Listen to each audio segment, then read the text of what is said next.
Fuck up! Good shit! Good.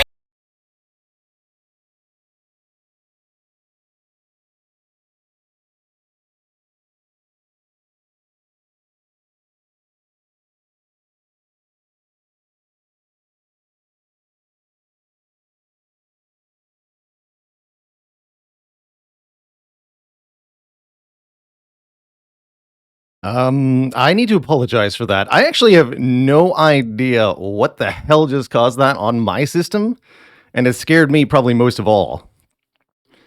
So deepest apologies for whatever the heck that was. Hopefully I can cut that out of the VOD, but yeah, sorry. I'm not sure what caused that. I don't know if that was through... Oh yeah, I see what it was. I clicked on a video on Steam accidentally, so we have Steam to blame for that one. Somebody's community content for Slay the Spire. Oops. Yeah, so that's what passes for internet content, apparently. Anywho, let's get Slay the Spire playing here and have some actual... I don't even think I have a reasonable way to mute Steam, do I? Anyway. Yeah, it sounds like guest appearance by the Moonanites.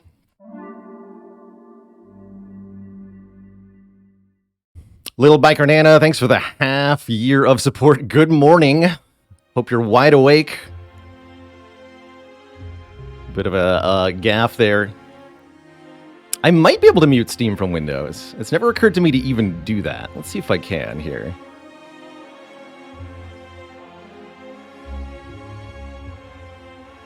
I'm actually surprised it took me 3 years for that to happen. 3+ years. Here, volume mixer.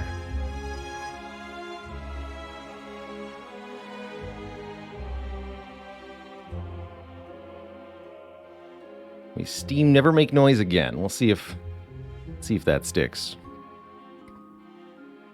Yeah. Anyway, welcome to the Spire, everybody.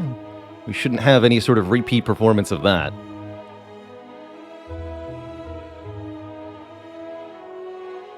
How's it going, Lith122? Thanks for the 8 months of support. Sign me the frick up, they say. Spamela, thanks for 2 months of support. It's all that click precision practice, that's right. It was quite the good morning.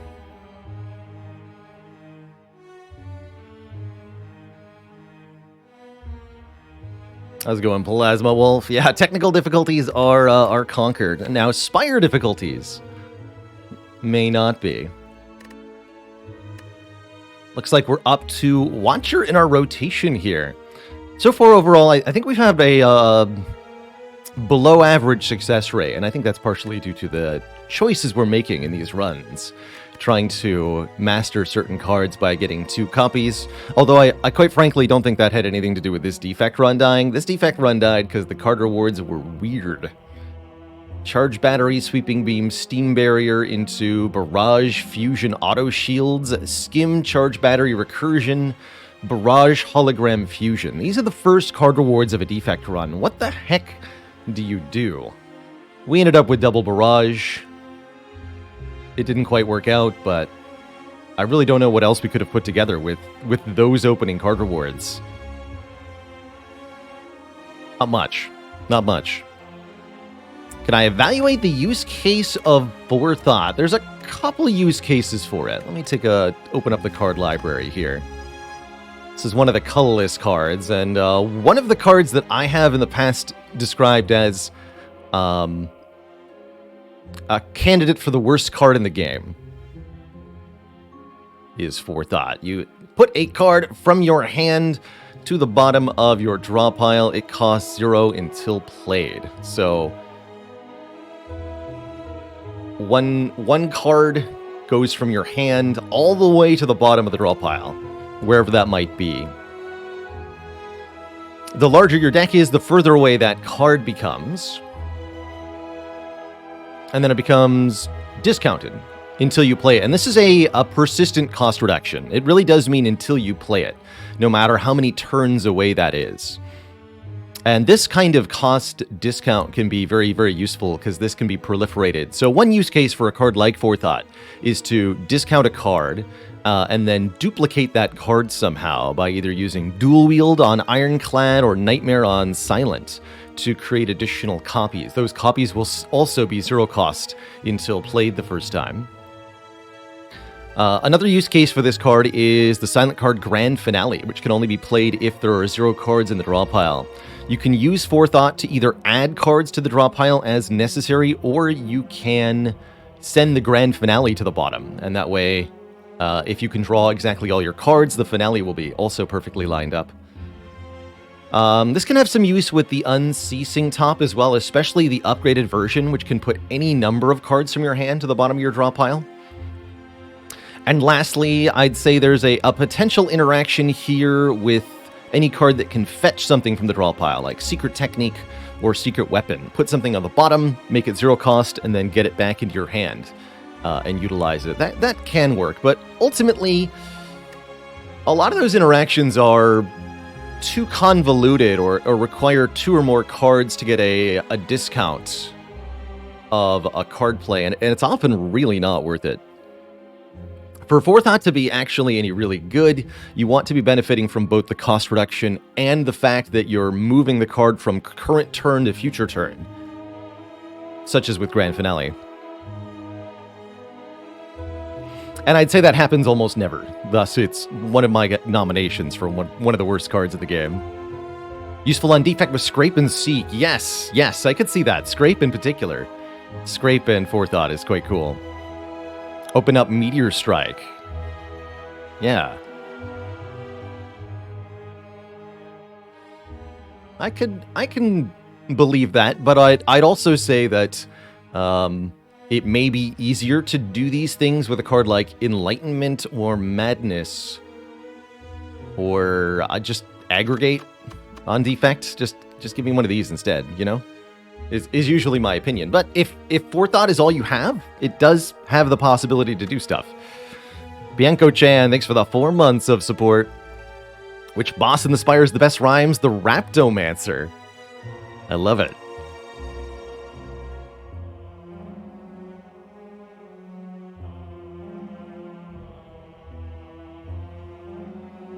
Maisie says, really like the Forethought Sneaky Strike combo for energy generation. Any way you can make Sneaky Strike free can be a way to cheat energy into play.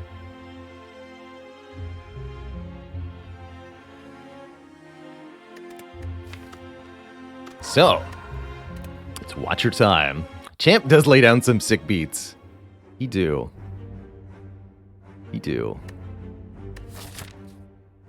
Tina Kerr's transform to curious. Alright, well, I don't think we're going far left, because there's only one elite, and one elite in Act 1 is below par for Ascension 20, definitely. I'm eyeing something like this. Watcher can get away with this, usually. Why is it 2 copies of a card to master, says Intoneer? Because it wasn't challenging enough otherwise, is the short answer. I feel like it's more interesting that way. It means we truly need to focus the deck around and make true use of the card in order to master it, rather than just having a one-off that we included for funsies. Now, it's going to make the challenge much, much longer to do. I think if it was only 1 copy of each card, we could probably do the whole challenge in a couple of months. But I've embarked upon a different kind of challenge. Yeah, 2 copies of the Coaster Curses might seem onerous. I don't disagree. Onerous, potentially, sure. Actually, speaking of, that makes me actually a little bit more inclined to take a curse as my starting thing. I'm going to transform 2 defends here. Take a regret curse. I get Tantrum Swivel and a regret. Okay. We're going to want to remove that regret pretty quickly. There are curses that can be tolerated early on. Regret is not one of them. Do I have to mirror Ascender's Bane? Yes, at some point. At some point. Otherwise, it'd be mastered the first time we did a winning run, right? If it wasn't 2 copies, that doesn't seem like it's challenging enough to me.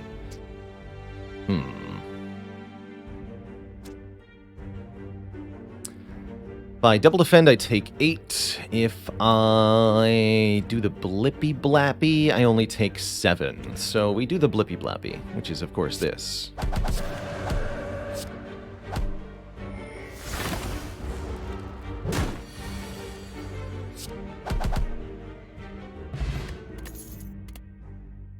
Talk to the hand immediately to go with Tantrum or Wreath of Flame or Inner Peace. Actually, all of these are viable in their own right. Talk to the hand is definitely the simple and easy choice here to allow us to gain block off the Tantrum. It's going to be very good for the Hexagos fight in particular. Blue Candle, indeed, I think is going to be the salvation. Maybe especially Blue Candle Dead Branch or something. Morning, Phaley. Hello, hello.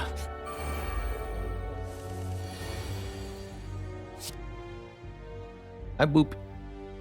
You all booped.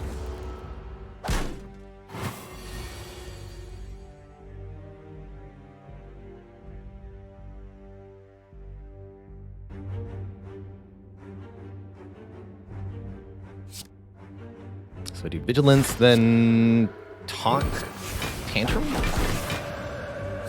kill you, Full Block. It's fun. It's a fun line.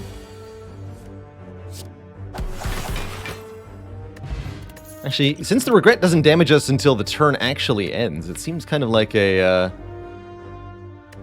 not so bad penalty currently.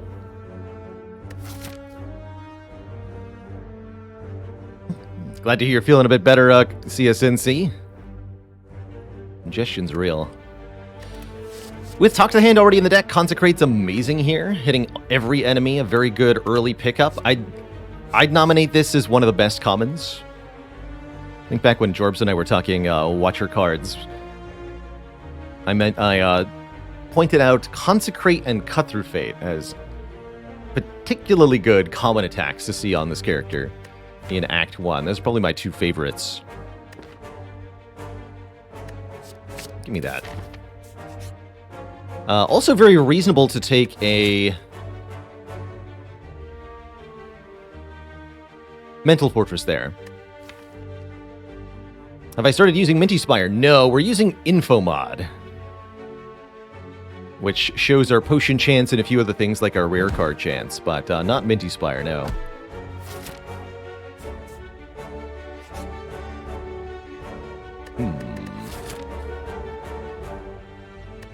Three clicks to spare, 3 clicks to spare. 1, 2. 2 clicks for a strawberry. We lose 11 health to gain 7 health. And max health. Sure. I guess. Sure. Hey, there's Cut Through Fate. Amazing. We can afford to remove the Regret and buy the Cut Through Fate, or this Fire Potion, actually, is pretty good, too. Corey, did you hear about the Watcher's new revolutionary diet program? It's called Cut Through Weight. Guaranteed to help you shed those pounds. Actually, really do want to Cut Through Fate. Get in here. Very good card. Ooh, perfect. Tuck to the hand, then stack a Swivel. Cool thing about Swivel here, not only is it a 2-cost block, which are always pretty decent, but that next attack being free, it means next attack, no matter how many turns there are between then and now. Ooh, that's really tempting. Next turn, this weak potion's pretty good too, so next turn I could go Tantrum again. Vigilance.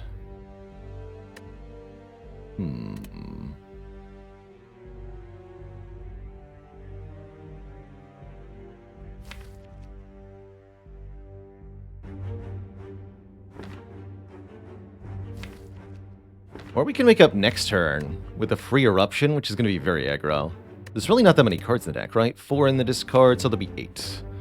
8 total in the discard. So we won't be able to see Vigilance if that happens, though. No, I don't think that's a good idea. Okay. Do it this way, then.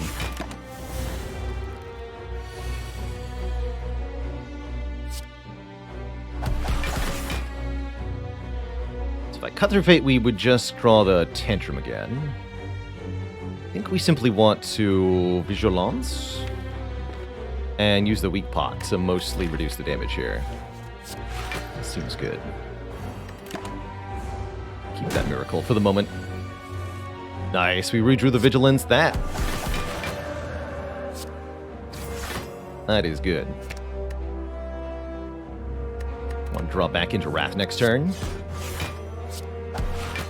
A little barely matter, quite frankly. This enemy's already basically dead. Good fight.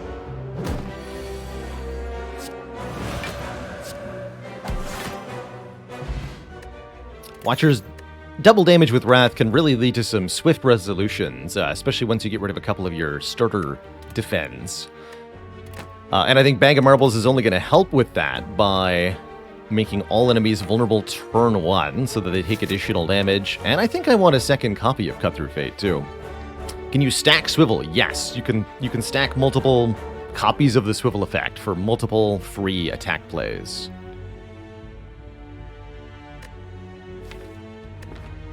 Yoink. I could also go this way, but I have empty potion slots, entirely empty potion slots, so it actually makes more sense to me to take a combat before this Burning Elite. 50% chance we get a new potion.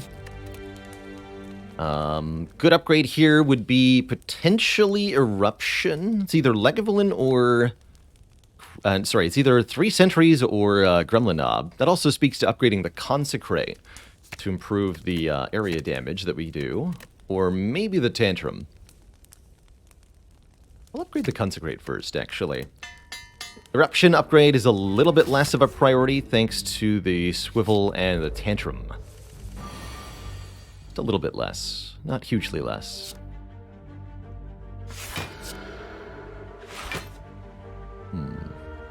Oh, I should have done the math. Actually, I think I had lethal there, right? With Eruption Strike. That actually was a kill, wasn't it? Alright, well, I'll just play 1 strike then. That's fine.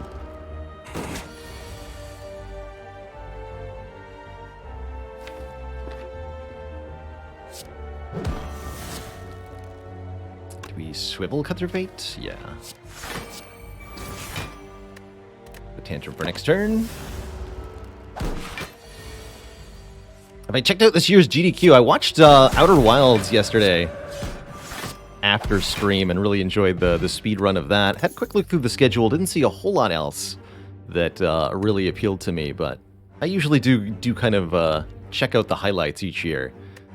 Watch a couple of runs. Don't spend a whole lot of time watching it, though. Didn't get the potion, alas, but we do get offered Rushdown or second Consecrate. Very hard to turn down a Rushdown in this position. We already have 2 Wrath cards and a desire for more card draw, so this is quite spectacular.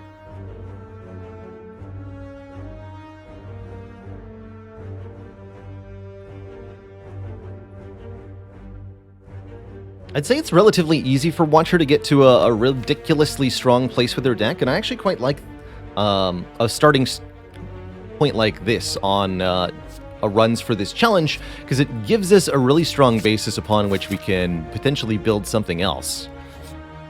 Snap up some difficult-to-master cards, like maybe this could be the Mirror Ascender's Bane run for this, with this start, who knows. Definitely want Lantern to go with a Bag of Marbles here. Vulnerable on turn 1 to be taken maximum advantage of. Show me the Wrath card, please. Thank you. Oh, poor Gremlin Knob. It does suck to be you. Bippity, boppity, bappity. 66 damage. And then just like that, he's gone. Never stood a chance. That was our superpowered elite. Now we have a letter opener for more area damage if we play enough free skills. And ooh, Ragnarok is here. One of the best multi-hitting, hard-hitting cards. Really like Ragnarok with Lantern Bag of Marbles in particular. I also really like Ragnarok whenever you have a swivel or a talk to the hand. And all of this is really built to push us towards Ragnarok here. I think this is an excellent take. And a very good upgrade, too. Ooh, and we get another card removal, too. Heck yeah. I can actually remove a strike at this point, but I might take out one more defend here. And just go really all offense, no defense. I think Watcher often likes to do that.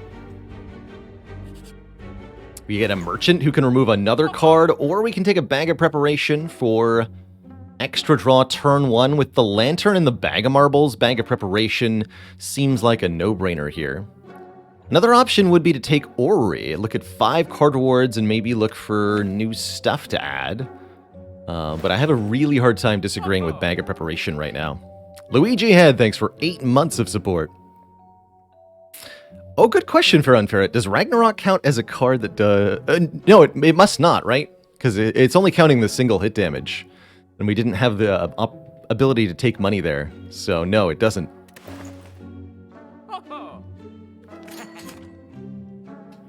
So hard to turn down the Bag of Preparation. Doubly so with other turn 1 relics. I mean, it's really just not a fair comparison here. Alright, I often think this is a fight that's better handled by going aggro early, so I'm just going to go Vigilance and then enter Wrath turn 1. Play these 2 Cut Through Fates. Do I try to kill the middle one? No. No, I don't. I think I do just play Swivel. Take 4. Set ourselves up for next turn. Hopefully we draw the Ragnarok. I could guarantee it with the Cut Through Fate, but then I can't play the Swivel. Which mod makes the map green? That is called Map Marks. I mark the map by painting it. Essentially, I get to color the map, kind of like a whiteboard. It's an instructional effect.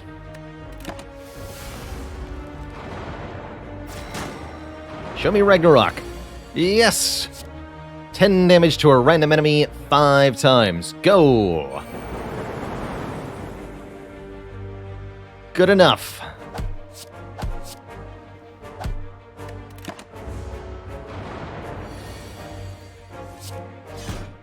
GG. Good job, Ragnarok. We have Fossilized Helix. Prevent the first time we would lose health each combat. What a set of relics to get in Act 1. Holy crap. And second Tantrum is here. I mean, we might as well, right? Now we're actually in a good opportunity to remove the Eruption rather than upgrading it.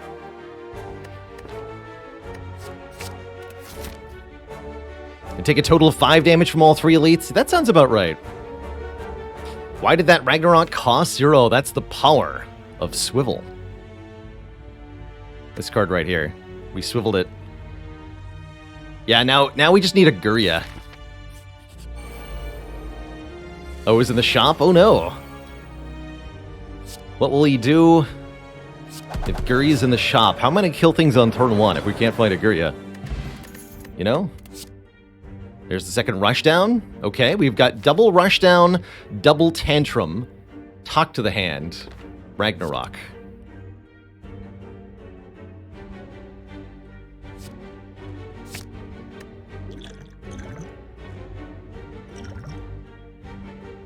And I guess I'll lose the Gambler's Brew? Question mark?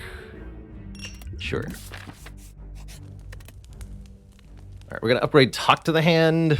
We're actually in a bit of a spooky position, though. Because we only have one way to leave Wrath, which is Vigilance. This deck desperately needs another Calm card, or even just a Get Out of Wrath card. Or else.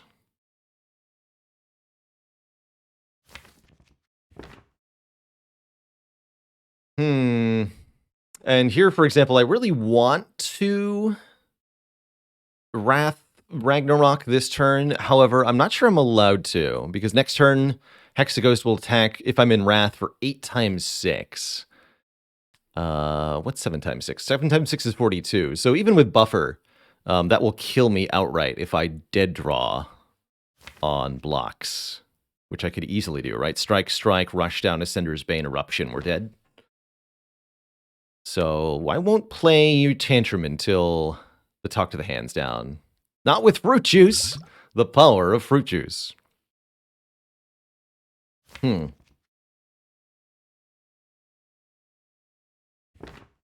I don't think we're going to hurt for damage in this fight. I'm just going to put that out there. I think we'll be okay.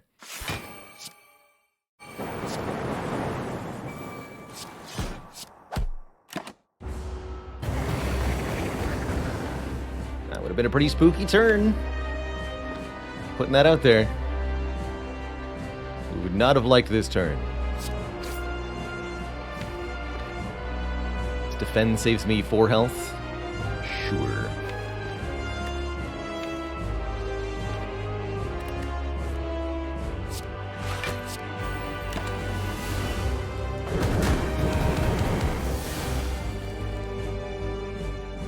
This is just what? Vigilance, then Talk to the Hand. We don't worry about this Eruption yet. Like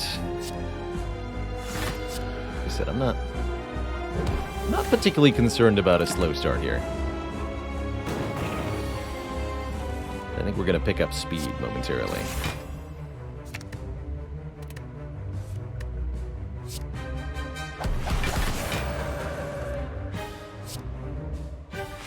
Boop.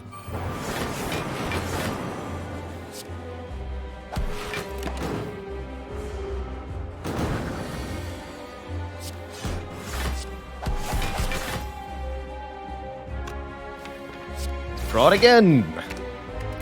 Then play them both. Put both Tantrums on top of the deck.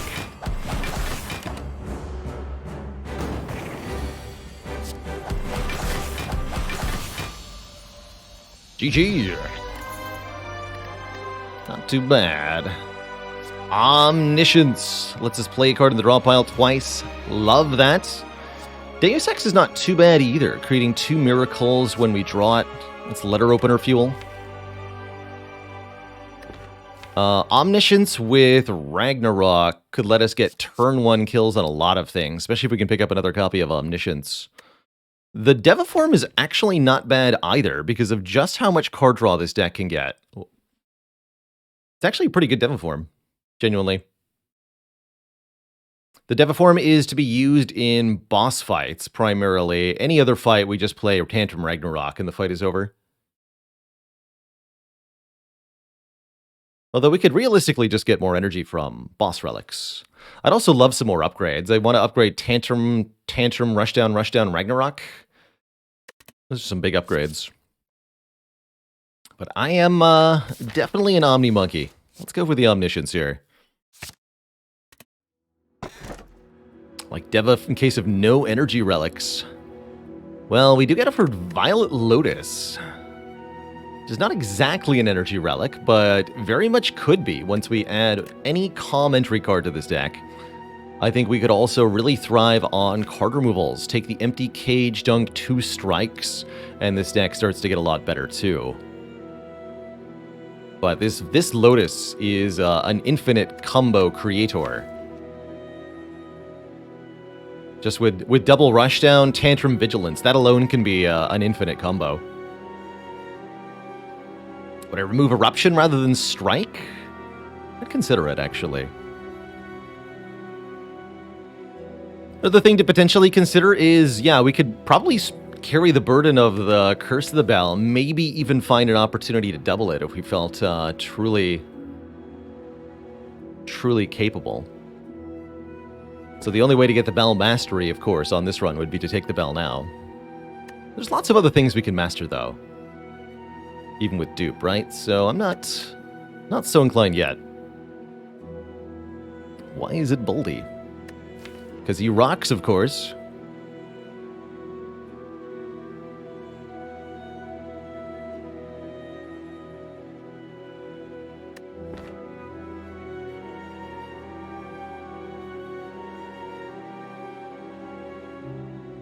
I think we take the Lotus, but it's a pretty good empty cage.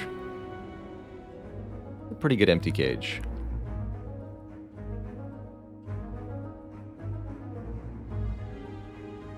Alright. Upgrades are actually my priority here. Looks like I get them one way or the other.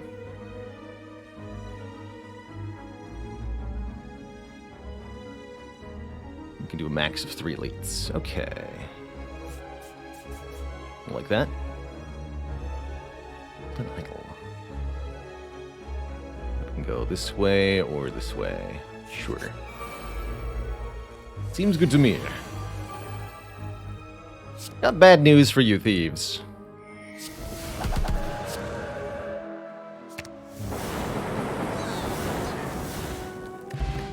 Came to the wrong neighborhood. Okay, unupgraded common cards seem like they're not really worth including in this deck anymore. Okay, Reno, thanks for 2 months. Excited to see some ridiculous decks, no kidding.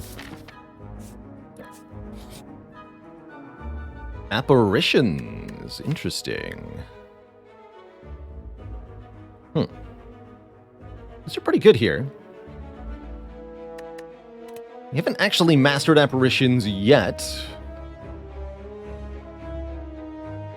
I don't think that plays a huge role in this decision, though. We'll get many opportunities. These would have been better with Deviform, that's true. They're still pretty good with Omniscience, though. Because we can double play one. We get 4 turns of Intangible if we want.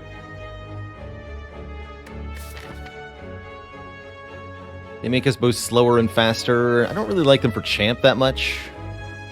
I'm going to refuse these.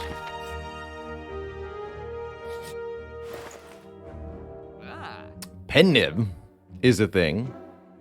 Orange Pellets could be a thing. Card removal could be a thing.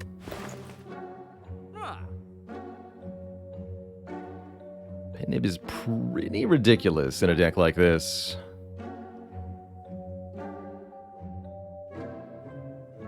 We could start Omniing Wish. I'd much rather Omni the Ragnarok, for sure. We mastered Hand Drill yet? Not yet. There's also another shop that we could go to if we wanted to. I might be able to get enough money for a double remove, which I would really like. Let's start by removing Eruption. We'll do that. We'll do that.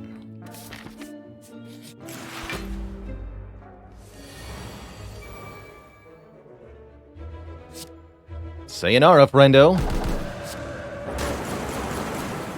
Oh, you're alive still. Good for you. We have exactly enough money for the card remove. That's pretty cool. So I guess I'll go to another shop and we'll purge one more card. Seems fine. Just Lucky Plus is actually pretty decent here with the free upgrade on it, but Tranquility is a net gain of 2 energy, right? Because of Violet Lotus, this card is +1 energy. So this is effectively as good as an upgraded Tranquility normally, and we're allowed to upgrade it to be a Super Tranquility. That is better than the Just Lucky.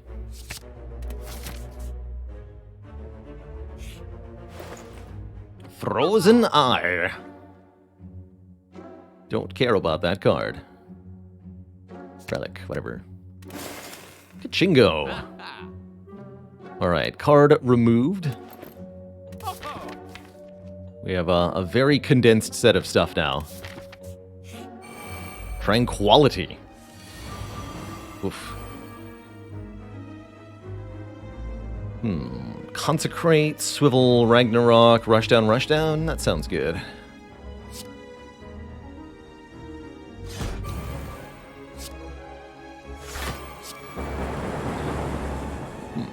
Fair enough, I suppose. Not quite what I was expecting, but I'll allow it.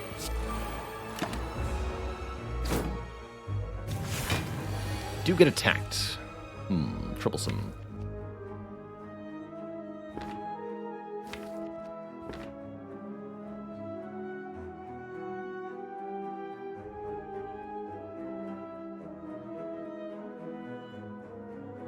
Probably going to take a 11 here, then. From the looks of it, I'm more than happy to use one of these potions in this moment. Energy Potion seems particularly reasonable. I think we go Talk to the Hand Tantrum. Let's see what we draw.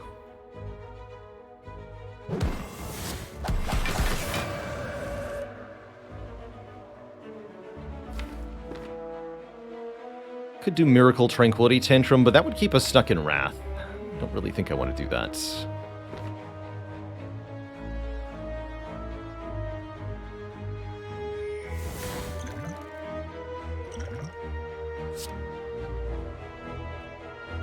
We have to either kill this gremlin or accept the consequences.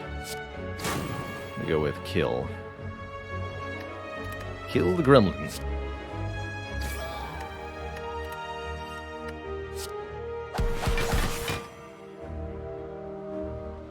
We just barely failed to block 2 hits here.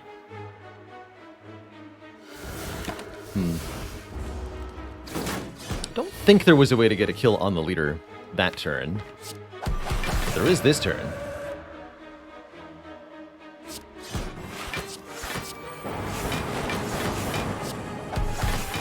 GG.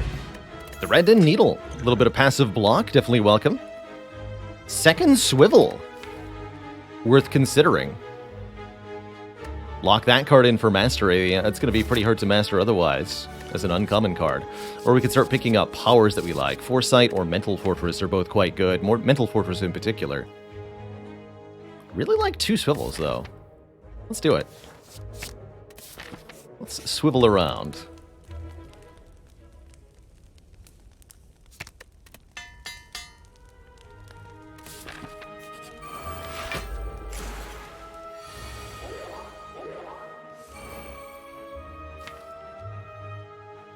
Like an Omniscience Swivel.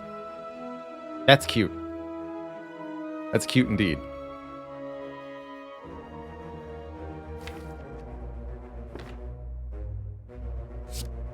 I like that. So then my next 2 attacks are going to be free, which means I can play free Tantrum, free Ragnarok.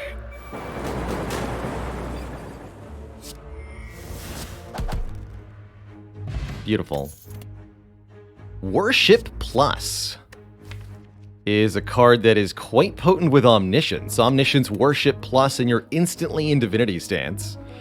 Flurry of Blows could be pretty good. Return to our hand from the discard pile whenever we change stances. Does not look like a run to start picking up pressure points. I don't know. Skippable. Definitely skippable. I don't like Flurry much with swivels, especially. It's nice with the Talk to the Hand. I don't like it much with Double Rushdown. I'm gonna skip. Frozen Egg. Any powers we see will be upgraded. So now we can pick up Mental Fortresses and they'll be upgraded. That's gonna be pretty good.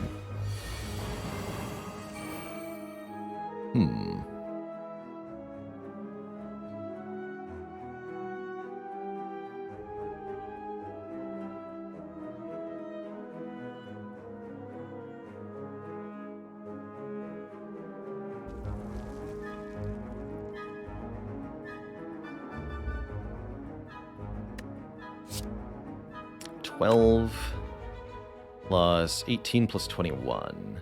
What is that? 51. So I can kill the back slaver this turn if I want to. And then buffer saves me. Okay, so that's pretty straightforward. Into Wrath, then.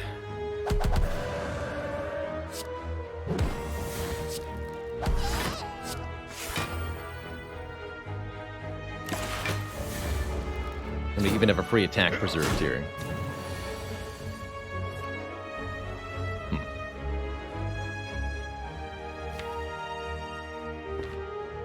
Is Omni Ragnarok sufficient?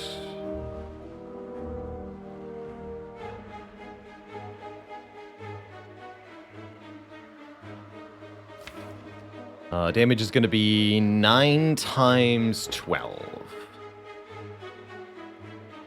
Which is 108 total?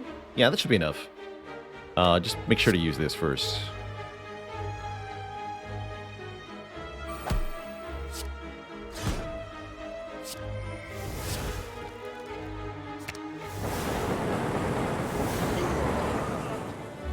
Beautiful. Get an oddly smooth stone for additional block. Nirvana Plus is here, giving us block on Scry. Kind of works with the cut-through fades, but not very good overall. Let's keep it all. Remove a card or upgrade our strikes and defends. Well, those are all going anyway, so let's remove the last defend. This is a swivel deck now. Srabalier, thanks for 29 months, almost to 3 metric years. Keep them coming. Thank you. Thank you, thank you. A call. Wait. But is there Wrath? I want there to be Wrath. That's not Wrath. But it could be. Gonna Omni Swivel again. Don't really want to. Especially when I have normal swivel at home.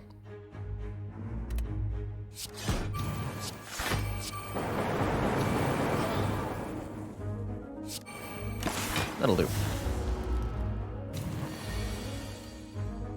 That will most certainly do.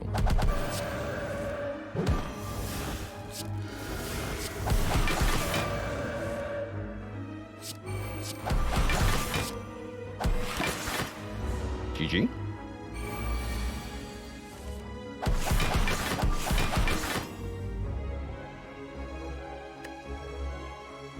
Easy peasy Gremlin Leader fight. Classic Gremlin Horn from Gremlin Leader. Very appropriate. And Perseverance Halt or Crush Joints. Crush Joints to apply Vulnerable is tempting, especially for Champ. But I think we'll be okay, especially with this Liquid Memories. We can dunk on Champ pretty hard. Get some energy cost upgrades in here. I'm liking Omni upgrade, Tranquility upgrade, Rushdown upgrade. Upgrading the Tantrums feels important too, though. At least one of them. Alright, let's upgrade one of them. Strike one more time.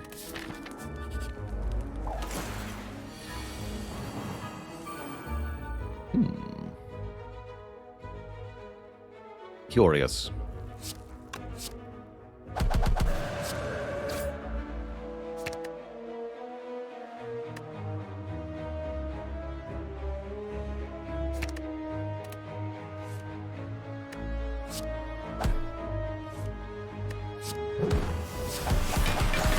You too, buddy.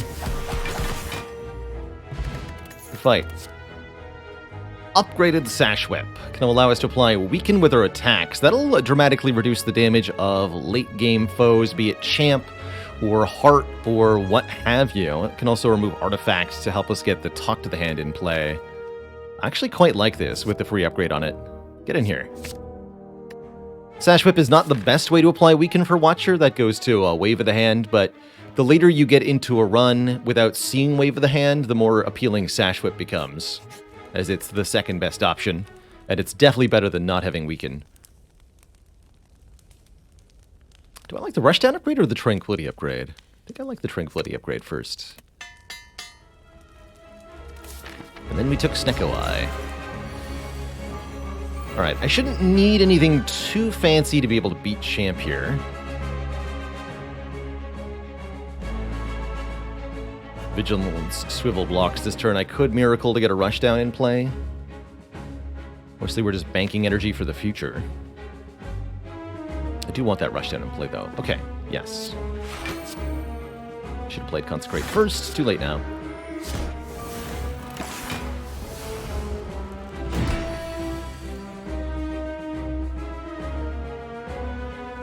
Go Rushdown, Tantrum. Draw 4. Don't want to Omniscience Ragnarok, because then we can't play the Ragnarok anymore.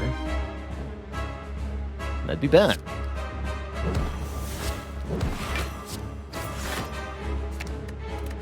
We just want to hit Champ really hard. At the moment.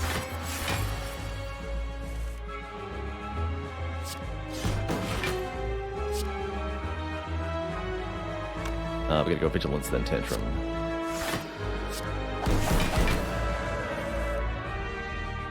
$27 damage in Wrath? I can actually just block that.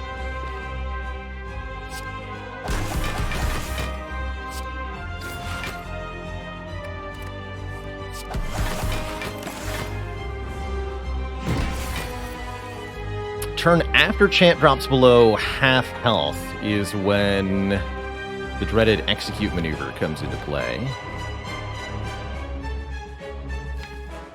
And I think I can do something stupid here. If I'm willing to use the liquid memories...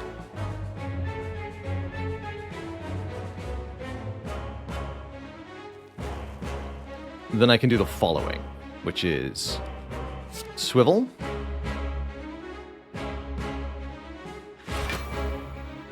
play the Ragnarok, use liquid memories to return omniscience to my hand at 0 cost, then play tranquility and tantrum. Ragnarok actually ends up in my hand, huh? Well, I can just play it again the old-fashioned way, then. Seems fine with me. I'll do this, then. Swivel, play a Ragnarok. Play Tantrum Plus. Omniscience Tantrum Plus. Seems good enough. Call that a weapon, he says, almost instantly dying from the strike. Yes, I do, champ. Yes, I do. GG. Didn't play out perfectly, but that's okay. Second Ragnarok is here. And you better believe this is a double Ragnarok deck. This is like 2 of each for so many different cool Watcher cards. Ghost. What's the Watcher's favorite type of music? Ragnarok and roll.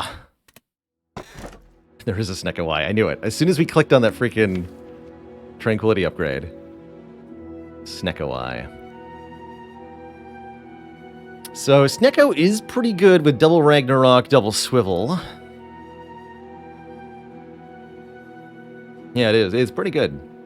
Snecko absolutely slaps. Despite the random cost. I mean, we won't mind the rushdowns not being upgraded. Does Buffer save us from Blasphemy? Yes, it would. I think Holy Water is also very reasonable here. We get 3 miracles at the start of each combat to use with our letter opener and stuff.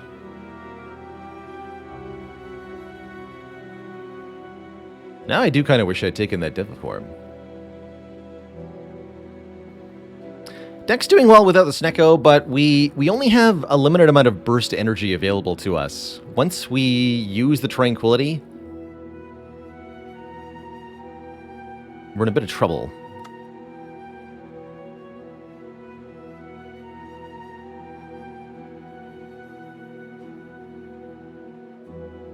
What are my other options? Holy Water or Philostone? Philostone's pretty spooky. Holy Water is even more of a one-time burst. Just extends the burst.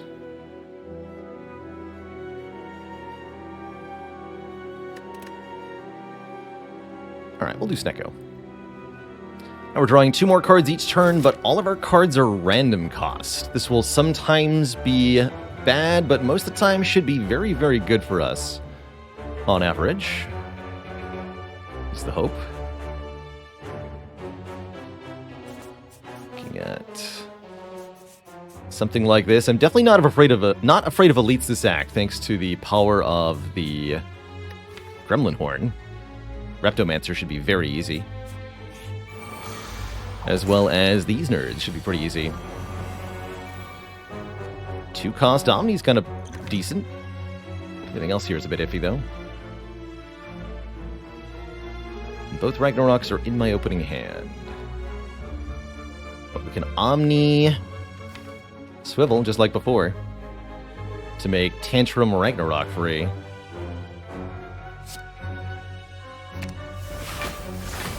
With all these cost manipulations, there's actually quite a bit we can do on any given turn.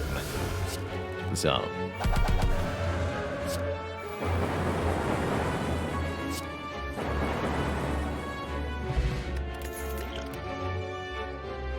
Signature move. Cute. Very difficult to make work with the Snecko-Y, but cute. Skip. Classic Snecko hand, Snecko curse, they say, but it didn't make a dang bit of difference. We killed all the enemies on turn 1. That's not a bad draw at all, right? That was a good draw, despite the costs. Alright, I'll lose a Cut Through Fate. Not going to lose the Tranquility or one of our rushdowns here. And I will fight these nerds. Kill them on turn 1 as well. It's that easy, Twitch chat. All you have to do is murder. Just wondering if that was going to happen. Alright, well, I'll just Omni Swivel again then.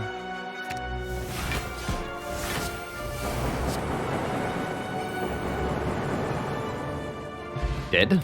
Get a Tungsten Rod, reducing damage we take. Second Tranquility is here. Deceive Reality Plus is here. Or Empty Mind is here. Does that mean we would need another Cut Through Fate to get Mastery? Yes, we would have to re-add Cut Through Fate. Decent opportunity to upgrade the Tranquility here. Or to master the Tranquility? Sure. With Snecko, I know less. Why not? Why not?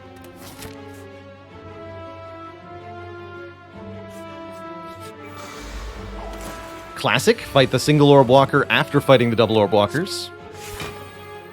Just happens sometimes, you know? Like you do. Let's play this. I actually really don't want that much retaining stuff because we draw so much each turn.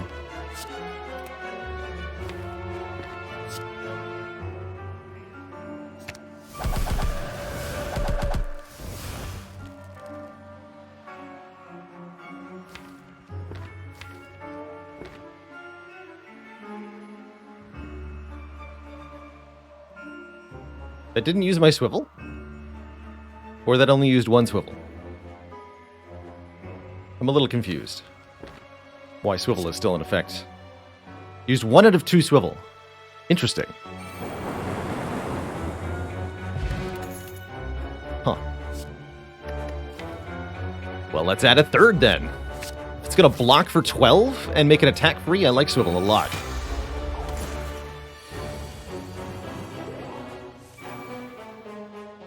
I like it a lot.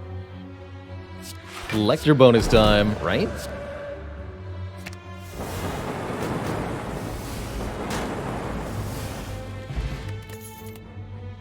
And there's the second Sash Whip. Sure. With a free upgrade, why not, right? Giant Head.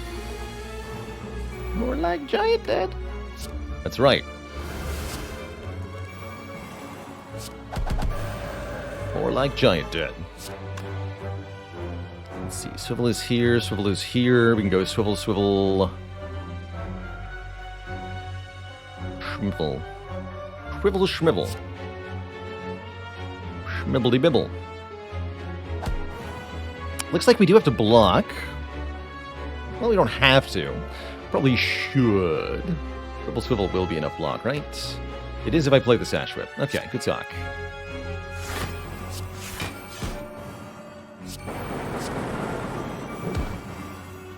Huzzah. And I could also Vigilance if I want to, and guess what I do? Excellent.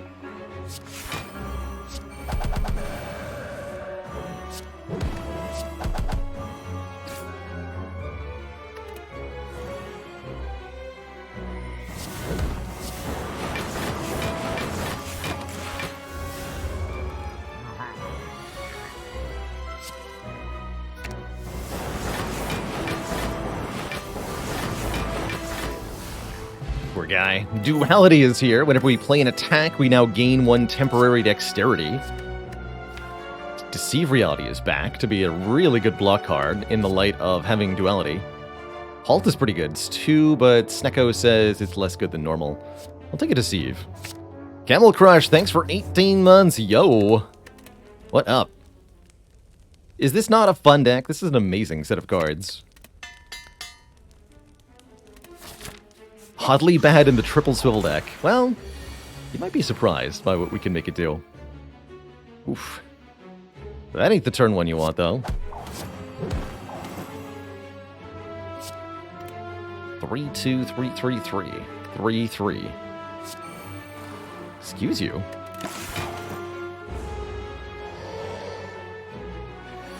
Okay, buffers here, buffers here. When in doubt, buffers here. Actually, I don't even need the buffer, though, because guess what? Full block.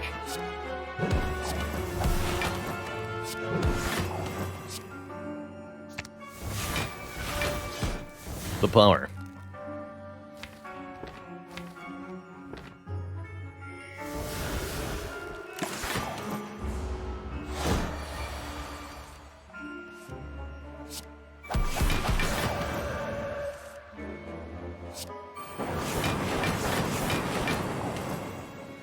One disadvantage about Snecko plus Swivel is that you might not actually know what your cards are supposed to cost, but it's not that big a deal a lot of the time.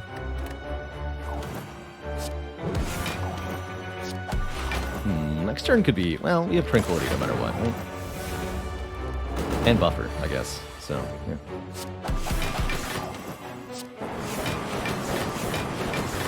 Good fight, Nemesis.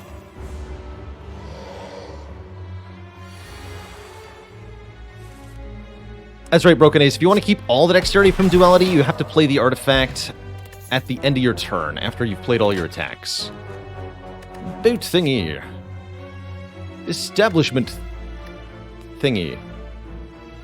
That could make the Tranquilities cheaper, but is probably not worth including. Let's not. 2 Sash Whips. I don't think a Weak Potion's that good. We'll keep the Thorns Pot for the heart currently. I have to take the Sapphire Key here, although Toxic Egg would have been very nice. And we have to recall up the remaining fire. It's fine by me.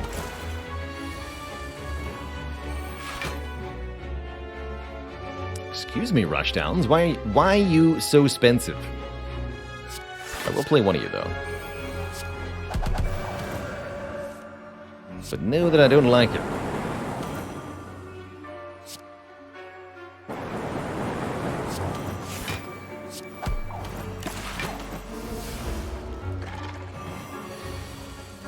$60. Why, that's an awfully big number.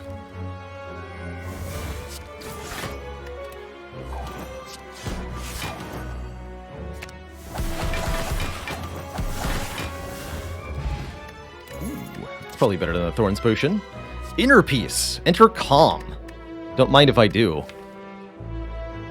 Finally. A reusable Calm Source card. Excellent.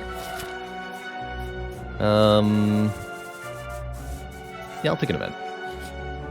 It's time to spin the wheel. Uh-oh.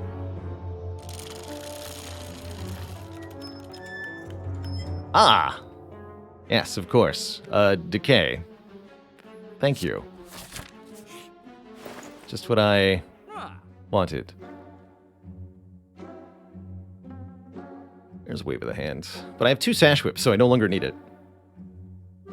Do we keep the Decay? Probably not. Opportunities to get a second Decay are very limited, and if I get a Dolly's Mirror, there are many other good options. In fact, I know exactly what I would dupe in this deck. 100%. With Dolly's Mirror, and it's not Decay. It would be Vigilance.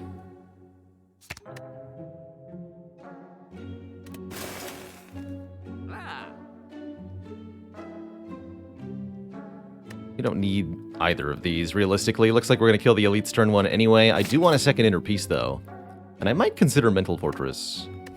But I do like having more money for that final shop. We're definitely going to have 2 Mental Fortresses in a future Watcher run, so I don't think this one's that important.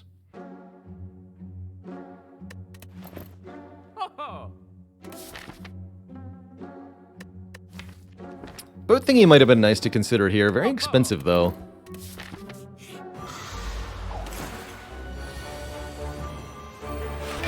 So I shan't be taking it. Wow, what an apology draw from Snecko here. Holy moly.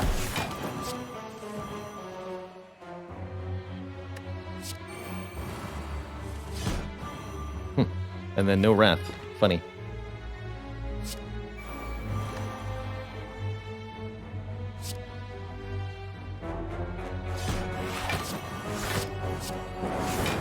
Should've played Swivel. Good turn. Good turn. 3 cards in the draw pile, but I have Rushdown, so...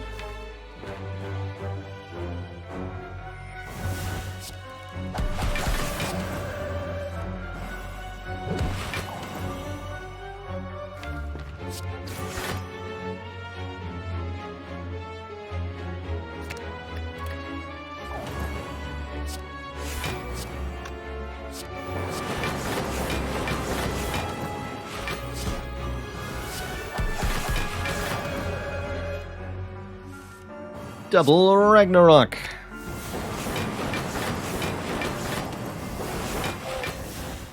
Destroyed. We get a bottled tornado, allowing us to have Mental Fortress Plus or any other power in our opening hand.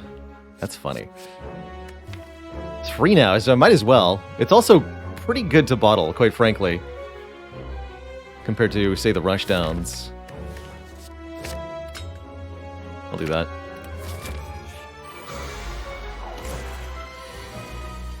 I'll do that. That sounds good.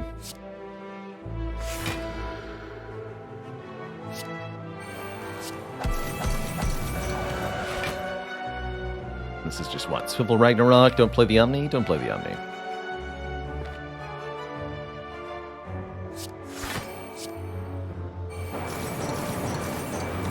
Can we kill Transient? Maybe? This is definitely a deck that has potential for that sort of thing. But it's going to partially depend on the Snecko draws, for sure.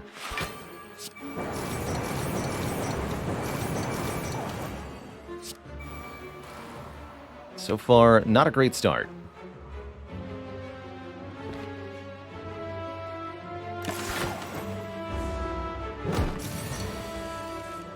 Thankfully, we do have buffer in case anything goes truly wrong.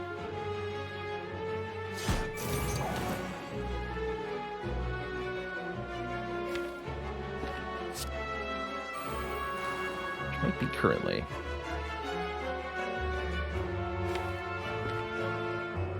Expensive. All right, fine.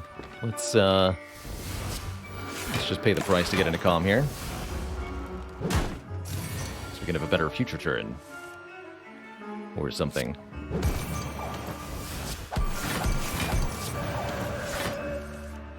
This looks a bit better.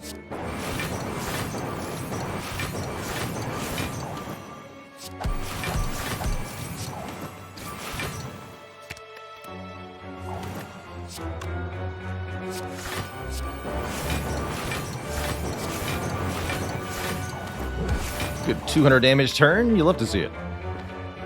What am I omniing here, if anything? Let's omni Tantrum. Why not? You got an upgraded one, of course.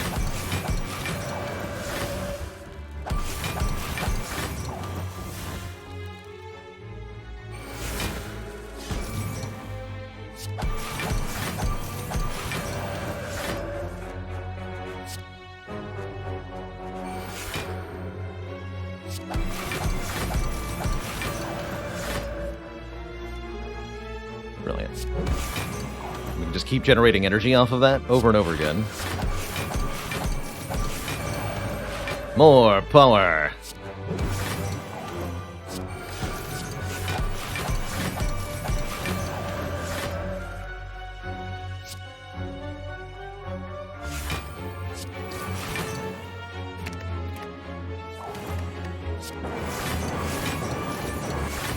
Alright, 400 damage on that turn. That's pretty encouraging for Can We Kill Transient.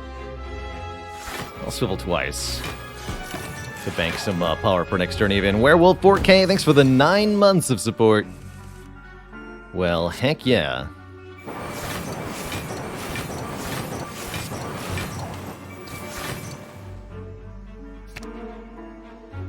Oh yeah, I want both of those, actually. Too expensive. Fair enough. So our turn ends here then, huh? It's always next turn.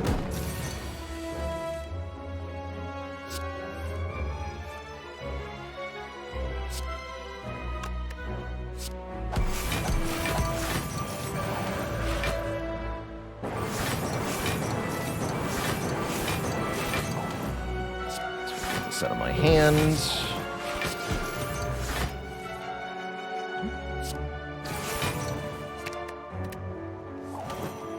Looks like the turn's over. GG! Couldn't quite kill the Transient. A little bit, about 100 damage short here. But a very good fight, regardless. Stagray, thanks for the tier 1 sub. Welcome to the Cozy Sub Club. So much support these days. Pretty crazy. On what Ascension does Transient last an extra turn? That starts on Ascension 17.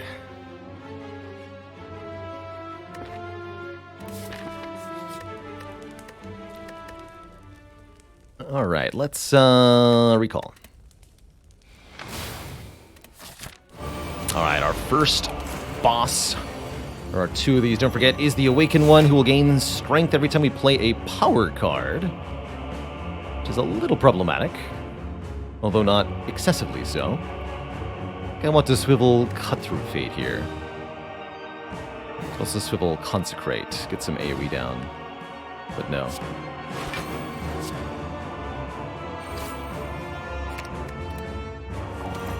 One cost Ragnarok, you got it.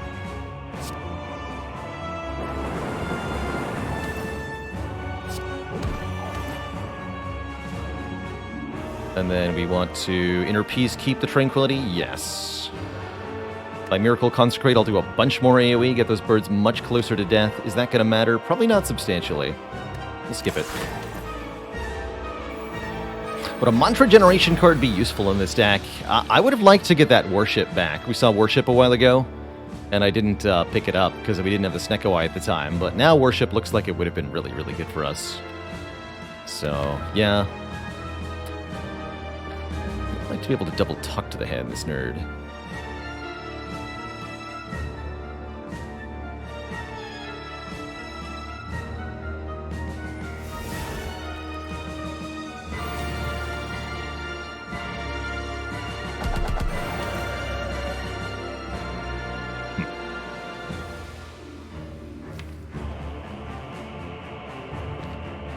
Guess I could Omni other things. Sure. Double Swivel is actually very reasonable too here. Sure.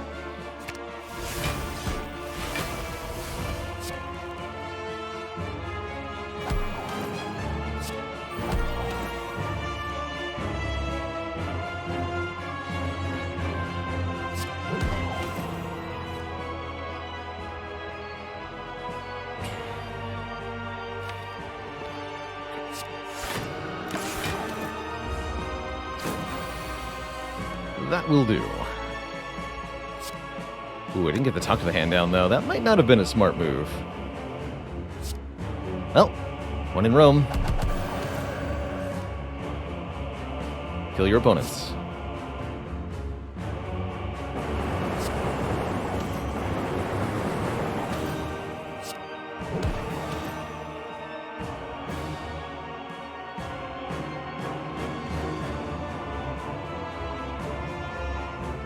Go Tranquility Tantrum, might as well.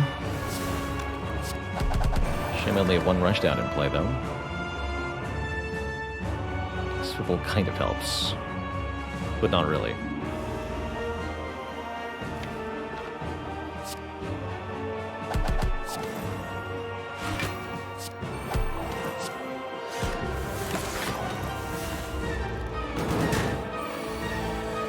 Okay, not too bad. Now I almost want to keep Talk to the Hand for later, because we've already done all the hard work of lowering this thing's health.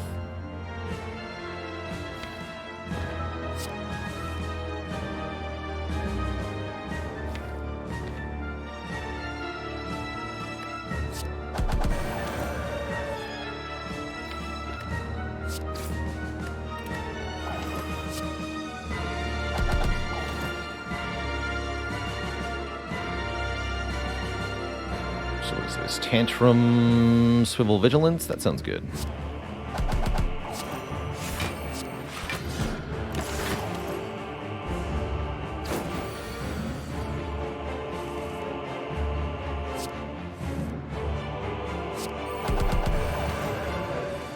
Die now.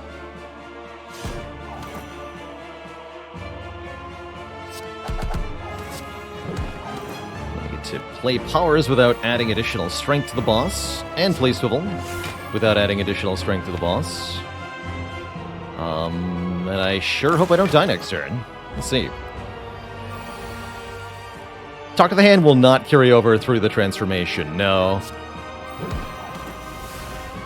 Yikes, that is quite a draw. We didn't draw the Vigilance. Spooky. Now what? Now I appear to be in trouble. Looks like I'll be drinking the Entropic Brew here.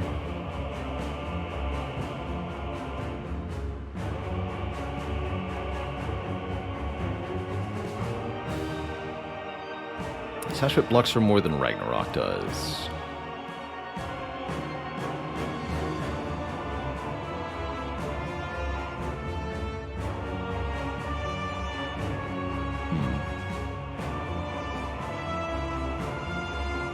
Double Tantrum Sash Whip is actually my best block turn.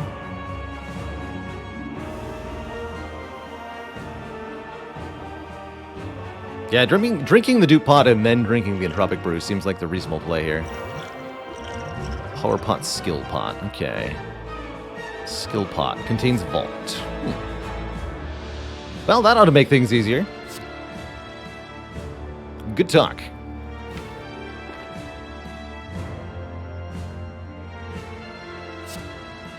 In that case, sure, double the Ragnarok. Never didn't have it. That's right. Never forget that skill potions on Watcher are actually another turn.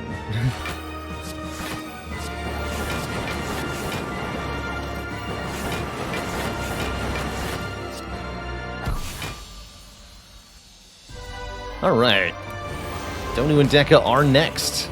We've got plenty of health and no fear of playing powers, so this should be a much easier time. And a zero-cost Omniscience in my opening hand helps a lot, too. No vulnerability, though.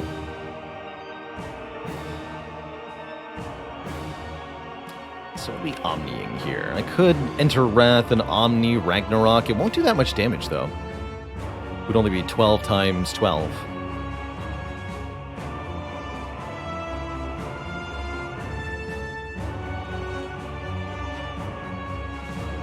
Can double the Rushdown, though. Not much reason not to do that. Sure, yeah. I might not play this one. We'll see.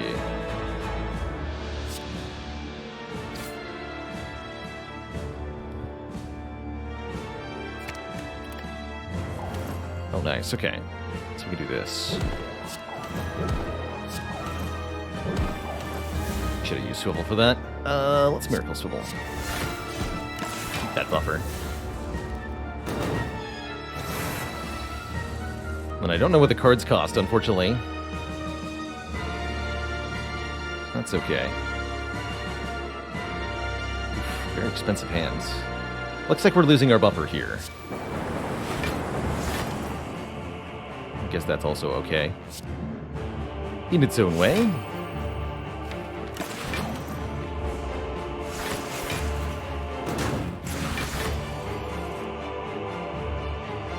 Here we go.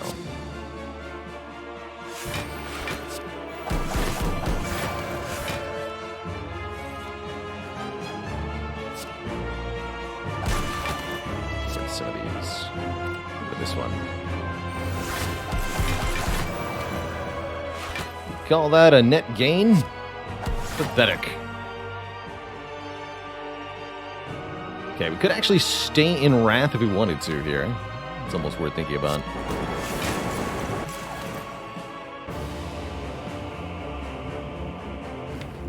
I can play Tranquility for 2 costs.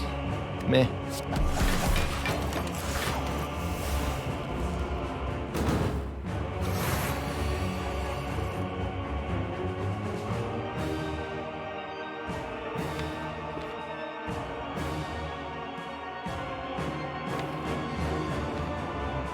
You don't make this easy on me, game, huh?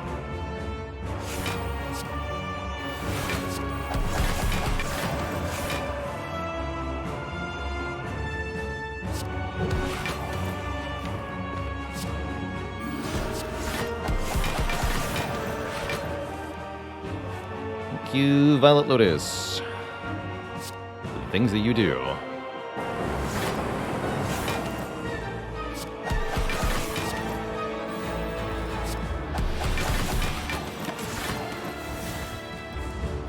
Sure hope I don't die next turn. No, we can't die. Good. We super can't die. Double good.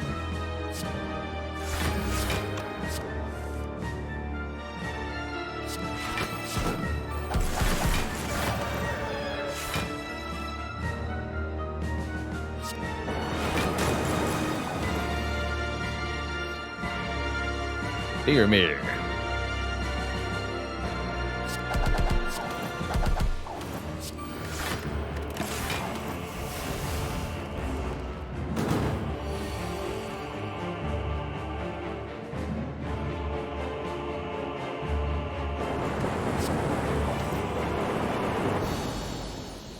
GG. 2 bosses down.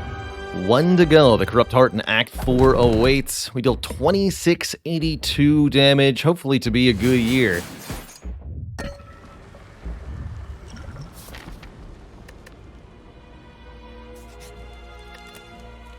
And we get 1 upgrade. Tantrum's a likely candidate. I could also see the block upgrade on the Vigilance for 12 block. Upgrade on Omniscience doesn't matter. The 1 hit on Tantrum is nice too. Let's go for the Vigilance upgrade. The magic number there is your current score. There's the second Mental Fortress. We got 2 of them anyway. That's cute. No use for Mayhem or anything. No special stuff here. As far as potions go, Gambler's Brew is incredible. Swivel upgrades to 11, that's right. Swivel gets +3, Vigilance gets +4. Overall, very, very happy with this run. Vault's quite good, too. Vault might be better than Fortress. We know we're going to be mastering Fortress in a later run, so it's not that important. Yeah, let's get the Vault. Let's take the Vault, and let's absolutely destroy these nerds. Greetings and welcome to your doom.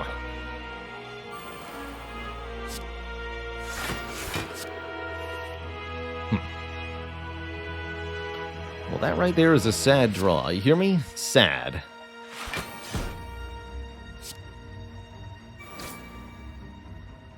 Perfect.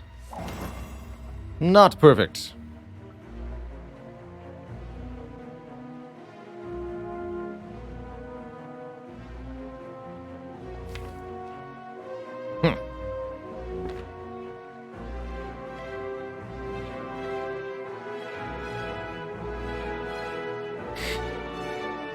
I guess I can Tantrum and then Omnivault.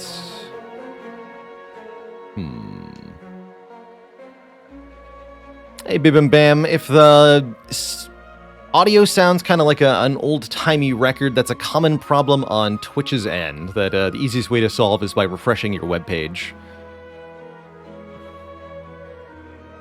It's an issue with the connection between Twitch and you, usually.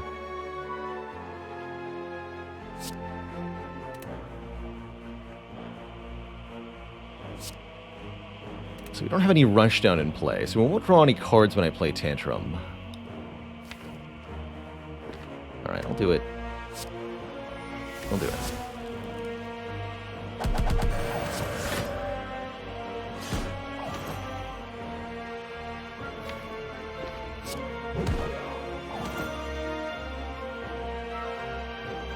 Yeah, currently I'd be taking kind of substantial damage. Doesn't seem worth it.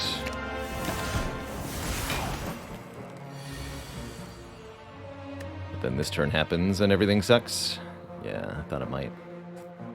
Shoot. So I Gambler's Brew now, or what? Or what, indeed? Yeah, this must be it, surely. Surely. You can't be serious.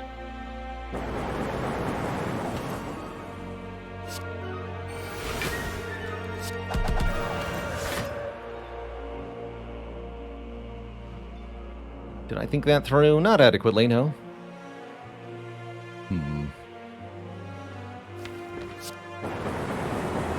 Good, okay. There was no obligation for Ragnarok to actually kill that one. I don't know why I thought I was going to get away with that, but here we are. Look at this. But for this hit, we're not even getting attacked here, so we have just 2 turns to kill shield. Should be easy.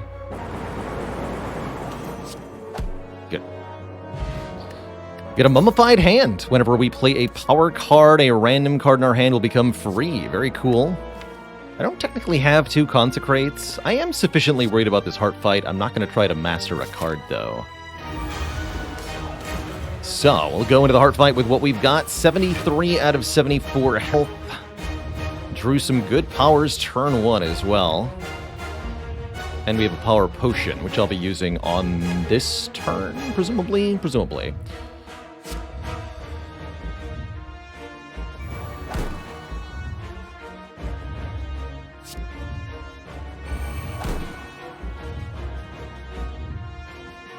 So you want to inner peace after playing Tantrum. Let's see what this is first. Establishment Battle Hymn or another Mental Fortress. Go with the other Mental Fortress here.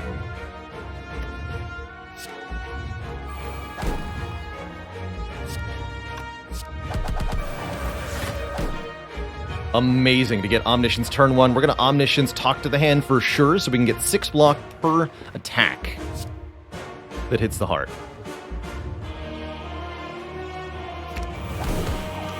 And that makes me very confident. I've also got double swivel stacked alongside the safety. Seems like a pretty good opening turn.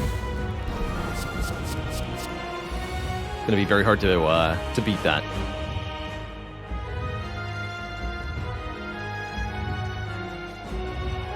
Vault for free is also kind of absurd here. Right, it's not actually free though. That's fine. Yeah, we'll do that. Rush down. Draw 3. I see.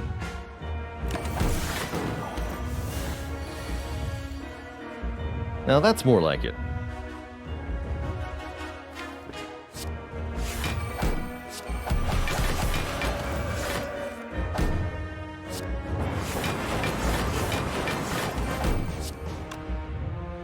Keep that weakness going. Looks like we can stay in Wrath if I want to. I do.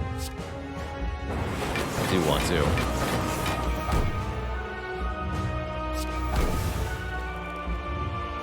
Actually. That. Could buffer this hit. Don't need to. But again, could.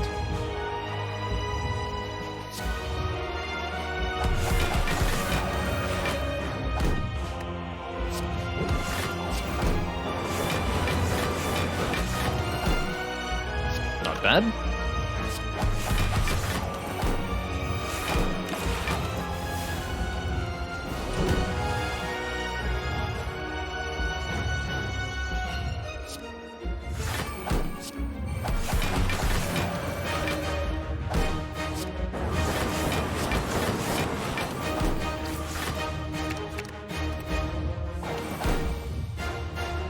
Keep that weakness going. Have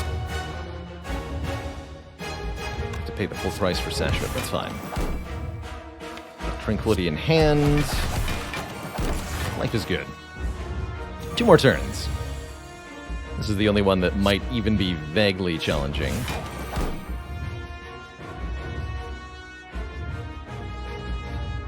Death is still 2. So I can go Miracle, Inner Peace, Tantrum if I want to, and I do. Oh my, do I ever.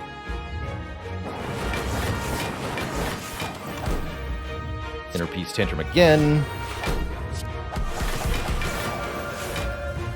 Oh, I thought this was 6x15 a normal attack, but this is the Wrath damage. I missed that. Oh. Well.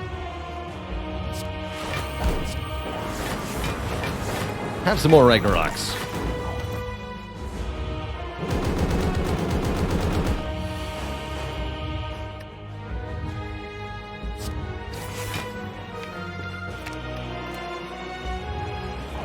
You're not a Ragnarok.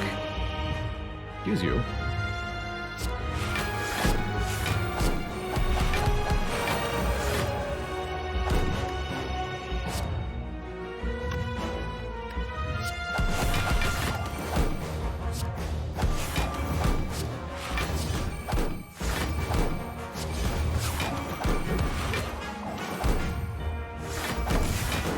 GG, Mr. Hart. GG, what a run. And what a set of cards to master. GG. A flawless victory has been achieved. We keep our buffer the whole time? That's pretty funny. GG. Twitch chat. GG. Absolutely destroyed, and an amazing collection of cards to cross off there. Yeah, what, Twitch chat? Has it been done? The Spire sleepeth, and so shall I. Convincingly mastered Ragnarok, Inner Peace, Rushdown, Swivel, Tantrum, Sash Whip, Tranquility. Well, that's a pretty good list of cards. Is it possible to beat an entire Spire run without taking damage at all, says Quirky Quillfish. I have almost done that. It is definitely possible. I had a Watcher run once that only took damage to Jawworm. And that's it. Just Jawworm. The first fight was the only fight. When's the last time we took damage? Did we take any damage Act 3? I don't think so, right? No. Champ didn't hurt me. Centurion Mystic didn't hurt me. Gremlin Leader. Oh, that's right. The Gremlin Leader got through a buffer with a multi-hit. And then Hexaghost hurt us. Other than that, most things failed to kill us. I think it was a single-digit number of fights that actually damaged us this run. Yeah, Niao's Lament would give you a good start. It's also possible to beat the opening combats without taking damage. It just takes lucky draws. And yeah, if you're playing with modifiers from custom mode, that can hugely change things. There's even a custom mode mod that gives you only 1 hit point, so you have to play the whole run without taking damage, or you lose.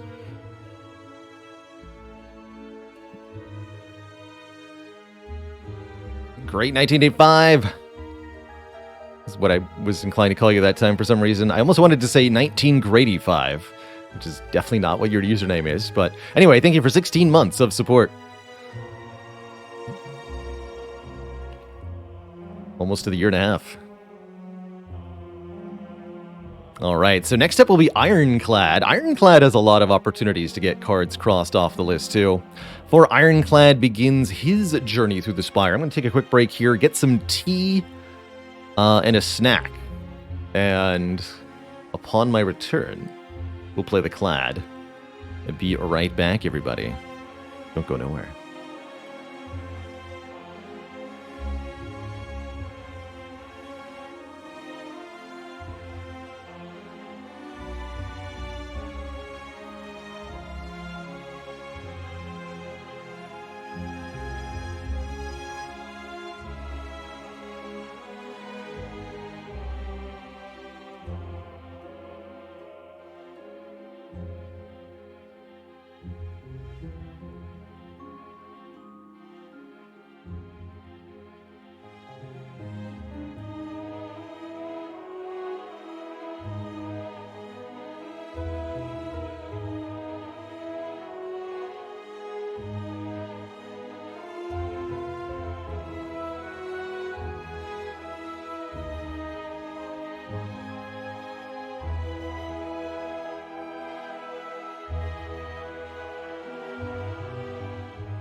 Alrighty, folks, we're back.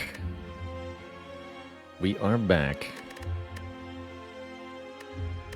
I don't think we've gotten the basic strike and defends mastered on every character. It might be a long time before I win a Watcher run with 2 defends.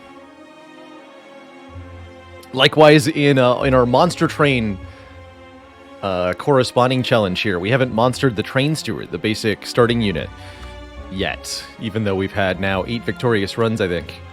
Just because we keep removing them aggressively.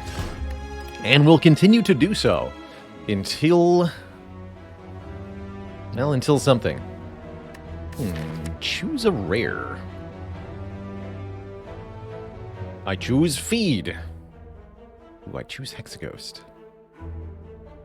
Don't love taking damage as a start, but if anybody can afford it, it's Ironclad in the Hexaghost Act. You also can't really go wrong with a Common Relic start. Early rare into Berserk.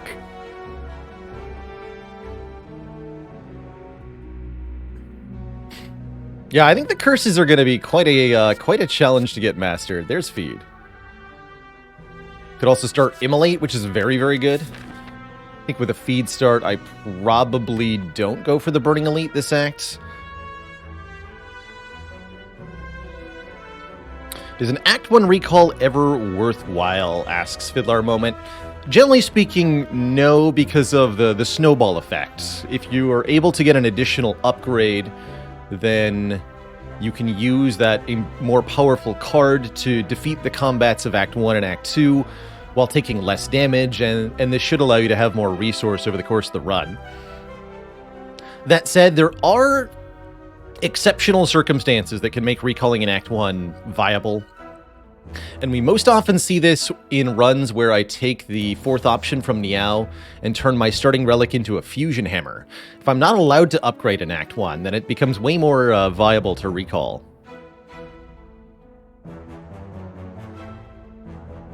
Think I'll ever get to a point where I just abandon runs that aren't mastering anything? Probably not. If we end up in a situation where it's like, I have to master Necronomicers specifically, then I might use Filter the Spire to force circumstances rather than abandoning runs. But I honestly suspect we won't end up in that situation, as long as I'm mindful of opportunities to get the tough stuff done. Now, if you have no good upgrades, and you can only upgrade a strike or defend, sure. I would say in that situation, you actually want to avoid going to the rest site entirely, if possible. You should. That's a sign that you should have pathed differently and taken a different node, or you picked a different card. Pick up an unupgraded card that you know you're going to have to, if you have an upgrade you know you need to spend, and upgrade that card. Are two plays you can do in that situation. Both that would discourage early recall. So if you can see that forced upgrade coming, pick a card with the intent to upgrade it, or avoid the rest site, if possible. If you can't do either of those things, then yeah, by all means, recall. But yeah, feed is ridiculous, floor 1. There's no way I'm not going to take that. Do I go to an early store? That's my only other question to myself here. Honestly, really like hitting that first shop in Act 2 with 400 gold, which you get if you completely ignore stores in Act 1. Maybe I just want to take this line, then. With a feed star. We just do this. 5 combats in a row. Oh, and then I could eat 3 elites like this way. With a floor 1 feed, it might actually be that the best path is quite simply the one that takes the most combats. We go 0 events this act. Just eat, eat, eat, eat, eat. Let's see how that goes. Did I actually click on the feed? Yeah, I did. Okay, good. Thought I had a moment there. Well, a couple times I get a little bit ahead of myself in my planning, and I'm like, I click on the map. It was like, actually, you forgot to pick the card, you doofus. But no, we got the feed. All's well. All is well. So feed on its own does pretty reasonable damage. 10 damage is pretty good. Let's see. 30. Next turn, you're getting blocked though, right? So strike feed will only kill if I play a strike now, or I play a defend and we try to go around again. I think I just play the strike here to land feed next turn on this Jawworm. Yeah, this would not have worked otherwise. And we would have immediately been punished with 12 damage, so really good play there by me.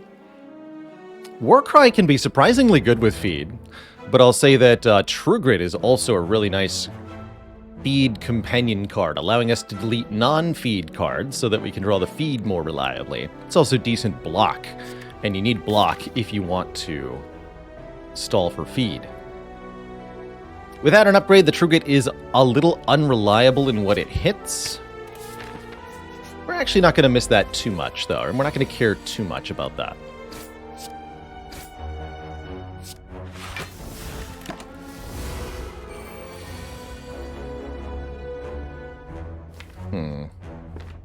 This might be another situation where I will have to play the strike because of the upcoming feed draw, but let's just play bash. Bring it to 31. How much does strike feed do? I believe it's 18 plus 15, so that would be 31 if I somehow miraculously drew that. All right, I'll just block here then. Surely I won't regret that. Oh no, okay, 3 strikes. So, next turn, we're drawing either bash feed or strike feed, or defend True Grit. And we'll stall for 1 turn. So 22 from strike feed or 23 from bash feed. We need to get this enemy to 22 or less. There you go, 22. Perfect. We can block twice. Strike feed gets the kill.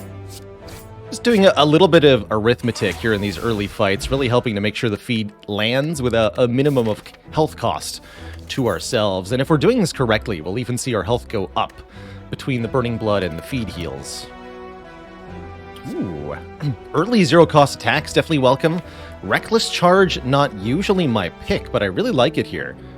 Puts a Dazed into the draw pile. That would incentivize us to pick up any status synergies to deal with Hexaghost, or exhaust synergies to go with True Grit and Feed that we see from here on out. So this will give us lots of future opportunities to pick up cards that build with the deck, while also just being a zero-cost deal 7 right now, which is very good, despite the minus draw of the Dazed. I like that a lot. Wouldn't take the Sentinel to go with the True Grit because it's an unupgraded True Grit, and we're not going to have it upgraded for a long time, probably. Look at that. Feed. 10 damage. Perfect. Nice. Delicious. Extra tasty.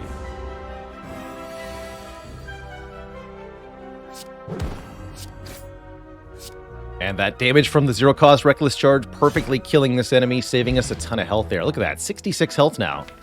We started this run with 50.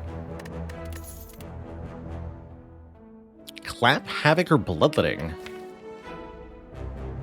I could definitely get behind a Thunderclap for area vulnerable here. I like Thunderclap in situations where I don't have an upgraded bash, and I need a bit more vulnerable, or we don't have any area damage.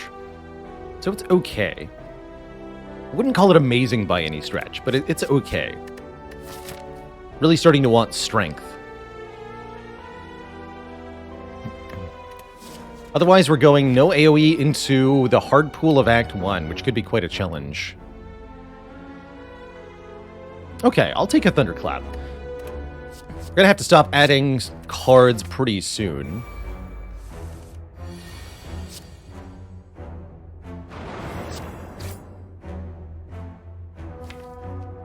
We want to do 9 more. Bring him to 24. Much more likely to be able to feed. But I do value the current health. Let's defend. This was maybe even the fight for the next version. Okay, perfect. We know our exact draw next turn. Just need him to get him below 22 again. So realistically, you have to play the bash. Otherwise, we risk missing the feed. Could go triple defend, Reckless Charge if we wanted to. But we guaranteed feed if I play the bash, so let's just do that. And in fact, we don't even want to play the Reckless Charge because it adds a Dazed and therefore interferes with the draw. We know Strike, Strike, Feed kills next turn, so let's not risk bottom drawing the feed by playing the Reckless Charge. Nom nom. Their defensive potion's pretty good. Fire Breathing, here we go. Whenever you draw a status or curse card, deal damage to all enemies. That might be it with Reckless Charge, with Hexaghost coming up. Or we could say Fire Breathing Feed is a bad combo. Don't do that. But still, I think it's a pretty good card. It's the first Hexaghost answer we're seeing. Quite frankly, we are going to get a lot more card rewards to sack. Currently, 1, 2, 3, 4, 5, 6, 7, 8 more card rewards from here. So it's not like I'm forced to take it.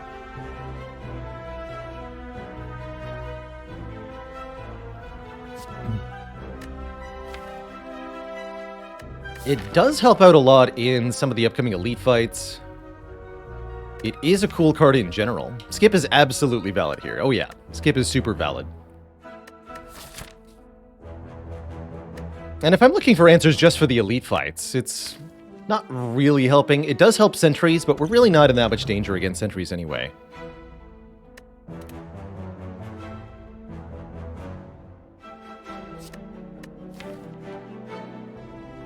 In the exact same... Okay, so here's my question to myself. Would I take an Evolve?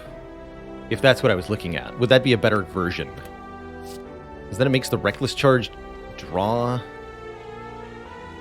I could upgrade that. Yes, I think I like Evolve more than I would like Fire Breathing here. That's generally a rule for me. Okay, we're going to skip this one. I'm definitely not taking that Clash.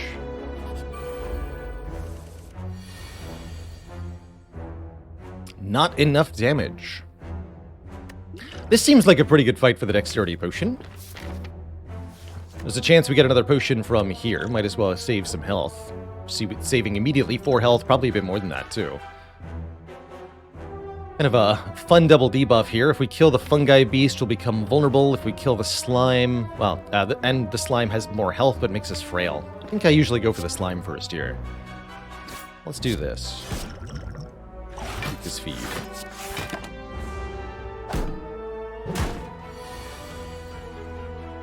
Oof. Ouch. My face. Yeah, bash it.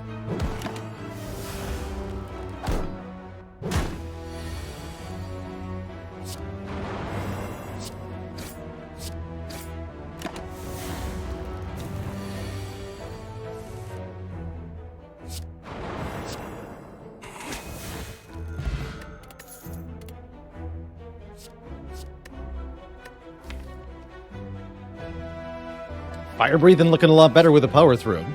That said, Carnage is very good as well. Just being a high damage, big hit, and a good upgrade besides.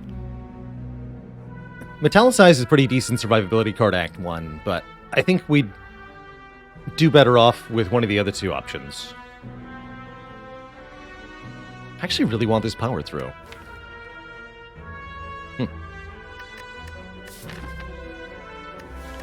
But we're not going to do enough damage to kill a Gremlin Knob or a Lagavulin if I don't pick the Carnage. We need this Carnage. So that the Elite is manageable. Otherwise, this fight is just too much.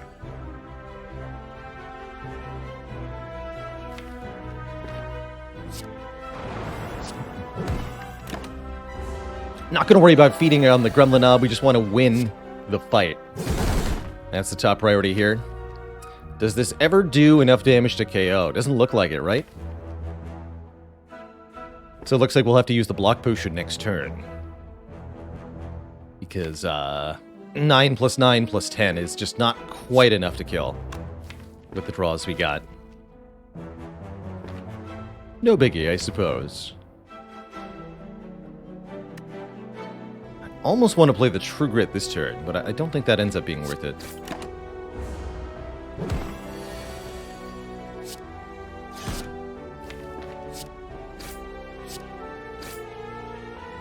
And then as long as we draw a damage card, which is not at all guaranteed, playing 1 defend is going to save 1 hit point here.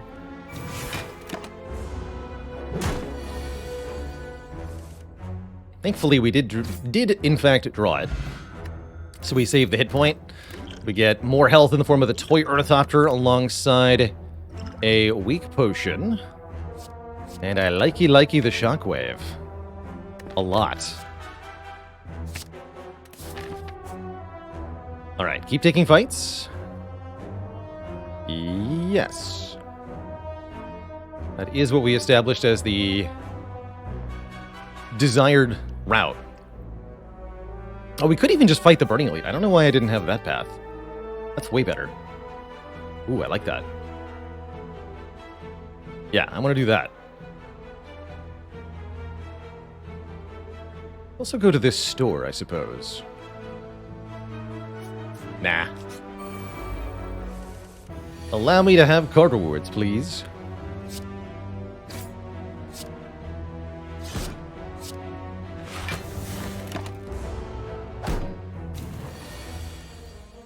Oof. Okay, we can kill this one. Strike, strike. We'll become vulnerable. This becomes 9. We block for 5, take 4. Carnage and Feet can kill the other one. That's not too bad.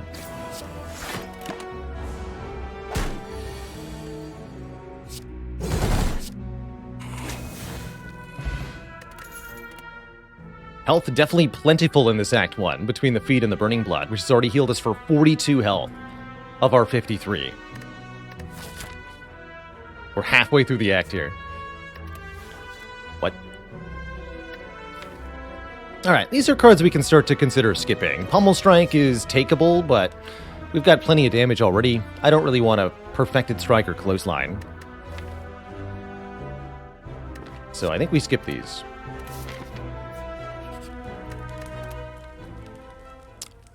Centennial says, from how much gold does a store become better than an elite?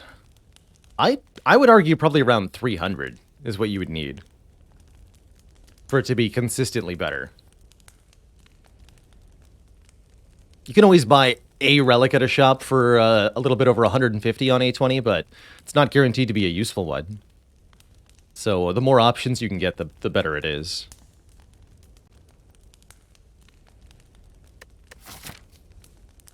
I think we probably want to upgrade this Carnage.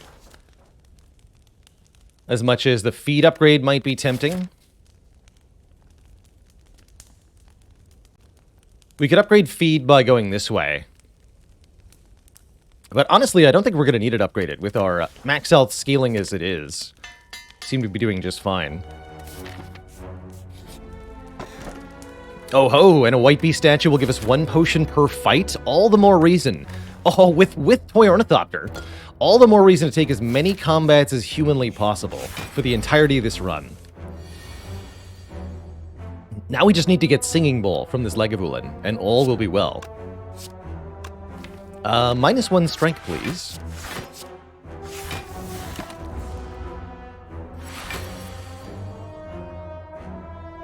I think we keep the Shockwave for the moment. Let's play Bash in turn.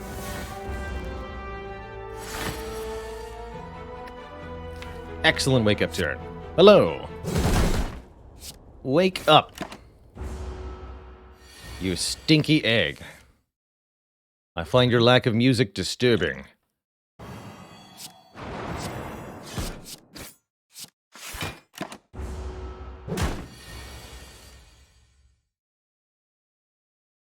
This turn is what? Shockwave defend? Yes.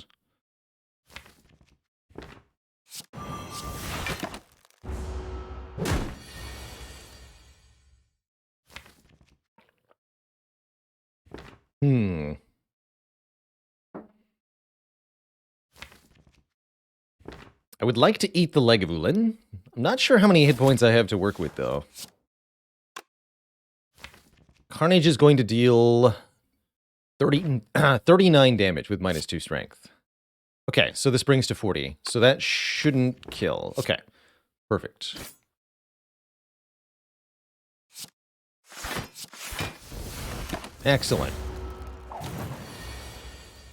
Excellent. And we drew the feed. Perfect. Look at this. 39. Kill. The math. The math. Regal Pillow gives us extra healing if we rest, with a huge amount of max health. If we're missing enough max HP to consider resting, this will help out quite a bit. We can get like a 60 or 70 health rest later on.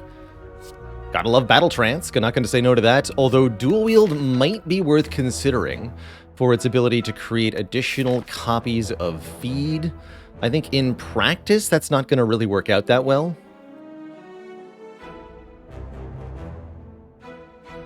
If we had Runic Pyramid, though, it would.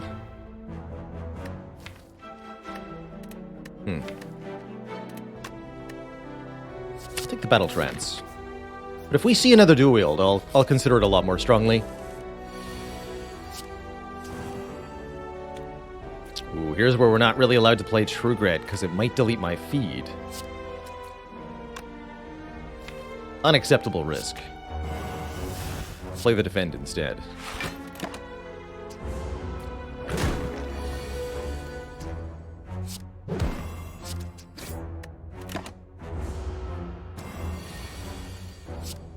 Bonk. 2 very small slimes, please. Bite-sized. Jeez. Ah! I'm not even allowed to kill them both. Good, because I wouldn't want to. Oh, they're angry.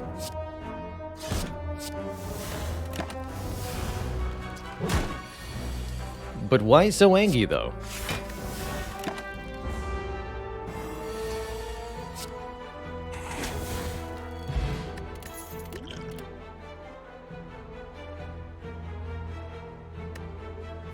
Don't need any of these. At some point, we're going to want to get 2 copies of Carnage. I don't really need this to be the run right now. I feel like there's more interesting things we can do from this place. Especially if we're going to see a lot of card rewards. Ooh, Thunderclap Carnage is almost a KO on this fool. I think we're going to go Shockwave True Grit, though. Play it slow.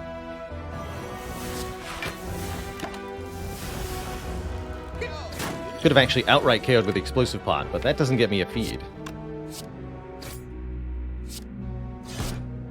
30 damage.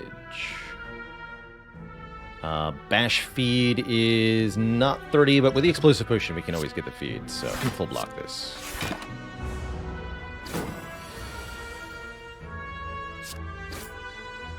Or weakened. I don't think I did the math right then. I did not, but again, the Explosive Potion, so good.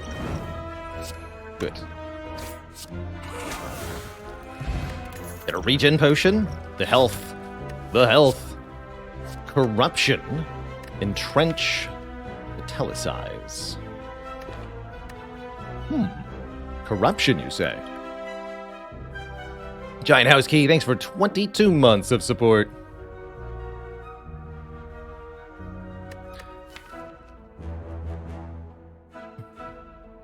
Many times I get asked what are the entry points to corruption, or like what is required in order for corruption to be good. And usually any one of Feel No Pain or Impervious, any one exhaust interaction or any one skill of 2 cost or higher that already says exhaust on it, such as Impervious, Shockwave, Exhume kind of qualifies. Flame Barrier almost works. What are other 2 cost exhausting skills on Clad?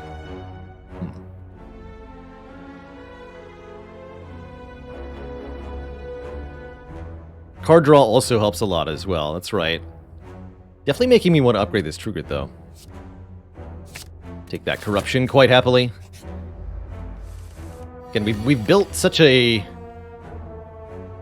well-developed deck. We've skipped so many cards, too, which actually really speaks to the testament of how useful it is to take lots and lots of card rewards in Act 1. This fight's kind of spooky. Or is it? To use a potion here. I don't want to use this regen potion, so let's use the colorless potion to get secret weapon. Or Dark Shackles. Secret weapon could fetch Carnage, killing the Gray Slime this turn, but then I'm taking damage from the worm. Can't land the feed. I'll just take the Flash of Steel then. No nonsense. Just give it to me. Do this.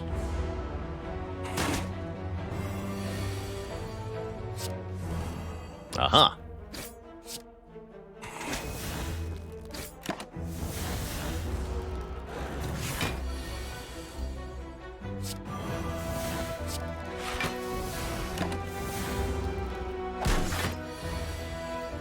Then we exhaust half the deck every turn anyway.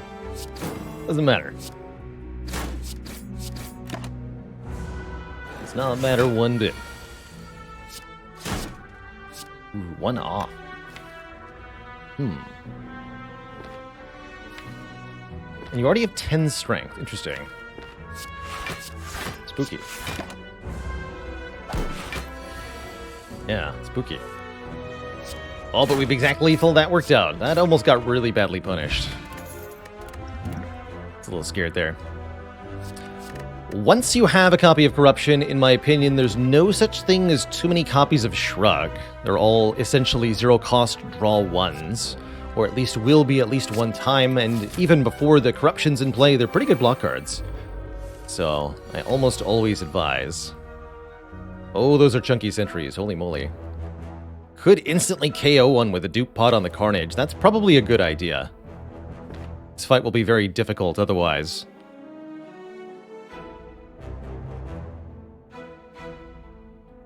Okay, let's do that.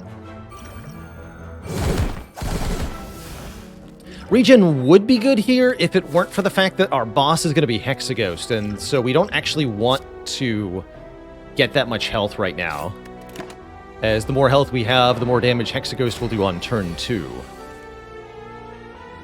Presents a bit of a problem.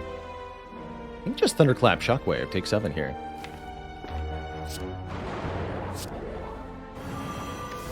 It's also a fight we're quite good at because we added so many cards, period.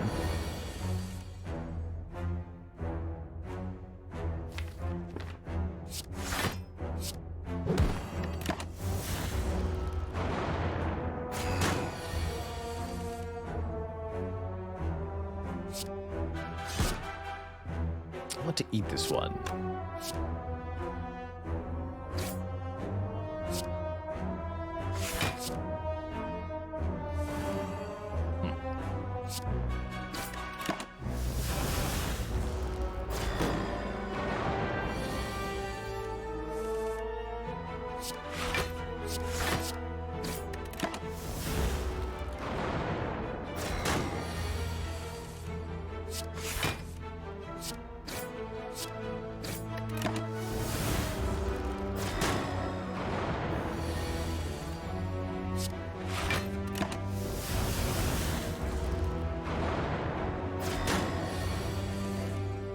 Hello. Okay. Very well then. I guess we can eat this one if we want to. Pretty funny.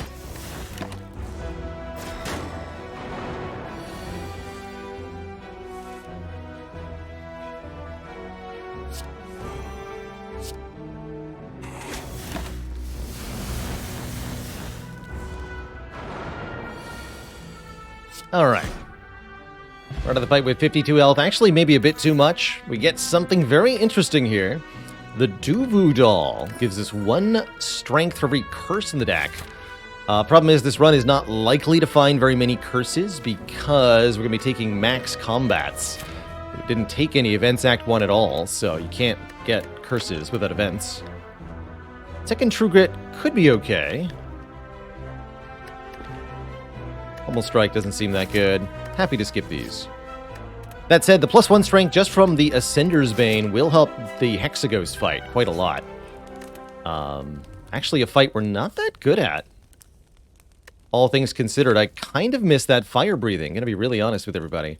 We'll have to make sure that the Carnage gets played every time we draw it. And realistically, I think upgrading Shockwave, because of how long that Hexaghost fight is a really good idea here. I will likely also need to employ the skill potion. think this could be a really tough fight, but Thunderclap Carnage turn 1 is definitely encouraging here.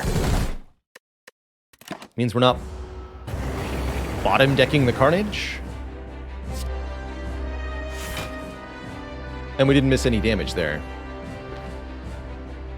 Could play Bash, more likely I should just block twice.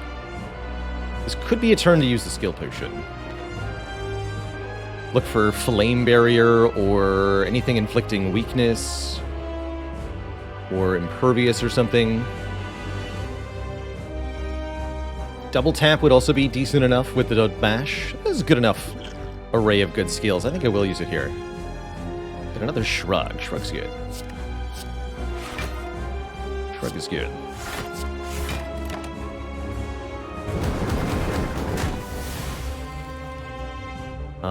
And then I probably want to Battle Trance into Corruption here. I think I'm going to be willing to risk the hit on Feed with True Grit.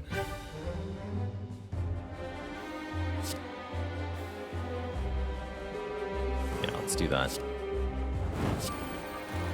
So I'll play True Grit before Reckless Charge then. Reduce the odds we destroy the feed. Good.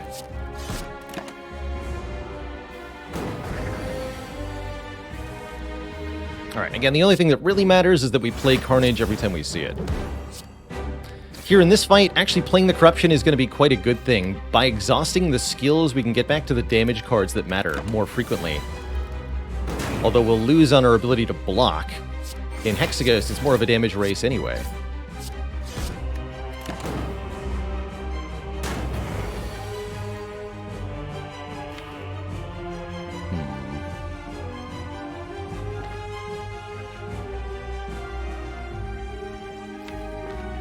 Time here.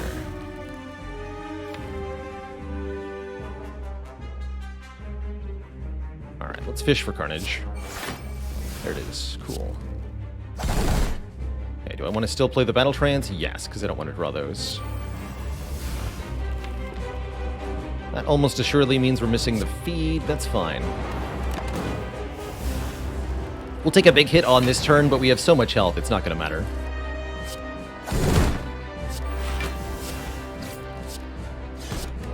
Actually, we might be able to feed. There's really not a lot of damage in that draw pile. Oh, shoot. Inferno's next turn? Oh, geez. Oh, no.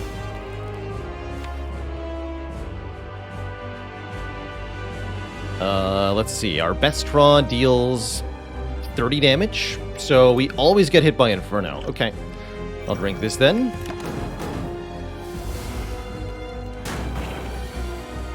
Ouch.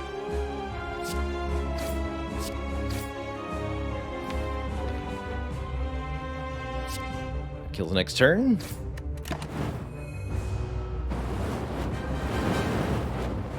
So there's the threshold of we would have been dead if I had not used the regen pot. Spooky. And no feed. How sad. Actually, it was maybe a fight where we should have just played feed the first time we drew it. But we make it through. We got a dank amount of money. We have the option of Reaper, Fiendfire, or Barricade here. Interesting. Barricade and Corruption are pretty nice together. I also like Reaper with our huge max health and our plus strength from Duvudal, and our Thunderclap and our Shockwave plus, and our propensity to take a ton of fights. And I like Fiendfire to go with the Battle Trance and the plus strength. Yeah, I like this Reaper a lot. That's what I decided very quickly there. Black Busted Crown is an absolute no-no here. This would restrict our card rewards when we want to be taking a lot of combats. What about Cursed Key, though? We'll get energy every turn, and we'll get curses, which, with Duvudal, might be a good thing. Normally, I would say that this is not a good enough reason to take a Cursed Key. However, we already have a huge max health, and a feed, and a Reaper Plus. Well, sorry, not a Reaper Plus, but a Reaper that will get stronger with the Duvudal. That can heal us for any downside there might be to having the curses in the deck. And we do indeed need to be mastering curses. This is perhaps a good opportunity to master one of the many, many curses that we're going to need to get done. Let's try it. So not only will we take the curse key, but I'll be willingly opening chests sometimes to gain plus strength. Is that going to work out for us? I'm not sure.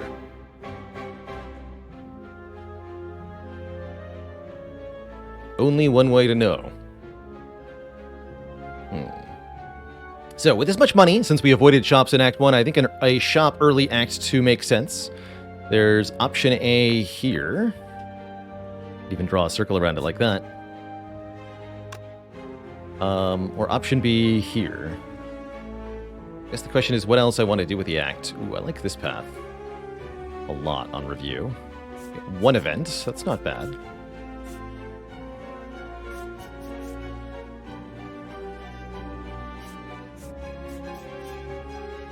We get an extra shop here. We could even take some late act events if we wanted.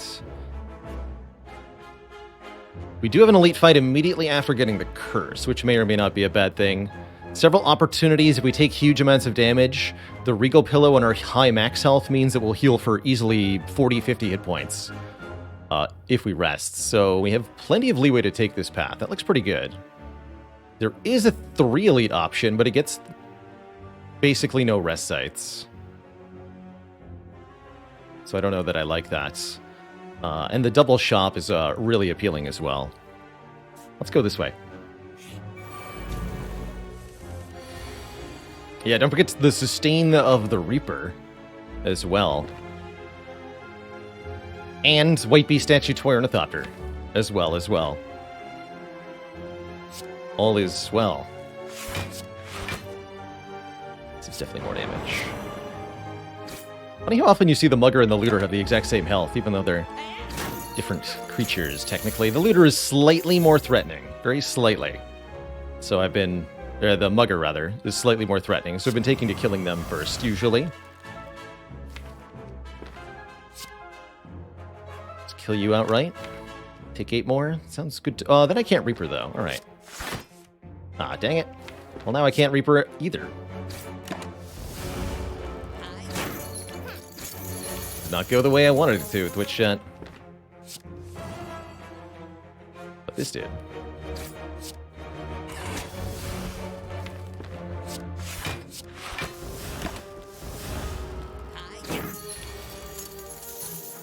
There's Reaper. Get some of the health back. And we may be able to kill this nerd before he gets away with our money. I'm hoping we can. Yes. Thanks to the power of 4 energy. Good. Okay, gained a ton of health. Blood Potion is also a lot of health. So we're essentially at full health here. Fire Breathing is back, but I think it's a bit of a joke with the direction the deck has gone. So I'm happy to skip. Last time we saved and quit to reset a fight. We did that last year a couple times. I can think of an Ironclad fight in particular. I save and quit to reset whether I played Demon Form early on in a Chosen fight, and that made all the difference for the run. Fire Breathing works with curses, but I don't feel like that's good enough reason to pick it up here. 2 per bird. I don't even think that's worth playing. Let's see. Carnage does 14. Can I play 4 hits on something? Yes, as long as one of those hits is feed. I could use the attack potion here, and I might as well use a potion here. And then I could realistically down and play the feed, but I don't even know if it would be enough damage. Let's do some... I guess I'll just see what the attack potion has. Oh. Whirlwind, Uppercut, Blood for Blood. I guess Uppercut probably is enough, huh?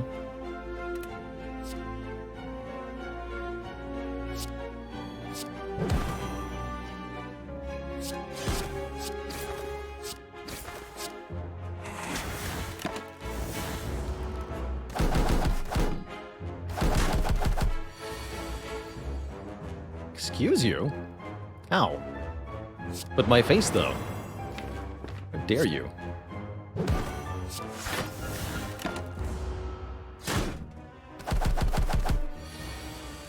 You too? Oh no.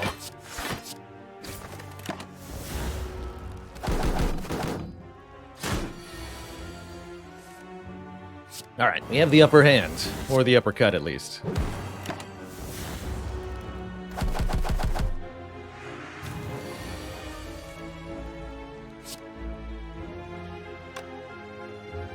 Wow, and they both go for swoop this turn. Wild. Simply wild.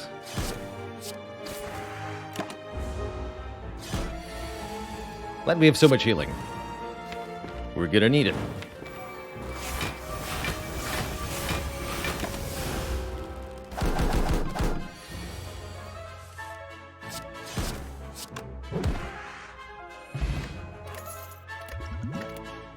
Feel no pain. Whenever a card is exhausted, gain block. Yes, please. Blood for Blood Plus also looks pretty dang spicy in a deck like this. Especially as the card to play over and over again once everything's gone. Pummel could be not bad either, especially with our strength. That Blood for Blood is pretty spicy, actually.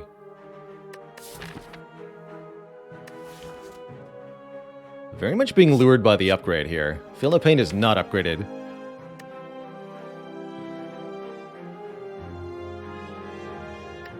And I already have survivability. I'm going to take this upgraded Blood for Blood. And I'm going to give Ranwit a speed potion to get a relic. Sounds good. Or we can give him the Blood for Blood that I just took. That's pretty funny. No, I'll give you a speed potion, sir. Drink it up. Give me a strike dummy. Cards containing the text strike now do more damage. Not bad, considering we got 5 of those in the deck.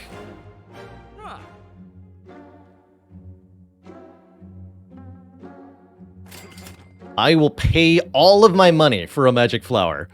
Holy crap, heck yes.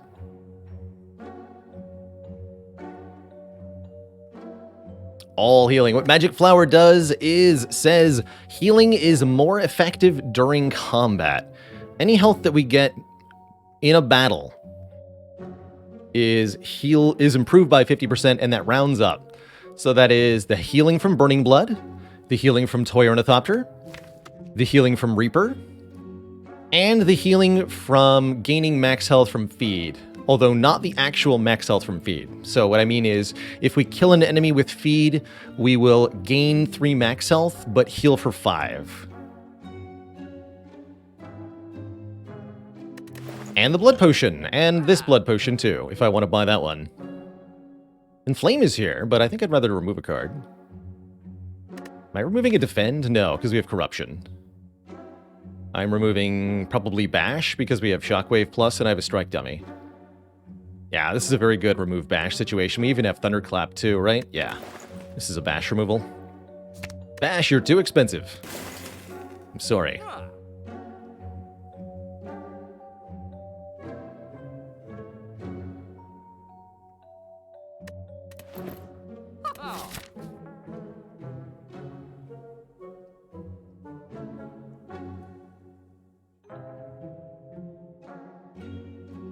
Never remove Bash? I encourage you to give it a try here and there. Kind of a clunky card.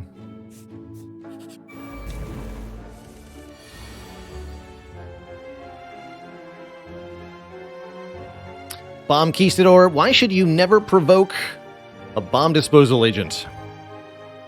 Their tempers have a very short fuse.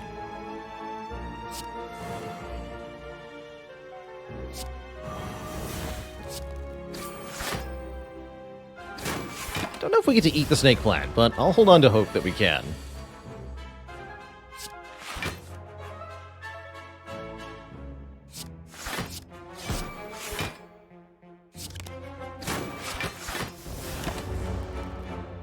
Would I pick up a Heavy Blade Plus? No, we don't have enough strength yet for Heavy Blade to really feel good. With 3 or... You really need about 5 points of strength, I think, for Heavy Blade to feel nice. We can kill this turn. But I won't gain any max health. I think this is a fight I'm okay missing out on the max health on. I have to do Carnage Strike, right? I can't play the Reaper either. Or I could do Reaper Defend. and go for the max health gain. Let's see, this will heal me for 7.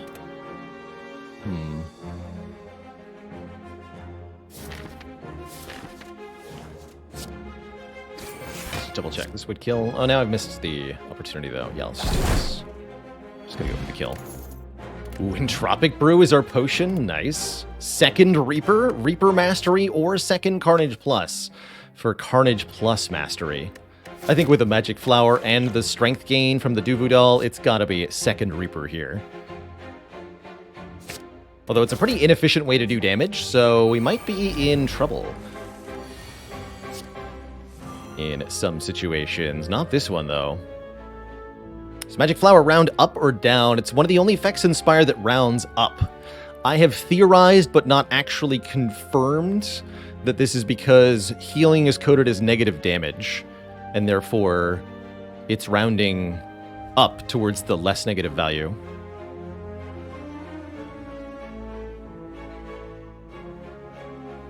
Or, yeah, or the more negative value, excuse me. Instead of flooring. It's like an inverse floor. It goes upwards.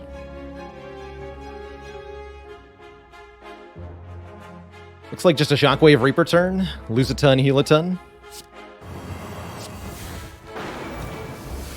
32 heal. Wait.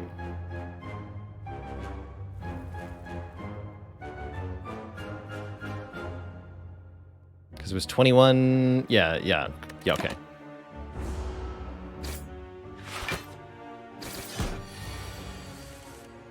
It's fun. Did we get to feed on Gremlin Leader? I kind of doubt it, honestly. This doesn't seem like a fight I can really afford to stick around in. This enemy does get really nasty with time. Note that you cannot eat minions with the skull icon here. They are inedible. You will get indigestion, as we just did. And it will make you sad.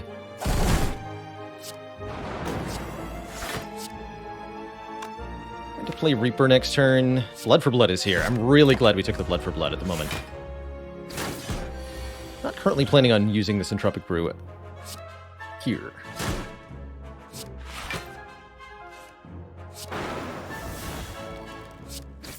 Actually already doing pretty well on health. Boys? Alright, good fight. So we'll drink the blood potion now, then pick up the energy potion. Go to completely full health. 114 health. Whetstone will upgrade 2 random attacks. Upgrade my feed, please. Do I want a drop kick? No. Not really. Definitely don't want a Rampage Plus.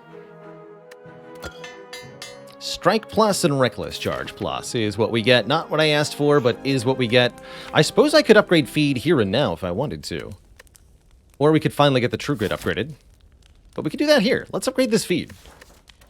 Feed. It is time.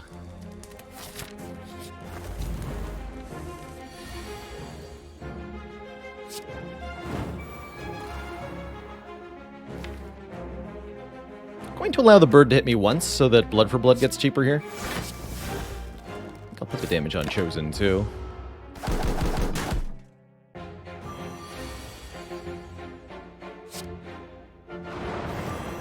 This is not ideal. Being vulnerable next turn could mean taking a ton of damage. Not really sure where to direct my damage at the moment. Feed coming up. Feels like we should weaken the bird now, rather than the Chosen, but I don't know if that's right. Good news is, even if we eat 1,000,000 damage to the face, which seems to be happening, I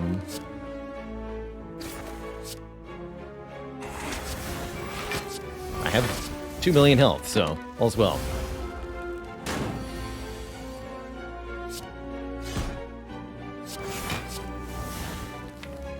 Oh, that'll work next turn. It's a Reaper and Carnage.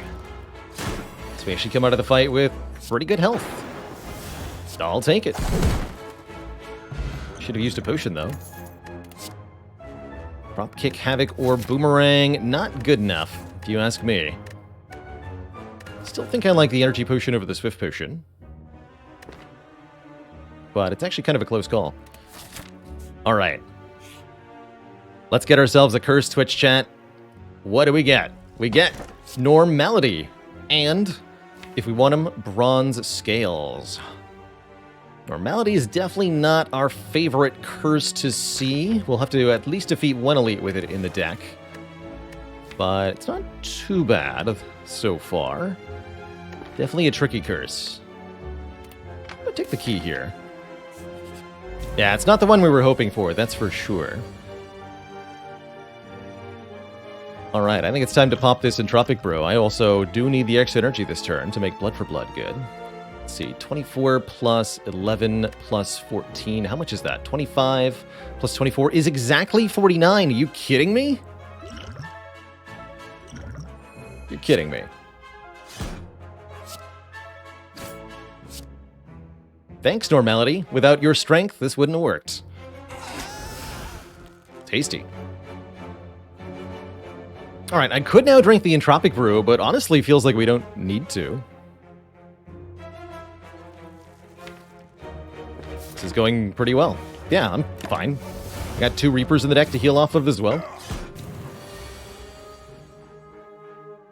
And you know what, being limited to 3 cards ain't so bad, because actually that's all I can afford anyway this turn.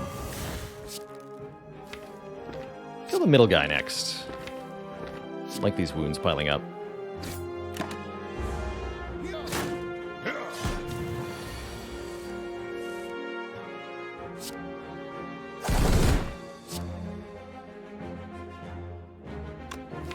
But I do want to heal off of the Reaper. Sure.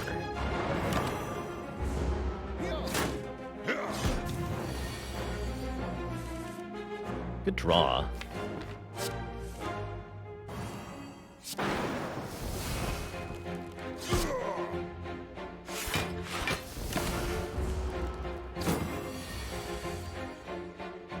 Bad draw.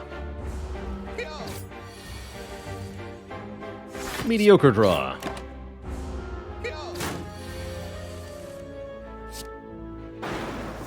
Pretty good draw. Alright, health is very high. And now we have Ice Cream. Ice Cream's going to make curses a bit less painful. Feel No Pain is back, and this time I will happily take it as there's no Blood for Blood plus competing with it. Welcome. Here we go. Don't actually have to go to the rest site, but why would I ignore the ability to upgrade this True Grit? I wouldn't. Here's my question. Do we remove the Normality at the shop here, Twitch chat? It's giving us strength currently, but it is a Normality. I think the Feel No Pain upgrade might be better. I guess that depends on whether we're keeping the Normality or not. We have to answer that question before we can choose which upgrade makes sense. We have to master Normality. And it's not wasting my energy. That's true. Flannel Violin, thanks for 34 months of support. I do agree that Normality will probably be more reasonable to upgrade with Master with Mind Bloom at some point. Because you do get 2 copies of that. It is giving me strength, though.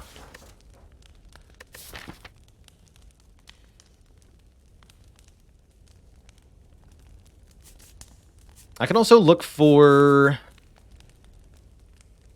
the Coliseum event if I choose not to go to the shop here.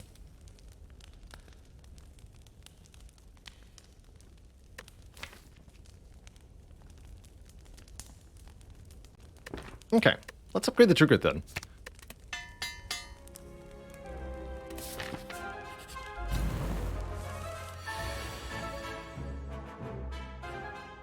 One. 2. Guess this is more total damage than the strike is, although it's distributed differently. Cool with that. Should be easy to feed on one of the 3 of them. Seems almost trivial.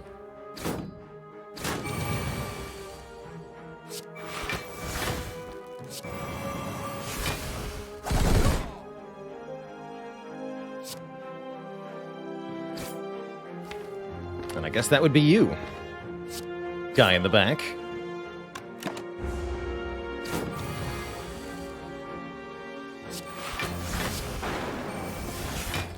Bird nerd. At the rear of the herd.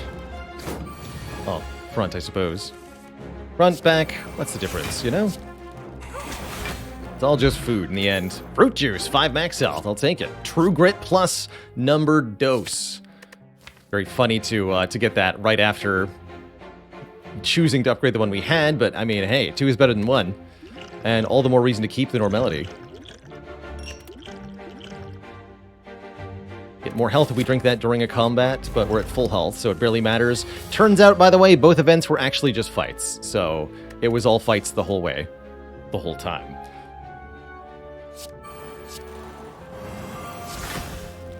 Pretty funny. The non-stop noms continue.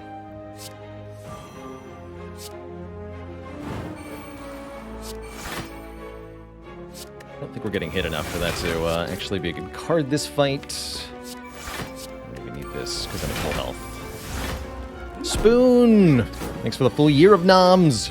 Happy to support such an awesome and cozy streamer like myself. Why, thank you.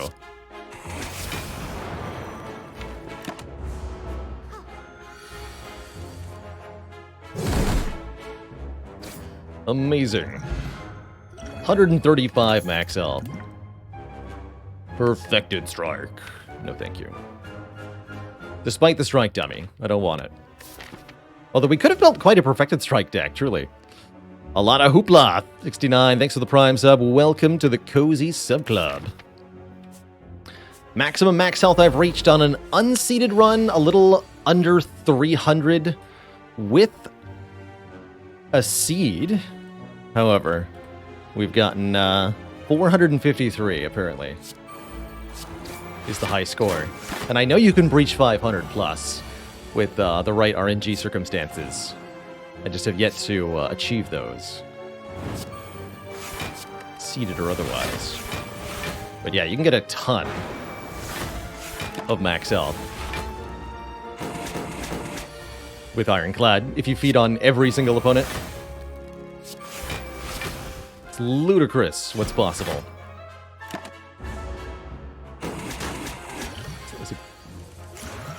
Heal for 8 when I use a potion, by the way. Absurd.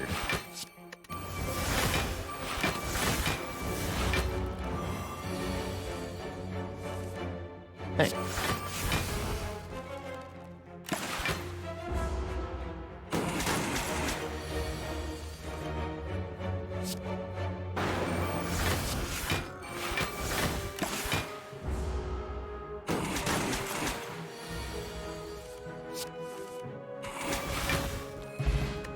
So much healing. Magic Flower has healed us 63 health so far, apparently. Good lord. Reaper number 3. Okay.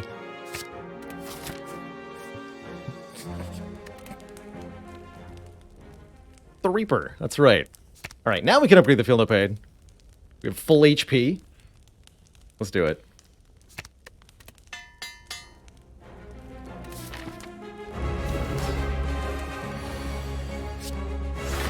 What normality? Never had a normality in my life. Is it a turn 1 colorless potion situation or more of a turn 2 colorless potion situation? Definitely want to use it here. Let's do turn 1. I want a bomb. Oh, Hanagreed works. Discovery is also very interesting. A lot of upper potential there. Sadistic Nature is not a terrible amount of added damage either. Adds to Shockwave and Thunderclap. I guess that's everything it adds. Okay, give me Discovery. This could be a Demon Form or a Inflame or something. Or another Battle Trance. Or just a Dropkick for this fight, which is actually pretty good. Let's take the Dropkick for this fight. I don't think I need 3 Reapers either. Although with Ice Cream, maybe I did.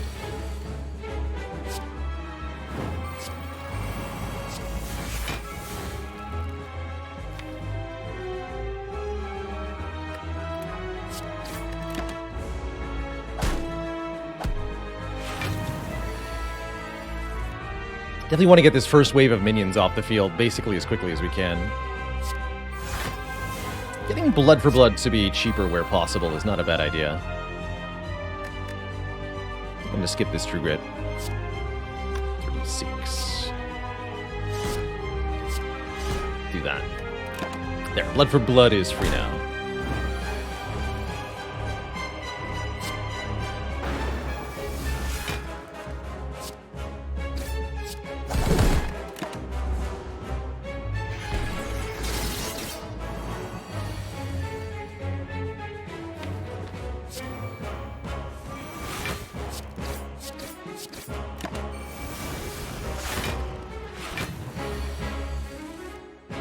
Hits headed our way, but nothing we can't deal with.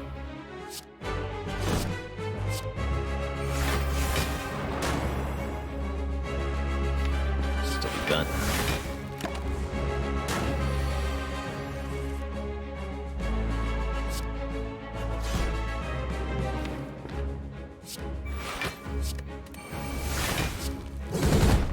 Do you think I can still land the feet at this fight?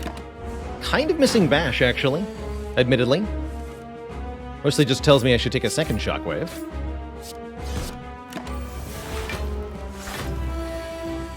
$54. Ouch. That's a big number there, Collector. Sure you wouldn't rather do different number? No. Please, consider different number.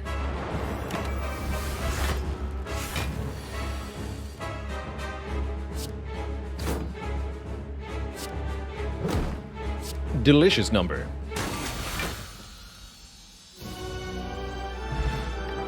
Get an elixir to exhaust cards. The fourth Reaper is here. However, we should strongly consider Limit Break here. Double our strength with 2 and 8 strength from Duvudal. Minimum 3 coming our way. Limit Break is definitely a huge boost to our damage output and healing potential both. And a card we want a second copy of, so I'll take the first one for sure. I'll also strongly consider Pandora's Box, transforming all 9 strike and defend cards. We didn't get rid of any yet. Ooh, that's spicy. Although, though, losing our defends might be a bad thing. P-Box is very spicy. Black Blood would heal 18 per combat with the Magic Flower. That's pretty hilarious. Or we could simply go more energy with Slaver's Scholar. But I actually really like Pandora's Box here. Let's spin the wheel. What do we get? Double Heavy Blade. Fiend Fire, Evolve, and Fire Breathing, and Berserk. Curious. A lot of powers. I like that overall. The Fiend Fire especially is very good.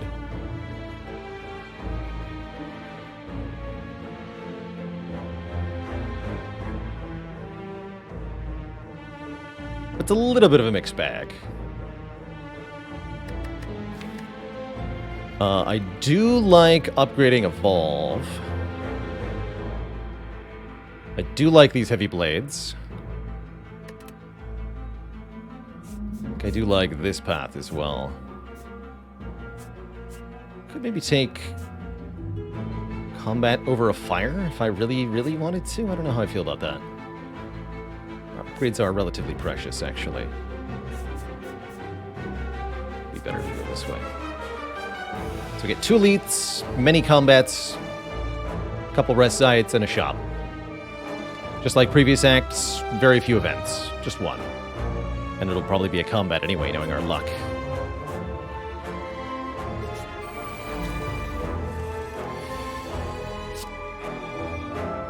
Did I get Evolve and Fire Breathing from Pandora's Box? Yes, both of them from Pandora's Box.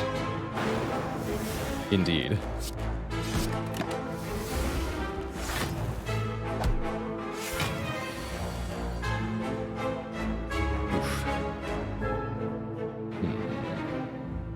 How important is feed? Guess we're going to find out.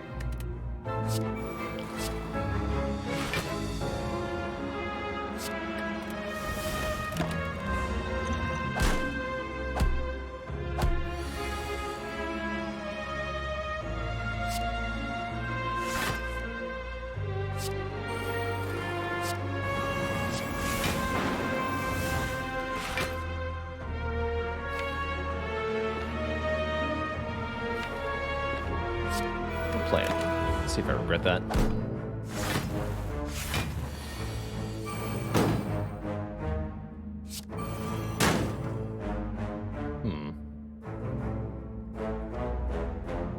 One card.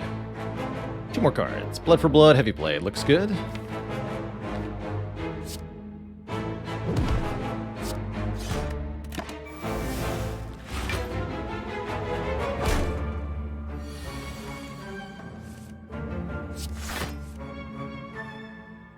What is it? Exclamation point greed? Yeah, the richest I've ever been is that clip for sure. No contest. It was also a seeded run.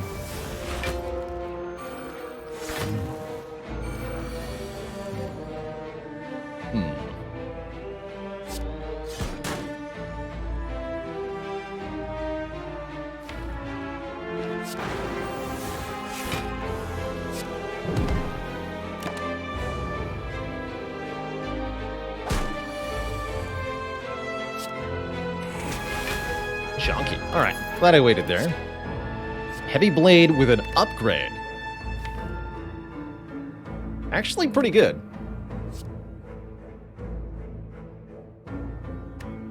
Is it better to just upgrade the 2 that I have, though? Probably. Probably. So probably should have kept that elixir as normality insurance. Oh, I could lose Reaper. Thank goodness we have a spare. No, I'm going to lose Fire Breathing. Sorry, Fire Breathing. But, this ain't the deck for you. I don't believe it. You are not welcome here. What's my Spiker solution?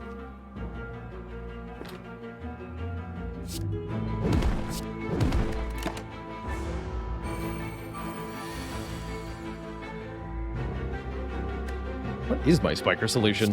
Help! You have 60 health! Why is the Spiker so healthy? Ah! I guess healing is my Spiker solution. I accept this.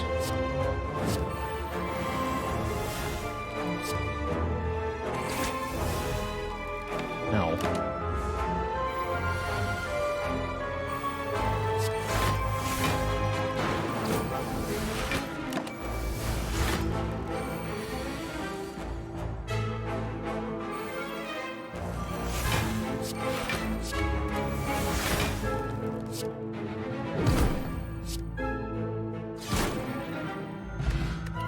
Smoke Bomb? No thanks, but I'll take a Flame Barrier. Flame Barrier is a very good skill with Corruption. There it is, Dolly's Mirror. Is this the run then, Twitch chat? I think this might be. The Fabled Mirror has arrived. The 5th Reaper. No, that's not what I'm thinking of doing with it. I think this Twitch chat is our opportunity to get Ascender's Bane duplicated. It'll give us an additional point of strength. And if we take this Dark Embrace, especially, it'll be super easy to make up the draw. So I think this might be the moment to mirror our normality. Sorry, our Ascender's Bane, not the normality. We can get normality more easily later, but Ascender's Bane has to be mirrored. And I removed Bash, so it can't be double Bash. Could also mirror Berserk, but I don't think I want to do that. So let's do it. Double Ascender's Bane. Please and thank you. There it is. Number 2. I'll also take a Disarm, because Disarm's pretty sweet. Believe it or not, we did that last year as well. We actually duped Ascender's Bane last year on a Watcher run. Pretty wild. No, don't just... Yeah, there we go. 6 is fine. Don't need to use a potion yet.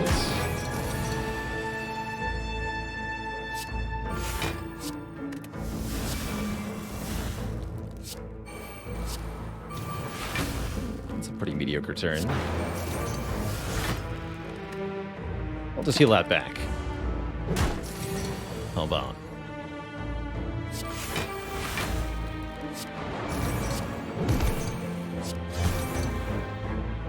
Keep the Fiend Fire.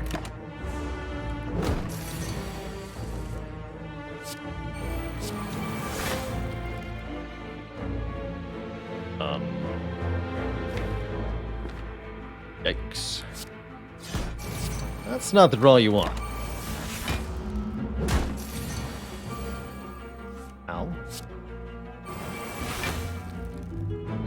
Alright, Reaper's here. Give me that health back, please.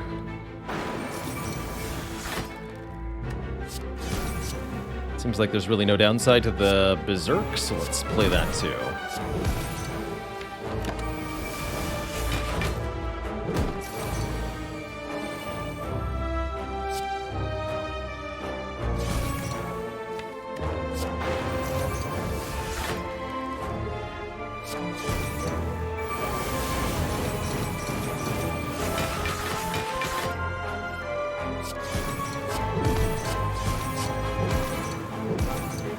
Ow. The damage. Drink that for more healing. I remembered. Alright, we got a smoke bomb. Good. Armaments is pretty decent. Seeing Red looks very good with Dark Embrace, Corruption, Ice Cream. Take a Seeing Red here. So let's reevaluate. Do we value upgrades more than combats? Yes, because every upgrade is a energy, essentially. But I'm going to recall first. Get our third key here. Reptomancer. Welcome to your doom.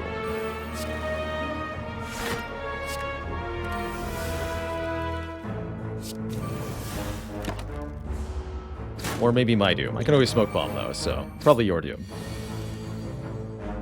If I had to guess. Well, actually, looking increasingly like my doom.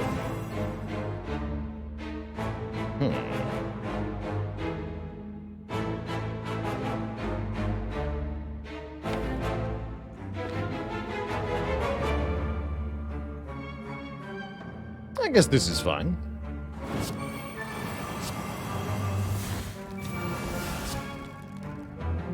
Do I even bother with the Thunderclap? I'm going to kill the other ones next turn, though. Let's do it. Definitely don't play the Berserk. Just eat all of this to the face.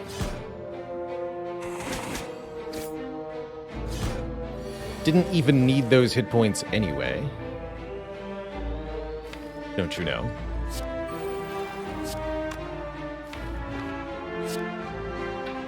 Two will perish.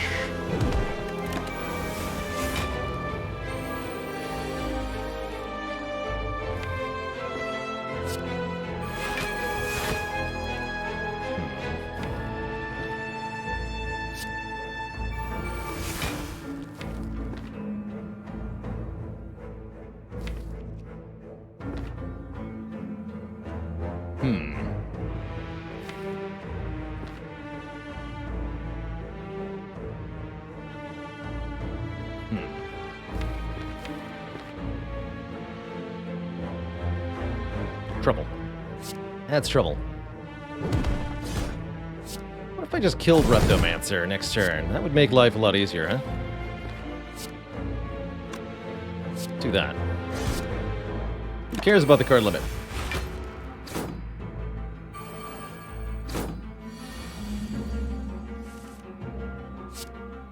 Behold. Actually, wait. There is no card limit. Behold.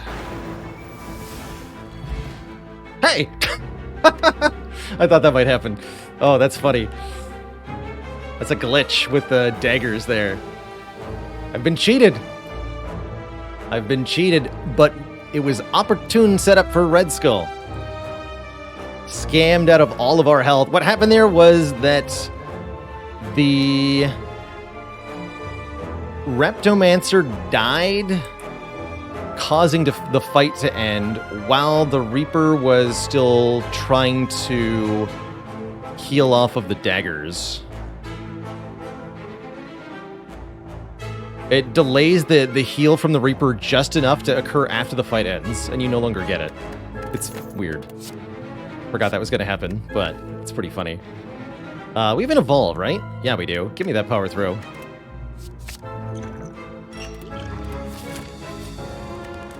Oh well, I can just Reaper back. More health in a different fight. It's fine, it's fine. Here, you be cheaper now.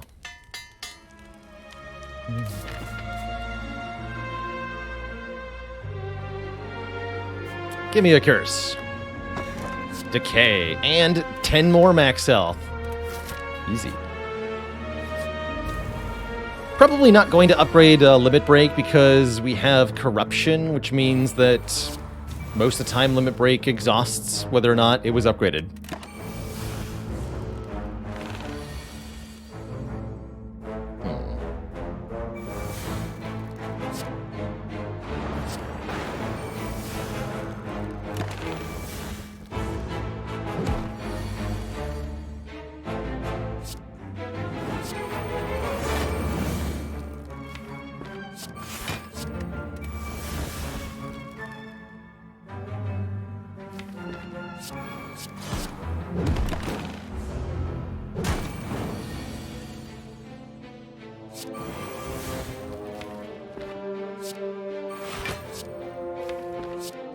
Oh yeah, I'll use that heavy blade. It's overkill. Surely you would agree.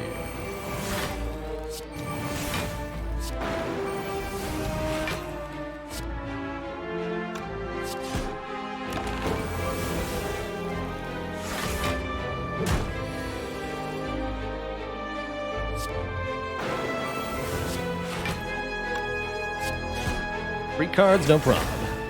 Look at that, back to almost full health, just from one single enemy opponent. Bloodletting plus, think of all the energy, or a second copy of Flame Barrier, also looking pretty good here.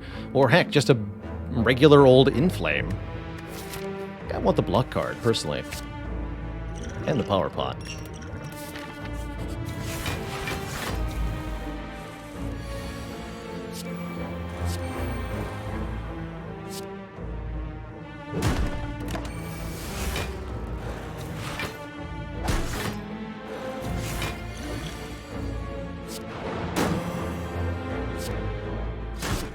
Chomp.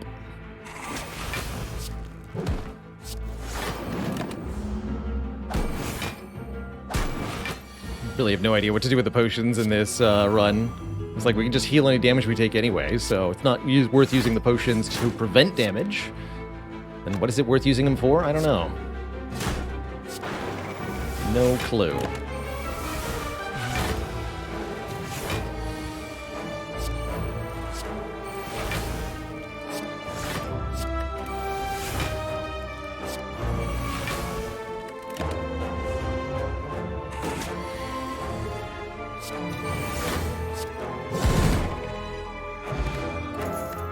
Sometimes I don't want the new potion that's being offered either, so that's also a thing. It's like a pummel. Pummel's great with our strength, great with our exhaust synergies, and yeah, I think we go for the elites sooner rather than later. Why not? Now we upgrade the corruption, save an energy on that card. Ice cream really starting to do things now. Potions are useless confirmed, it's true. Alright, I'll use the power potion here. This is a risky enough fight, surely. What do I want? Berserk, fire breathing, metallicize. Pretty good fight for fire breathing, actually. Give me that.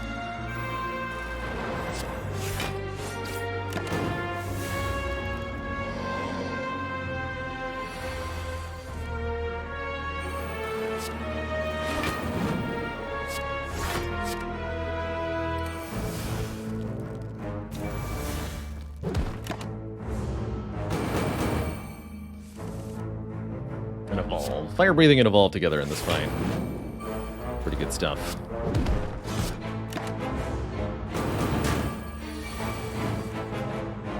There's the big hit. Had to know it was coming. Good. Go power through, then shockwave, then true grit. Get rid of berserk, I suppose.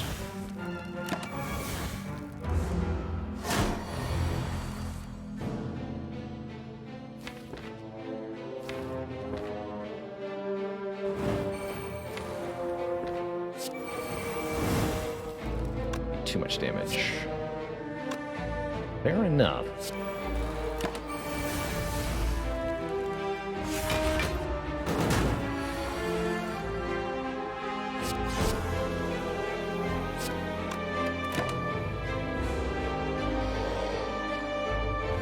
Both copies do not need to have the same upgrade status for this challenge. No. Good question. So we can have one upgraded, one unupgraded if we want to. That's allowed.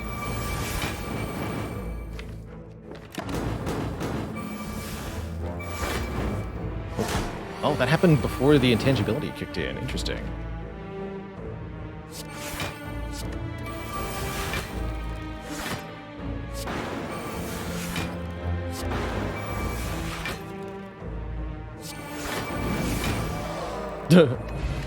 Fair enough. Second Dark Embrace. I don't know if we have Dark Embrace mastered or not, but I mean, this deck wants to anyway, so give me that. Nice max elf.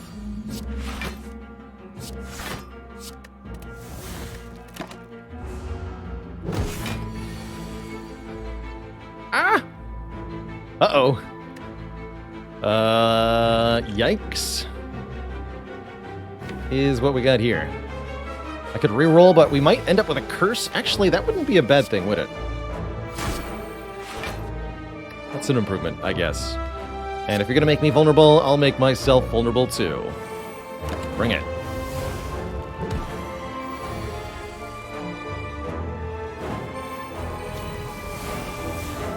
How have I not drawn a Dark Embrace yet? Ouch. There we go.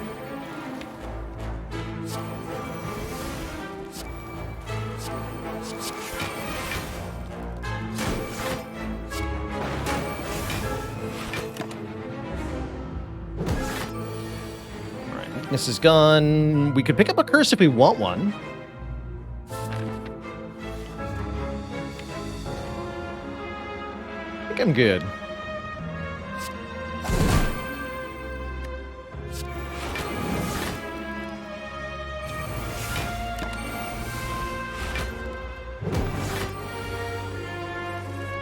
Since there's no reasonable way to get two of them by the end of the run here, for example. If that was still reasonably possible, I'd have a different story here. I still want to eat you, right? That is correct.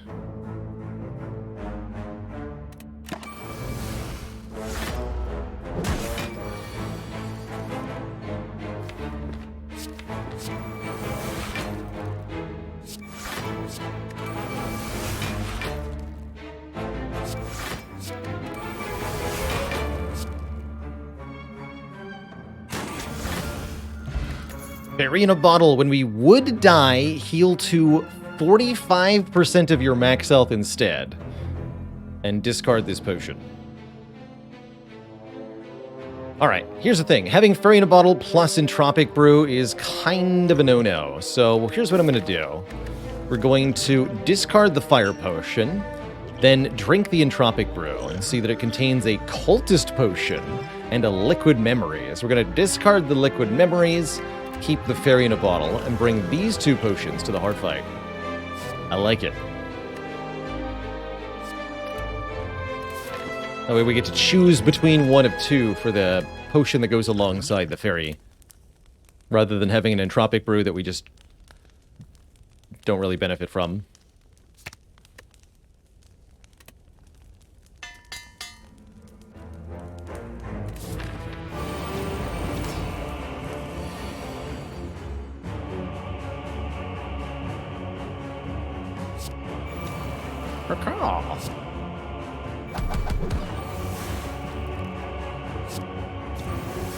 Blood for Blood's very good in this fight. I guess I'll just play the Limit Break then. Sounds good. No corruption for cycle. I'm fine with that. Less fine with this turn. This turn looks miserable. Hello? Ow? My face? Could actually just Heavy Blade feed. Seems smart.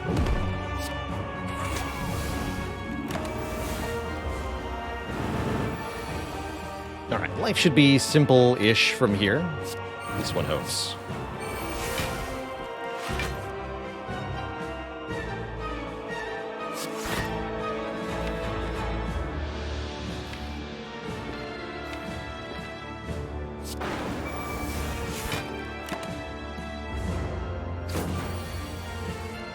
Oh no. It seems it was anything but. Well, glad I got this fairy in a bottle, just in case we end up taking so much damage that I need it. Ow my face, etc.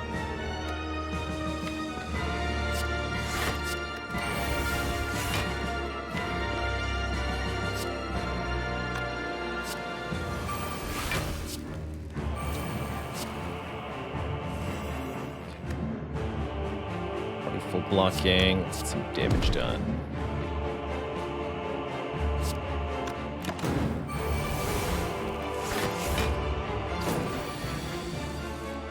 Okay, there's corruption. Don't need to use corruption yet, and I probably even shouldn't.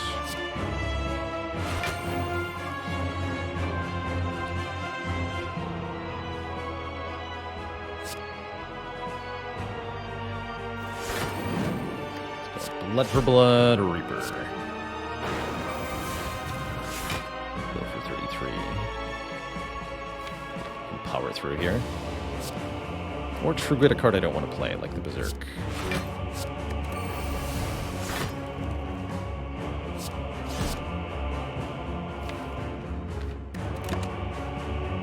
Not bad.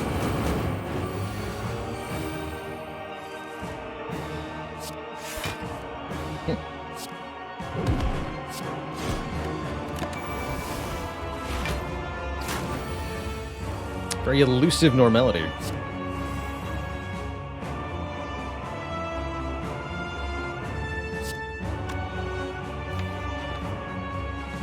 Seems like a good turn to play the corruption.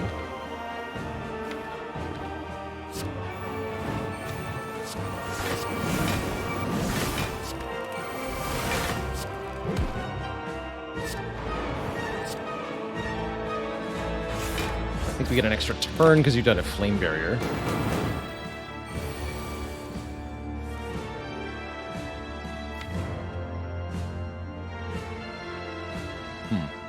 But I wouldn't call it a good turn. Oh, shoot. It's actually miserable. Hold on. It's not any better. Well, maybe a little better.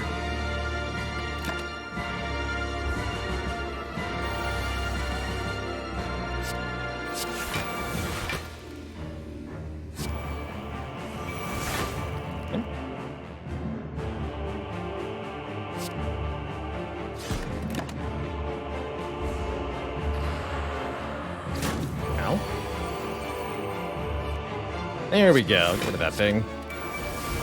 About time. And Fiendfire's here to destroy all these wounds. Also good.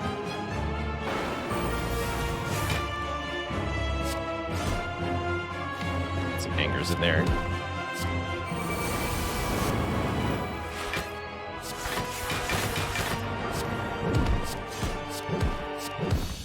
GG. Alright, 113 health should be plenty for boss number 2, which is the Time Eater. Time Eater won't give us nearly as much trouble as Awakened One, after all.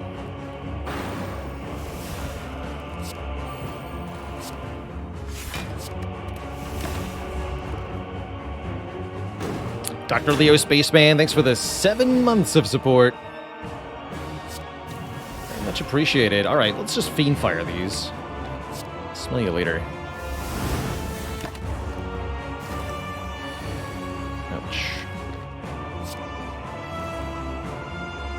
Disarm is here, Shockwave is here. I can't play 4 cards, so I should play none. Another 33 headed my way. This Time Eater has got a Rude Streak. Ow.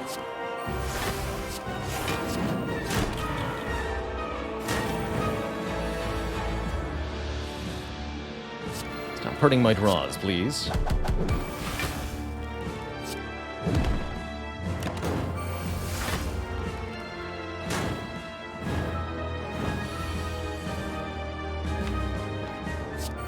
corruption on the bottom, too. Interesting.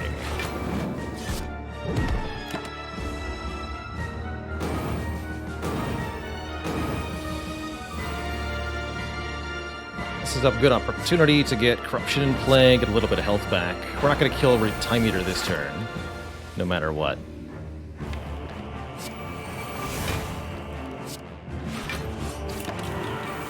We can at least set ourselves up nicely here.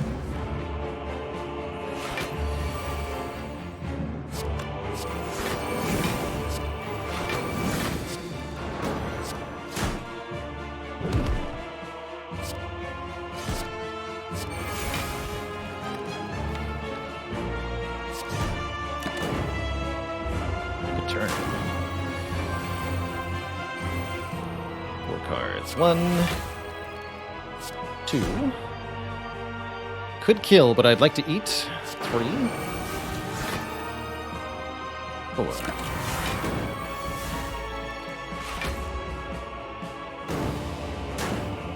Feed me your escargot.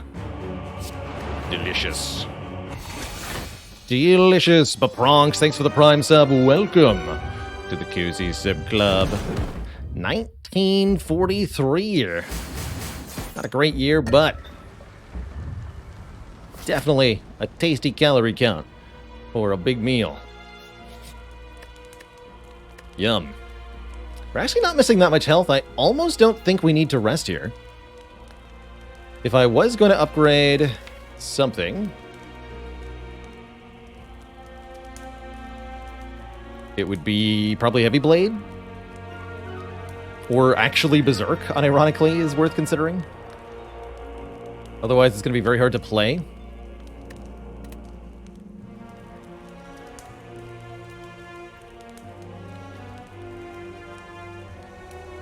I mastered one other curse too. I feel like there was a run where I kept both normalities, but maybe there was a double pain run on Ironclad.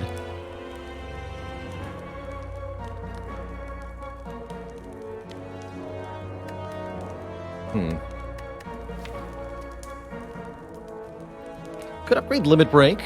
That maybe lets me use it twice. Let's try that. Let's upgrade the Limit Break. Especially because we have the Cultist Potion for the heart. Injury! We had double injury. That is odd. Interesting. Already got our 2 Dark Embraces and our 2 Heavy Blades. Feels like a good opportunity to remove a card, which would be what? Could actually just remove the Berserk, since I don't really plan on playing it.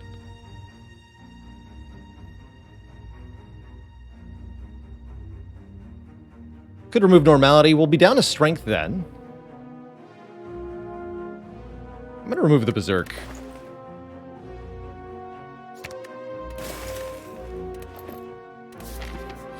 Cleave or another basic attack was also a reasonable choice there. Oh hey, see, we get to play Limit Break twice in this fight. Huzzah.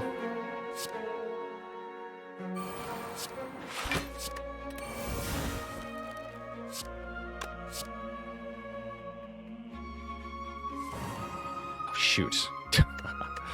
Right. Well, did that to myself.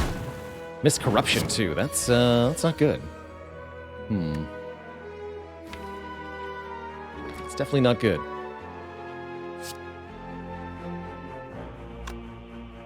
That's what we call bad, I believe.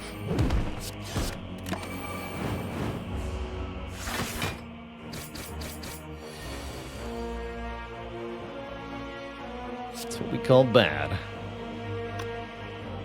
Ow.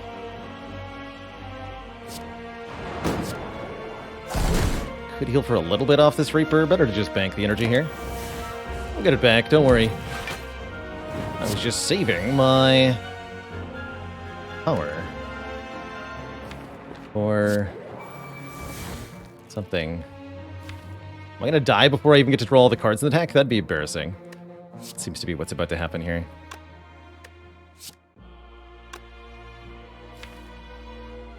Alright, I'm gonna play this then.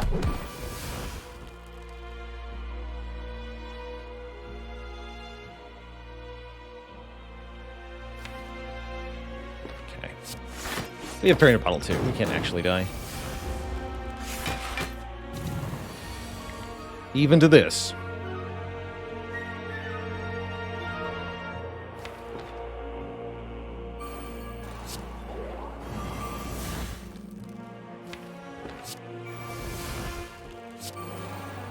Okay, here we go. Here we go.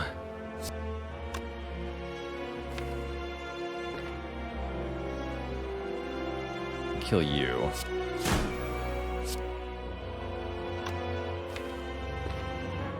Do you want to play that evolve? Okay, let's just do this then.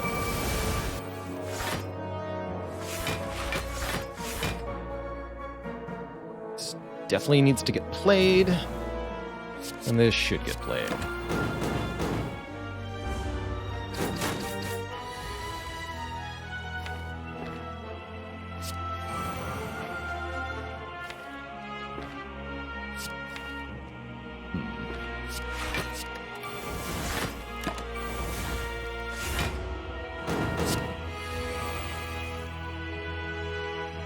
One.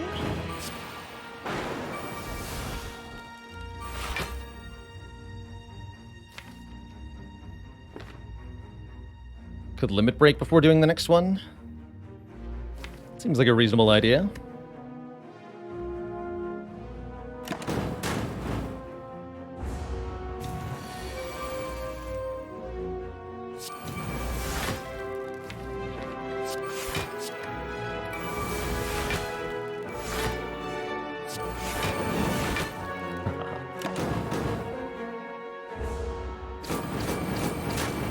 Still worth it though. Yeah, that's a heal. No problem. 129 health. Easy. Take an uppercut or a rage. Rage is fine.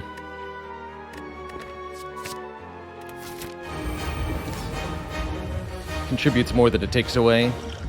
Early corruption seems exceptional. We don't need this fight to last long. So we're just going to put that in play right now.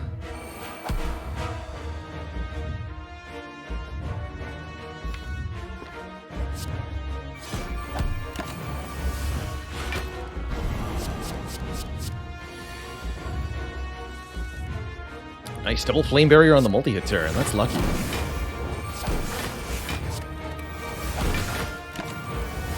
Very lucky. Kerpow. 120 return damage. Easy. No Dark Embraces in sight. That's alright. Card draw is for the weak, or whatever. Ow.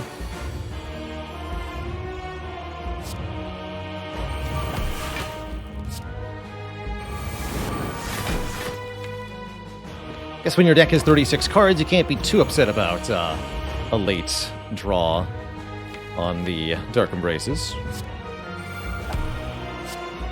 34 times 4. Whew, that is some damage.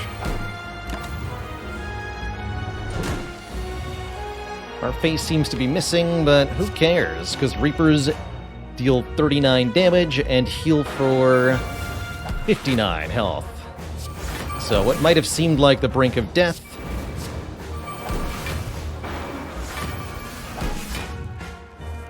is actually full health.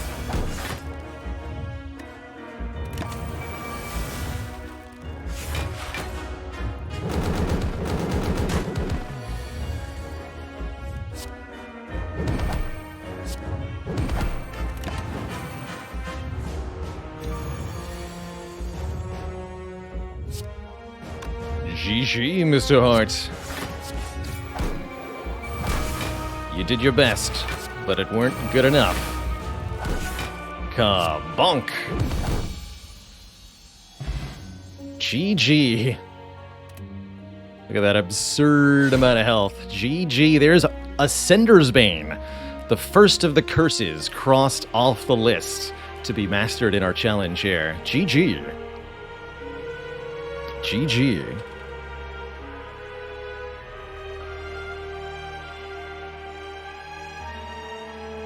up the client.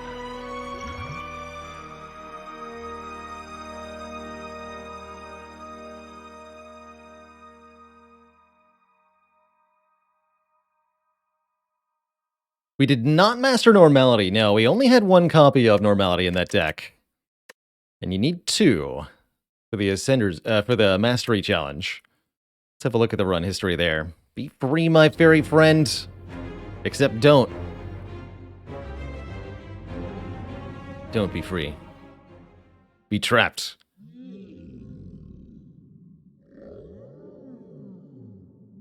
It's like a 90 hit point fairy in a bottle. You think I'm going to let that go? There's other adventures to go on. So, this run was officially Mastery on Reaper, Dark Embrace, Flame Barrier, Heavy Blade, True Grit, and Ascender's Bane. Good stuff. GG, everybody. How do we get 2 Ascender's Banes? Right here. Dolly's Mirror gave us an additional copy of Ascender's Bane. That's actually one of the only ways to get the second Ascender's Bane, is to use Dolly's Mirror on it. So, it seemed like the run to do it. How much health did we lose in the final fights? 118 to the Corrupt Heart, 147 to Shield and Spear, 104 to Time Eater, 139 to Awaken 1,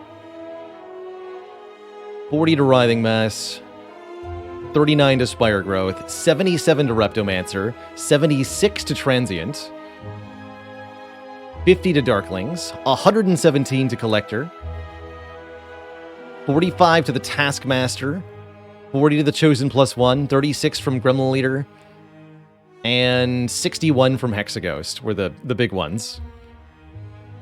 That's a lot of damage taken. That's not my most damage taken in a run by any stretch of the imagination, but that is a ton. I mean, it's over 500 damage just from Act 3 ending into Act 4. The highest total I've seen for a run is about 1,500 damage taken on Ironclad, and that is very similar to this one. Multiple Reapers, tons of healing, very little actual block. That was like a year and a half ago.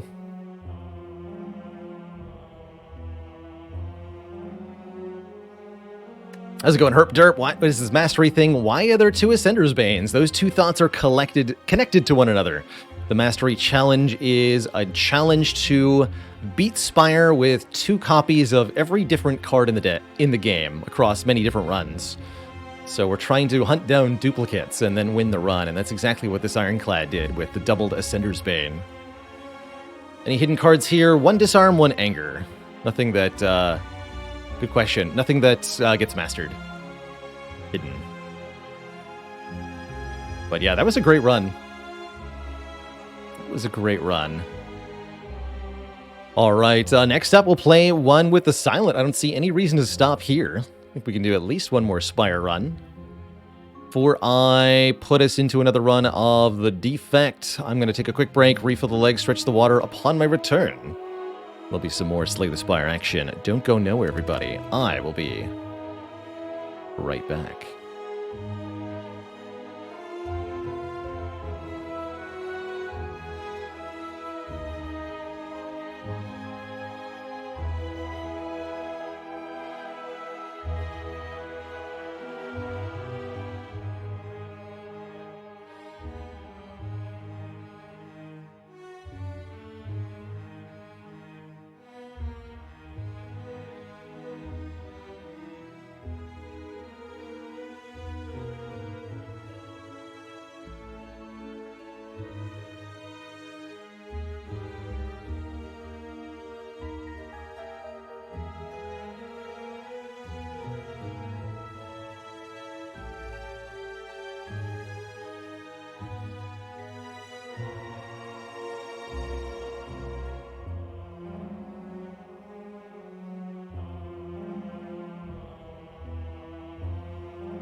All right, Twitch chat, we are back. We are indeed doing, as they say, another run with the Silent here. Ooh, with a max health for 250 gold start with an early store. Very hard to say no to that. I likely won't say no to that.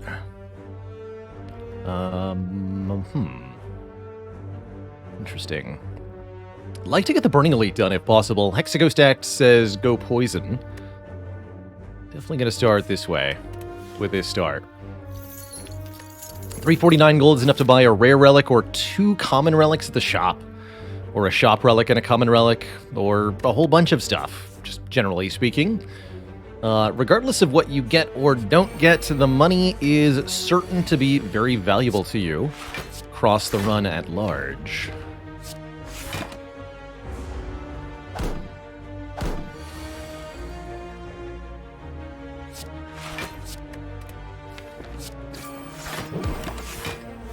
Money can be used to buy goods and services. Explain how, Twitch chat.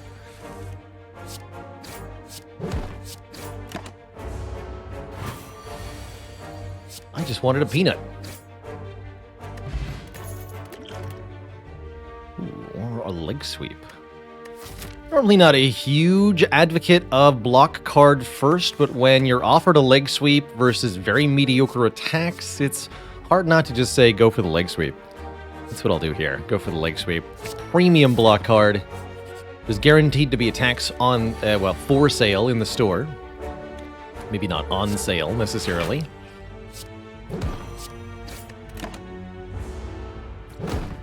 Am I sitting? I am now.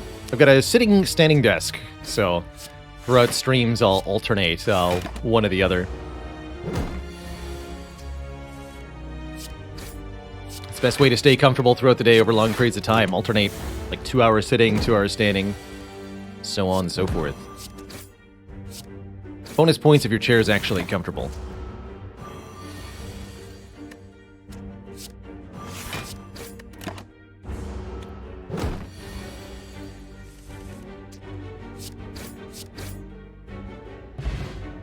We actually got a potion, so that 30% that was in the top there now, 20% is the chance that we get a potion after a combat.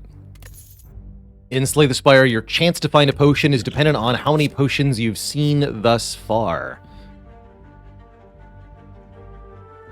Huh. Masterful Stab's actually a really good compatriot to Leg Sweep here. Interesting. I'm also very, very, very happy with Eviscerate as an early damage card on the Silent. It can really slap, even if you have to pay 3 energy to deal 21 damage. That's usually better than what Silent can do anyway. Is there a command for this enhanced UI exclamation point info mod? Same, to be honest. Thanks for the Prime sub, by the way. Welcome to the Cozy Sub Club. Let's go Eviscerate over Masterful Stab. Really don't trust Masterful Stab against Hexaghost in particular.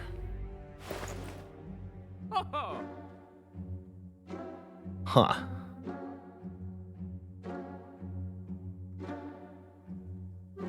Sundial and the Abacus are here. Interesting.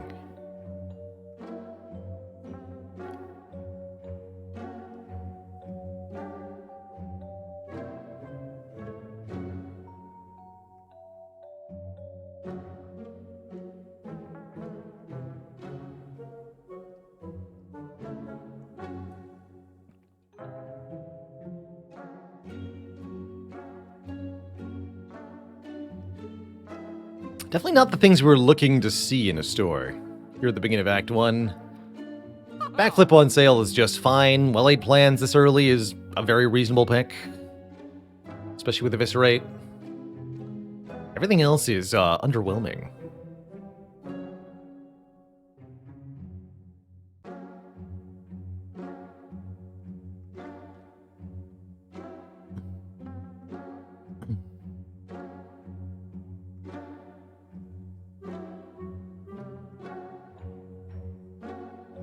Delta Eva, did you hear about the man who invented a belt made entirely of wristwatches? It's a complete waste of time, unfortunately. Alright, we will take backflip well-laid plans. I think those go well together especially. Do I want the abacus? I really don't feel like I do. I think I'd rather have more purchasing power in the next shop, wherever it be. And now that we've added both leg sweep and backflip, I actually feel quite compelled to remove defend of all things from this silent deck. Maybe this will be our strike mastery on silent this run, who knows? Am I sure I don't want to buy this? I'm pretty sure I don't want to. Although it will definitely help me this act.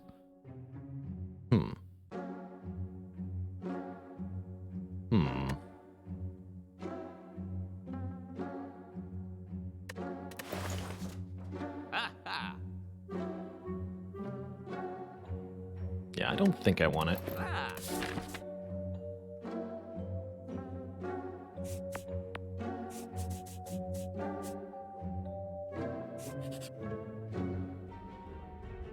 Yes, that's a pretty good deal. No matter what gets upgraded here, I think it's worth it. We've got health to spare, and these can be quite efficient.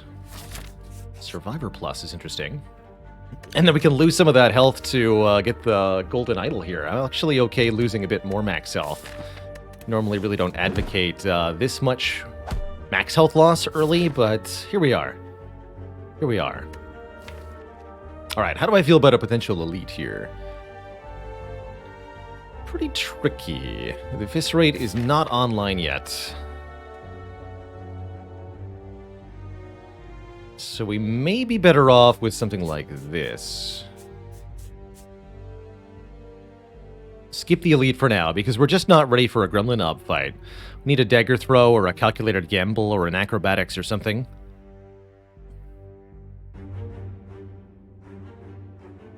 How often does the Abacus have to go off for it to be worth it? Every 3 turns is still pretty good, honestly. I'd say that's the minimum threshold to start considering it. Every third turn.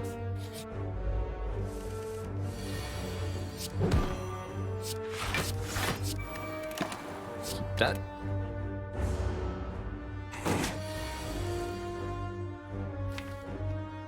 Keep the Eviscerate to go with Survivor. Although I'm probably using the leg sweep next turn.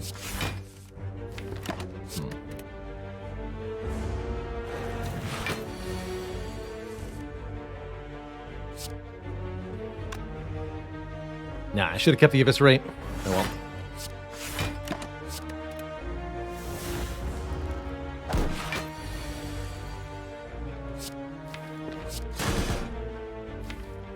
Should be able to kill next turn now.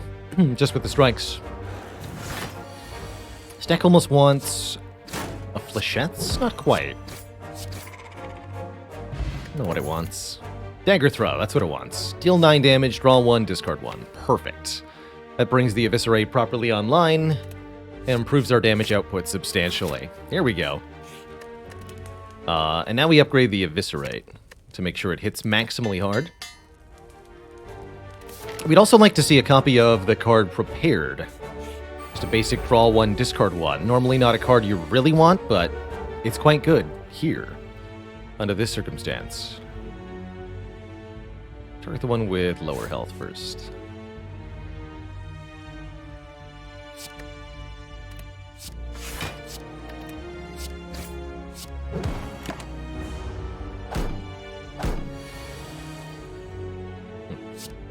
Neither will attack me next turn.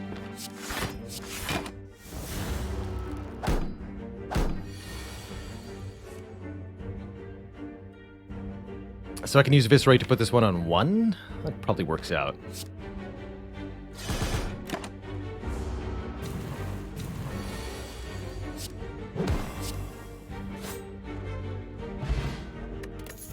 Yeah, 4-0 energy, which is indeed huge for Eviscerate. And look, there it is.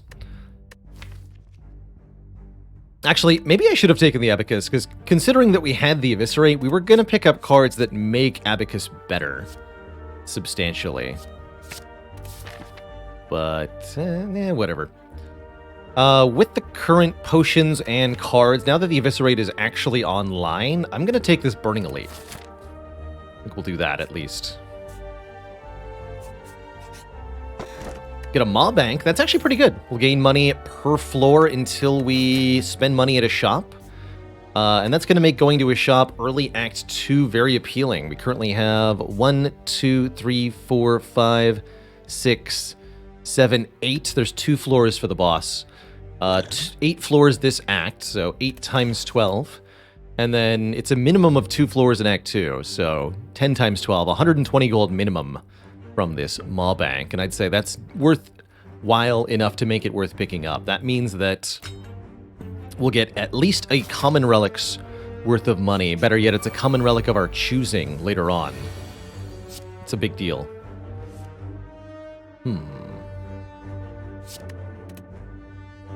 I can do Survivor, Defend, Eviscerate. Perfect. Or Backflip, Eviscerate. Or Backflip, Dagger Throw, Eviscerate. No luck there. But kill one of these. Wow, they all rolled max damage, huh? Kill the front one then, I suppose. They're all the same.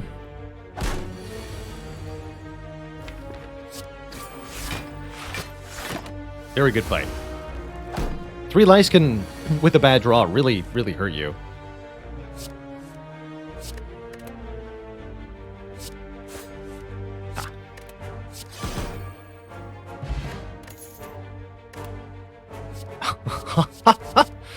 Acro or Tools of the Trade.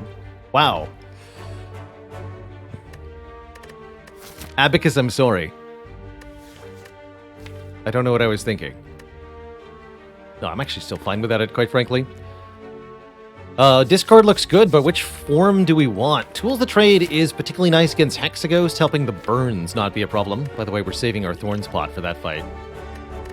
So Acro as a common is really appreciated. This might also be a good opportunity to master this card, which is a difficult to acquire-ish silent rare. Let's do it.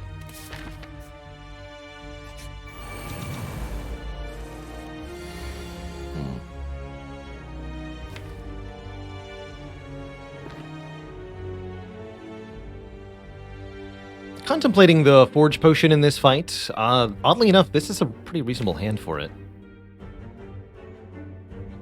Although upgrading the tools to be cheap is pretty tempting too. But I really like just upgrading this hand. Getting the prepared upgraded is good. Let's do it. Of course, that we don't play these cards because I drew leg sweep tools. They have strength, by the way.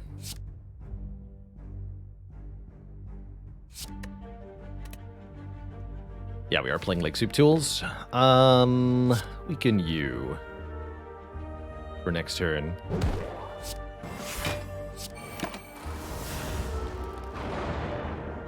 Am I doing this challenge for the sake of challenge? Yeah, for the sake of challenge, for the sake of variety, for the sake of making content that I think is interesting. All this and more. For the sake of my own interest in the game. It's a lot of reasons to do it. I think they all kind of align harmoniously.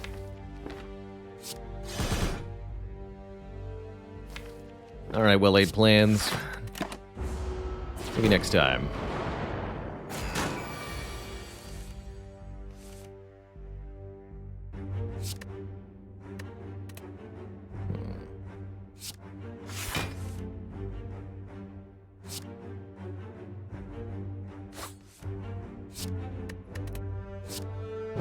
This way.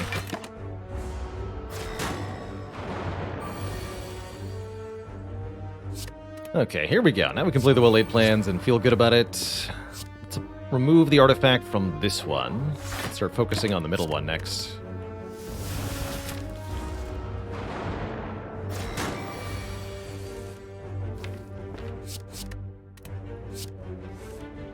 Oh, brutal. Ouch. What a draw.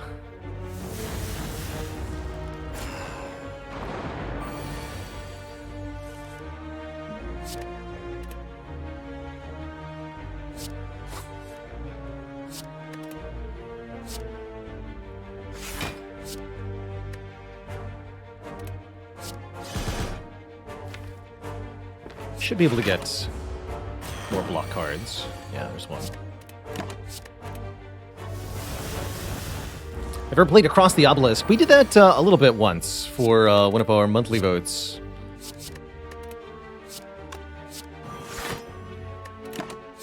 Thought it was enjoyable, and I really like the concept for like cooperative multiplayer.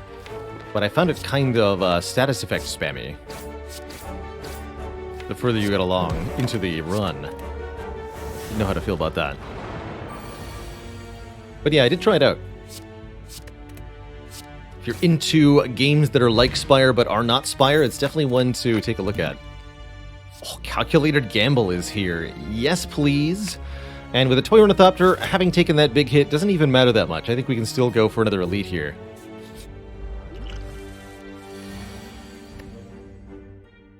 Four gremlins stand before us, pleading for their lives, it seems. Could outright KO the wizard with Eviscerate here. If I take out the sneaky gremlin, we might have a bit of a situation on our hands, won't we?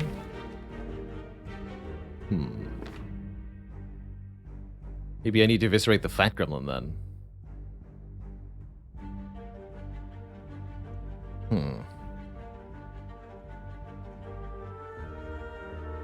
Best card game after Spire? My personal preference is Monster Train, which we'll be playing more of later today. I think I found that one to be ultimately the most enjoyable, most replayable. The visual style of Monster Train isn't for everybody, I totally get that. But mechanically, I find it really enjoyable. On a revisit.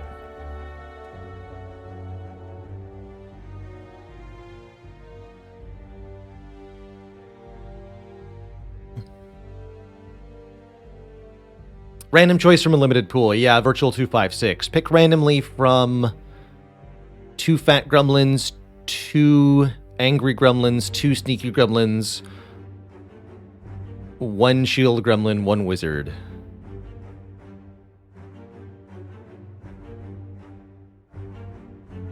I think is how it gets picked. Don't think you can have double wizard, right?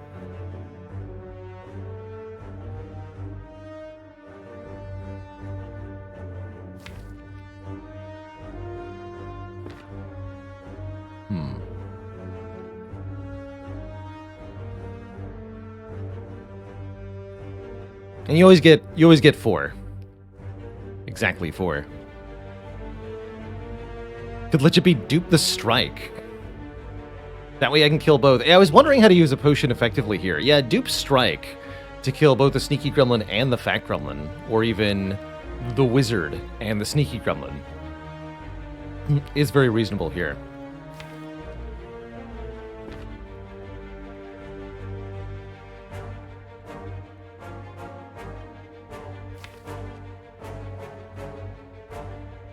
With the damage in the draw pile, I think if I don't kill the wizard, and I do kill the other 2, with the shield gremlin always targeting the wizard, I'm going to get hit by the wizard blast on turn 3, and I have no way to stop it. So I think the best line is going to be this. Kill the wizard with the Eviscerate. Use the dupe pot to kill the sneaky gremlin. And then just... Well, I try to draw Neutralize. Can save us 2. No.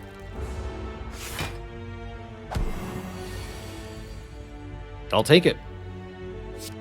I will take it.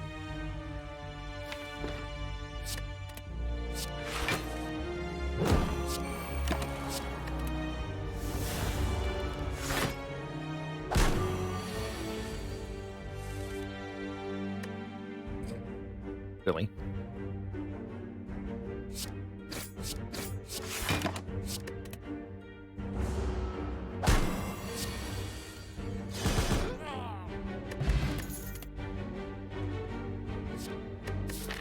Could take a second plans here. Don't know if I love that, but it's an option. Could end up dying rich if I go for this elite, huh?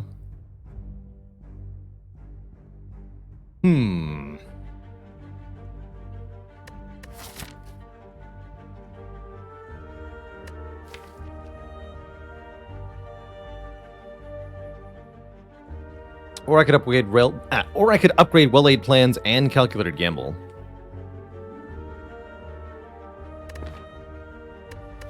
And not go for another elite.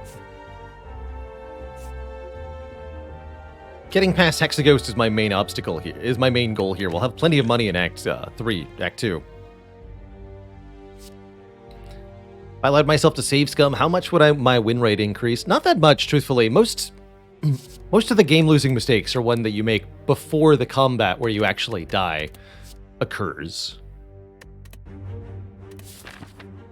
If I abused it as much as possible, I could maybe halve the amount of times that I lose, but I don't think it would be very entertaining to watch at that point. I think we should take one more fight. Yeah. What would an event get me? Maybe removal? Removal would be good. We could get a shop, that'd be bad. We could get a relic, that'd be good. Healing would be unnecessary. I'll take the fight.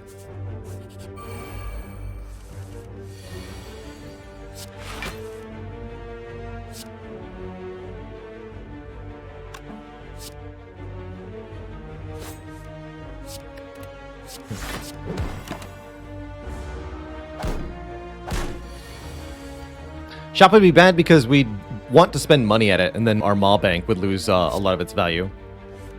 Is the reason to be undesirable anyway. Undesirable. What's this?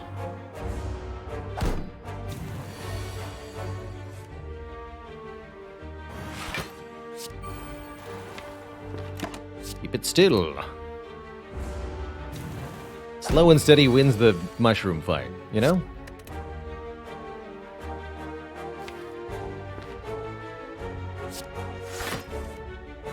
Draw the Eviscerate. Yes. Good. Don't think we need Deadly Poison for Hexaghost. Not with an upgraded Will Aid Plans, we shouldn't. And a Thorns Potion. Deflect is quite reasonable for a little bit of extra block, especially with how much draw we have. I think it'll help pretty good in Act 2 as well.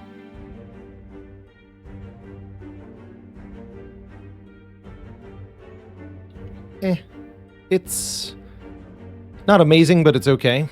I can even block Inferno pretty good with Survivor Leg Sweep. Okay, I'll take a Deflect. And we'll upgrade the Will Aid Plans. And as long as we use the Thorns Potion, I'm pretty sure we're going to be okay here. But I'm actually not convinced that we will beat Hexaghost before the Inferno turn.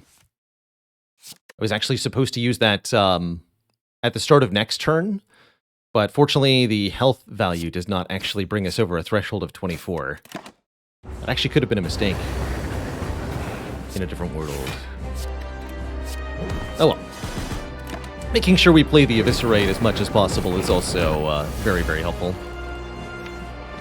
Here? I think we go Tools, Plans, Defend, take one. Seems like the best line. Getting the powers in play is pretty much required here. And now we can Leg Sweep. If we want to. And we do! It's also Gamble. Trying to find that Eviscerate. No luck yet.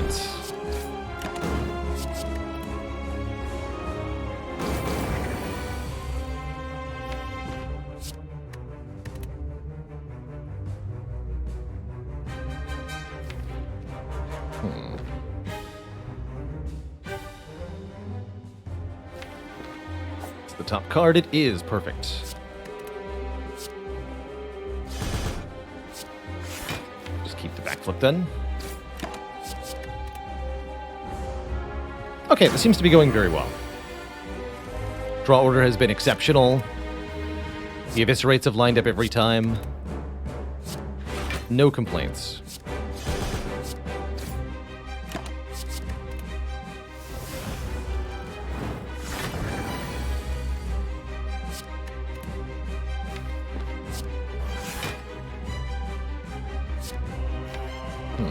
Although, do note, it does seem like we're still probably not going to kill before Inferno happens.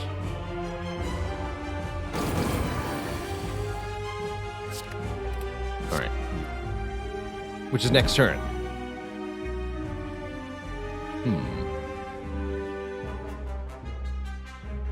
We just want to keep this in our hands. Yeah, Survivor leg sweep for next turn, I guess. Cool. So go deflect defend this turn.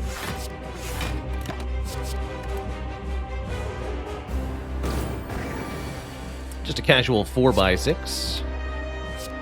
Discard some burns, no problem, no problem.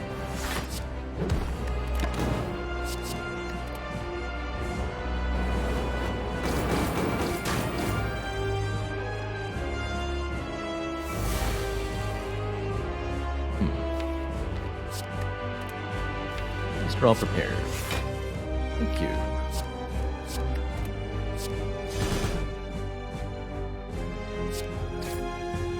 Right, if we keep 2 strikes, we win.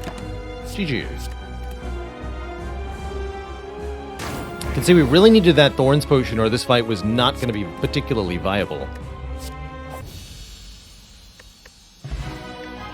We're through. We are loaded. We're offered to alchemize White Beast or Toy Ornithopter. That's going to be yeah, that's the one. Ostensibly, there are. Oh shoot! I accidentally closed Spire. I don't think I'll have to redo that Hexaghost fight. You know, I've almost accidentally closed Spire on screens like that so many times. I am genuinely shocked. This is the first time that's ever happened on stream. Let's try that again.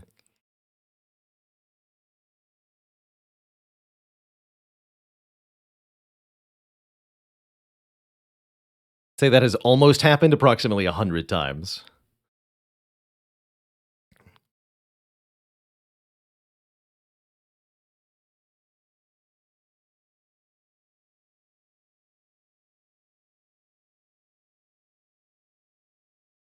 Let's try that again. Apologies, everybody. That was not me tweaking the RNG. Wink.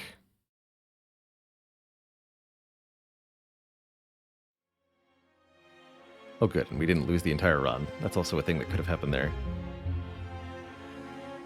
It's still here. Yeah, it should save after the fight. So if I click continue here, we are, yes. We even get the music again. Huzzah! Good job, me. I did it. All right, alchemize over after image and burst, almost assuredly. All right, I gotta click less frenetically, I suppose. A little more deliberately. Yoink. We also get some money.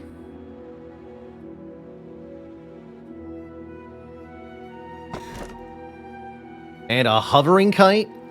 There's also Calling Bell or Slaver's Collar, but this seems like a no-brainer hovering kite. We have Tools of Trade, Prepared, Dagger Throw, Calculated Gamble, you name it. Getting 1 energy whenever we discard a card, or at least once per turn. By the way, we found out in Monster Train, the equivalent relic in that game doesn't have a once per turn limitation. So in our Monster Train last night, we were able to gain 10 energy in a turn by just discarding 10 cards. Game's fun. Looking forward to playing some more of that tonight. Yeah, 1 free energy, no downside is what this is most of the time. I still kind of regret not buying the Abacus, but I do wonder what the extra gold might do for us here.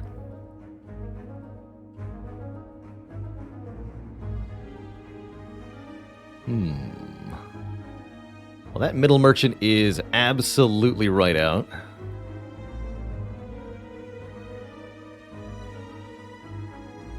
This path looks pretty reasonable. This one. A lot of combats early on, but then sweet, sweet elite farming. A little bit of events later on. Not much in the way of events. Actually don't mind a lot of events early on here because we don't have the we have the golden idol, but still. Definitely want to visit a shop before we fight any elites this act. To do so, otherwise would be brazen. There is a 3 elite path on the far left that we could do. Not sure how reasonable that is.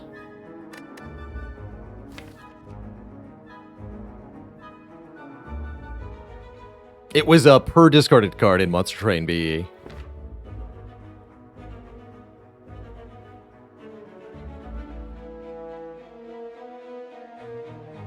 Yeah, we'll go this way.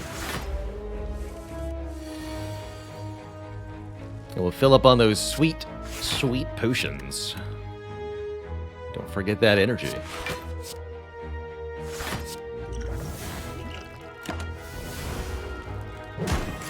Survivor Plus doing good work there. Please draw me something better than this. That looks good. One of the things I like about Deflect is that even when frail, it's still 3 block, which is just as good as it defends. So it's quite nice in Act 2, specifically, where there's a ton of frail. Oof. This sure is a turn. Alright, we'll take our beats. It is what it is.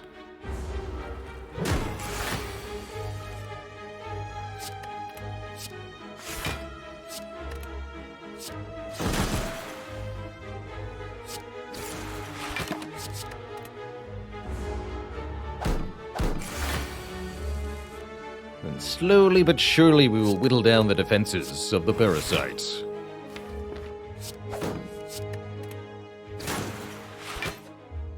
Till it is destroyed.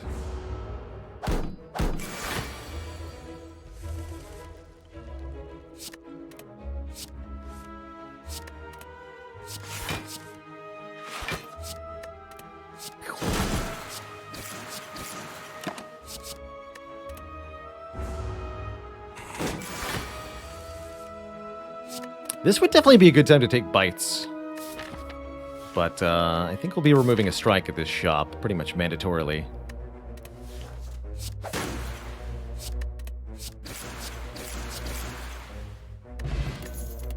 Some money, and dash, leg sweep, or endless agony. Endless agony's not bad with discard stuff. Some fun little interactions you can use with it. It's also a little bit of decent front-loaded damage. Nothing special, but it's fine. It's a card we've already mastered. Really don't have a whole lot to say or want about it. I'll skip it. Do I want leg sweep number 2? Not really.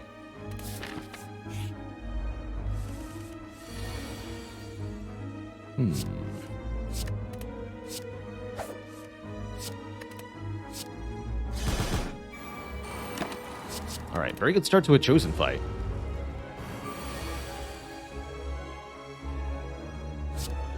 Not usually what we want to see on turn 2 here, but what can we do? Looks like a good leg sweep alchemize sort of situation.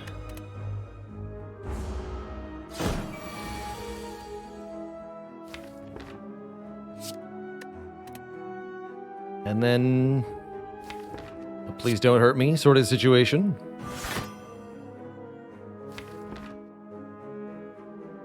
Let's do it this way. Keep this gamble to use next turn.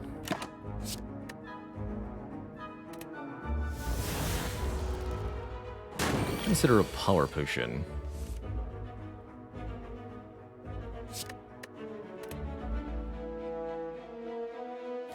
I'll just use the weak potion now.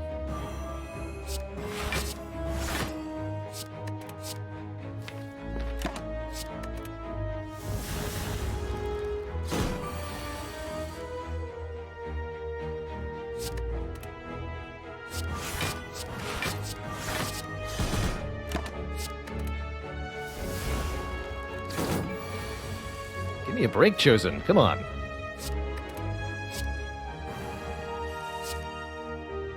Oh, that works too. Give yourself a break from life. That kills. Cool. Whew, weird fight. Do get another potion though, which makes me glad I used the weak potion. Could take a Fléchettes. as a way to try to scale our damage with our skills in hand. But without an upgrade, I really don't feel like really any attack card is going to improve our damage output much. Let's see what the shop has. Oh.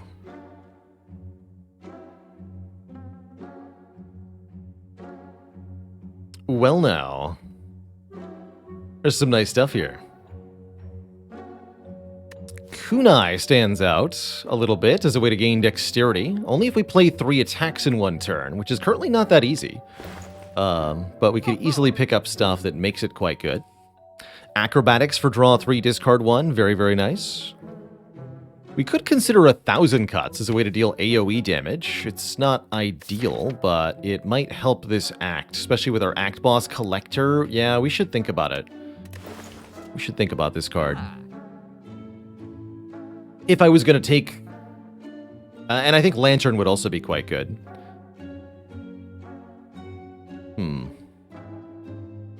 It's a lot of money to spend stuff on. Let's see.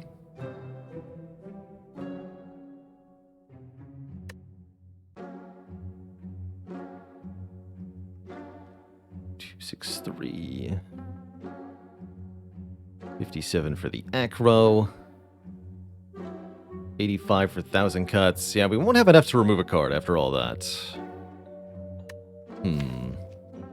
I could do card removal instead of acrobatics. That feels reasonable. Let me just find an acrobatics.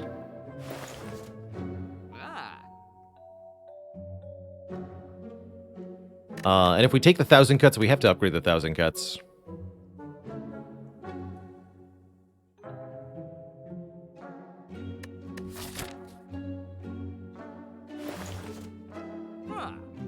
Okay, yeah, let's do that. 1,000 cuts, Lantern, Kunai, remove a strike. We have 1 gold left from the original 600.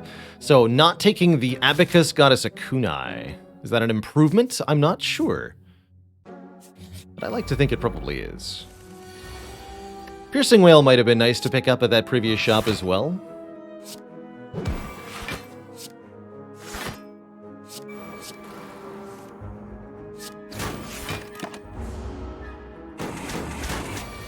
But similarly, didn't quite feel worth paying for a common.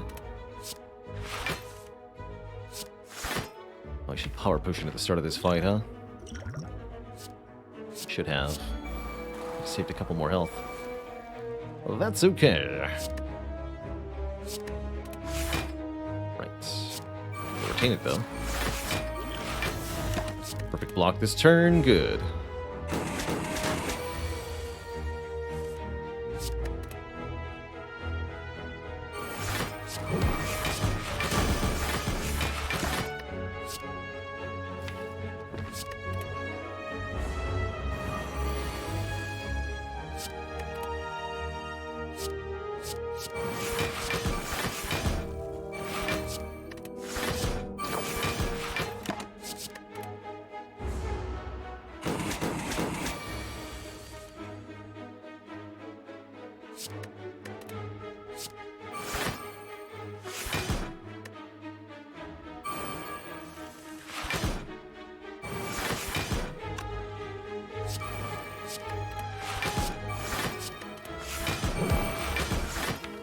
Sure enough.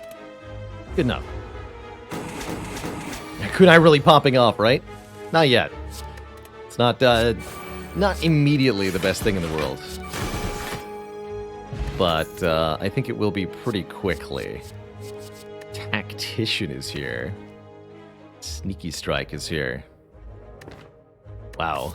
I think I take the Tactician, especially with 1,000 cuts, but wow, that's a choice. That is a choice. What are you two so smug about?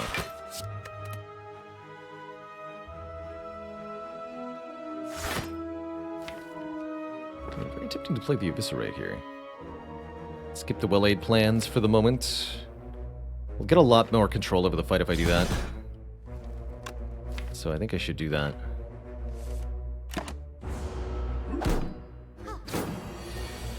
That forces Mystic to heal this turn, where she could be buffing Strength instead. Something we'd strongly prefer she not do. Although, not another heal, right? No, I didn't do enough damage. Funnily enough, we get attacked. Very cute.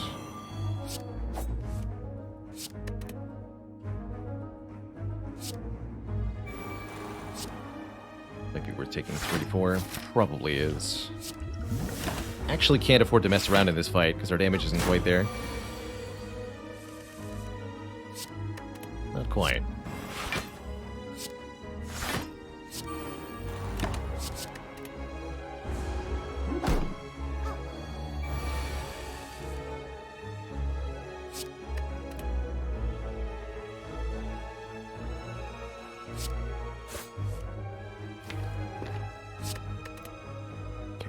Weak, just gamble. For the moment.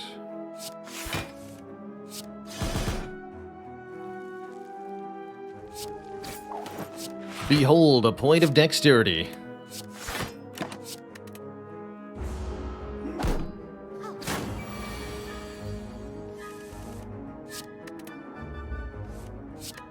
And then, another one.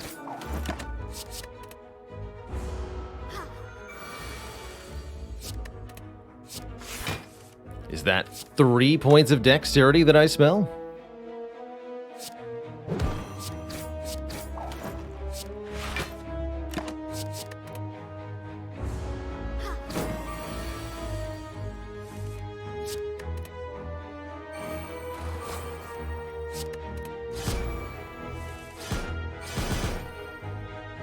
One dead Mystic. Okay. And a Blade Dance. Now the kunai is good.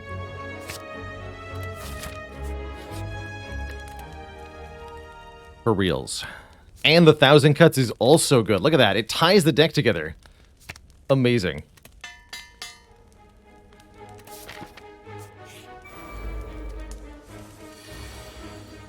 Rakbar says, is there a discernible difference between characters in terms of how easy it is to build a certain type of deck? Yes, definitely. The different characters have completely different deck types available to them, and even where there exist similar types, the context of the rest of the character makes those deck types radically different in their effectiveness compared to different characters. Such to the point where each of the 4 characters truly is a different skill set to play. And by and large, players who play a lot of Slay the Spire see their success with a particular character proportional to the amount of time they spend playing that one character. They are really in and of themselves unique skills each. Wait, something. I'm going to colorless potion in this fight. Secret weapon, deep breath, or chrysalis. 3 random skills. I'm down for this. What you got? 3 storm of steel and a free expertise. I actually love that. I like it. Alright, in that case, keep the Blade Dance and the Tactician. We need stuff to happen here.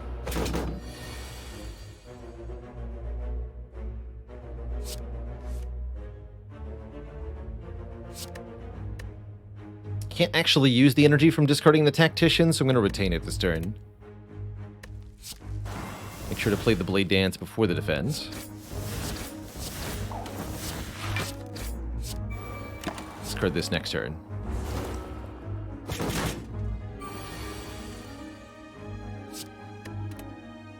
This might not be a fight where I care about 1,000 Cuts, especially having drawn it so late. I don't think I'm going to play it.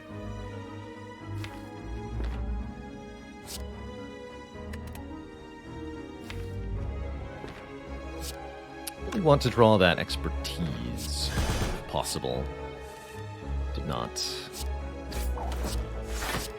We did full block.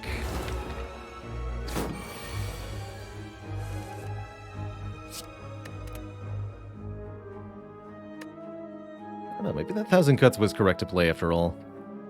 Still could be. Got a lot more damage to deal to this enemy. Still. Okay, I'll do it.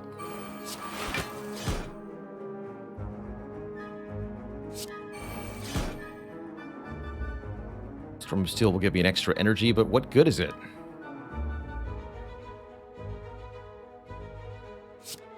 Bummer.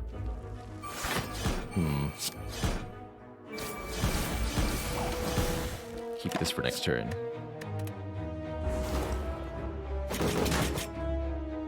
Starting to regret my choices just a little bit.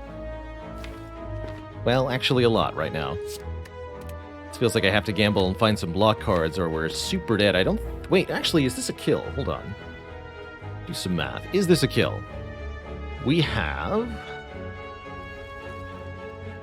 27, 36, 48, 52, plus, how many card plays? 1, 2, 6, 7, 8 at minimum, plus another 16. 52 plus 6. Yeah, we can kill with the explosive potion, if nothing else. Let's do that. Let's do that.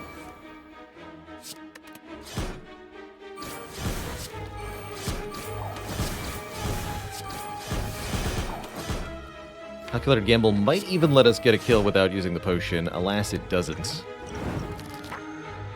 But I'll take the potion kill and the 300 additional gold. Really? Huh. That's funny. Well, we're rich again, Twitch chat. And a Blade Dance with a plus on it, which I will click on. All right. Really wishing we'd gotten an Acrobatics, though. We never actually did get a real copy of that. Resting here is reasonable. We don't actually get that much health, though. 16. If I want to fight another elite, resting seems prudent. But the upgrade on Prepared is also pretty good. And we want to ultimately upgrade Alchemize, Tactician, etc.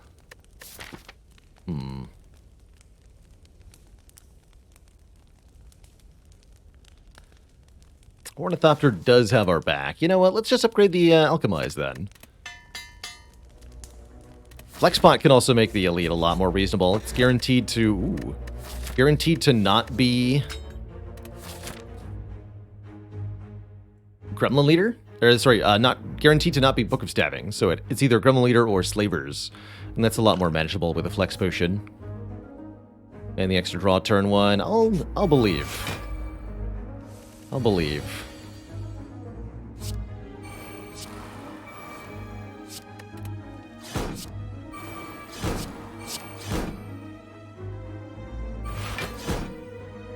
Damage on the Guardian, I guess? Yeah, sure. Pretty good 1,000 cuts damage. 20 damage to both of them from 1,000 cuts alone there. That is nothing to sneeze at.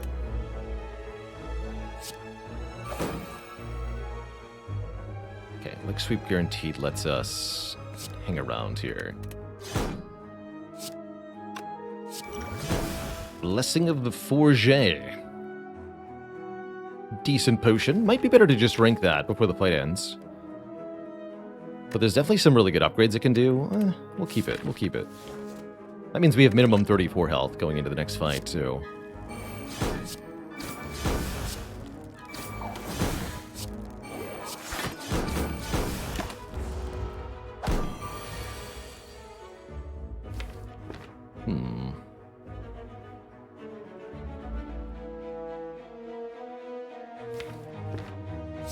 Didn't get Eviscerate, huh? This is 15 damage. I guess I actually might need to use the Flex Potion now to preserve health. From the looks of it. Yeah. Otherwise, we're taking a decent amount, actually. Well, we get +1 dex, so this is like 6 plus 10. I'll use it, I'll use it. But only because I know that we might get another potion here. We don't. Spooky. Do I want a Cloak and Dagger? Unupgraded? Not really. Not right now, I don't. I don't know, I'm a little worried now. Okay, it's double Shield Gremlin, Gremlin Leader, who's attacking us in turn 1. I cannot think of a least... I could not envision a less threatening elite than this. Like, what? Hello? Please feel free, I guess, to do whatever you want. And I'll be here. I guess I could pick off minions. I don't really need to.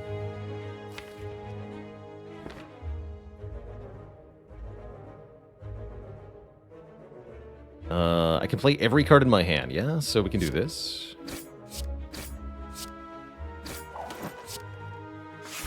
Yeah, let's do this damage here. That actually was a half-decent Forge Potion, too, upon review. Skill Potion. Cuts is now in play for the new wave of gremlins. Perfect. And what a time to draw a Blade Dance. You'd love to see it.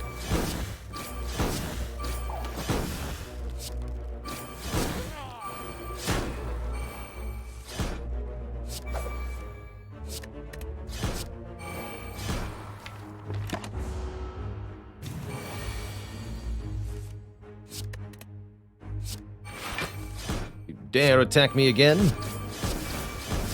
Show you. Show you what it means to block. Alright, good talk. I'd say things are going reasonably well here.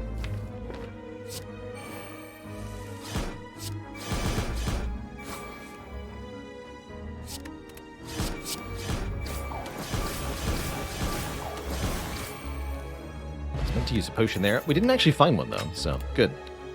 Envenom is here, or another Blade Dance is here. Honestly, I think the two that we have is probably optimum. We don't want to go any further here. Slice also kind of fits, but is not really needed. I think I'm fine as we are. Don't want to add that rare card unnecessarily. What I do want to do is use one of these potions in this fight. Probably the skill potion. Actually, two of these potions, because we expect to find one after the combat as well.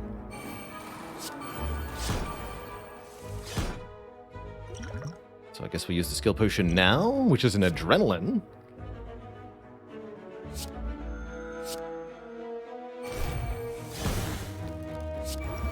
And the fire potion is a no-brainer too. Blah.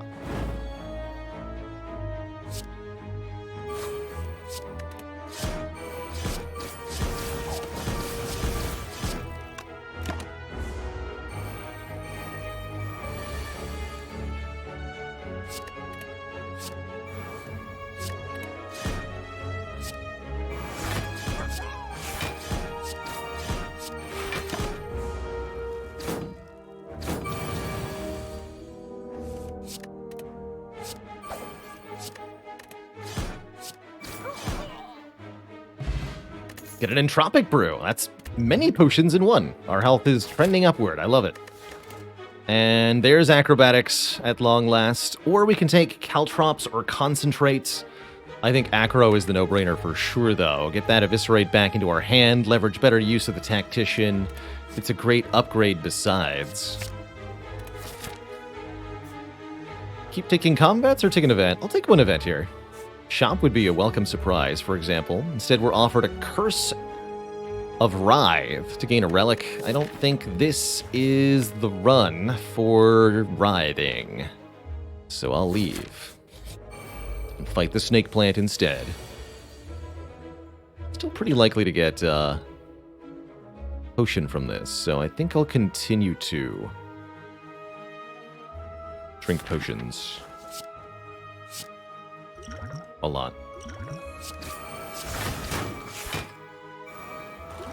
Explosive potion.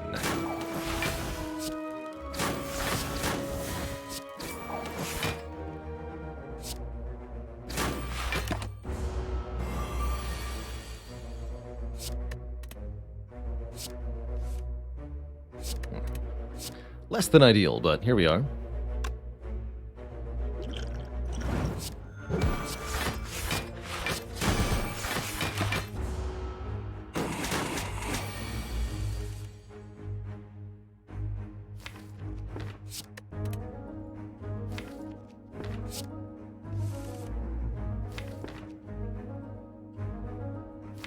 Either kill or block. Either is a valid option here. Blocking seems the more reasonable choice, actually. Even though it's not quite a full block. Here we are.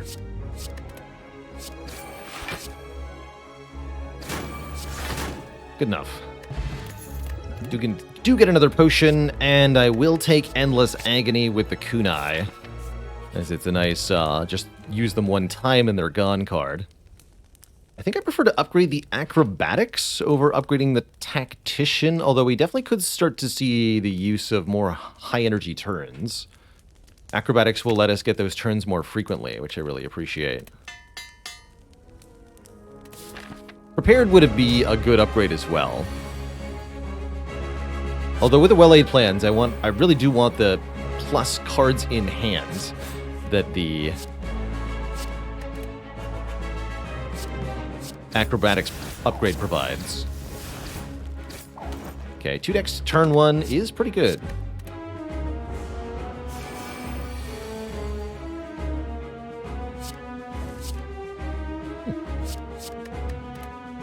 Great turn for getting the 1,000 cuts in play, I suppose. Although that will make blocking a little bit more challenging. Only a little bit. Any skill potion. Or 9 cards in hand? Yeah. Blur. Perfect.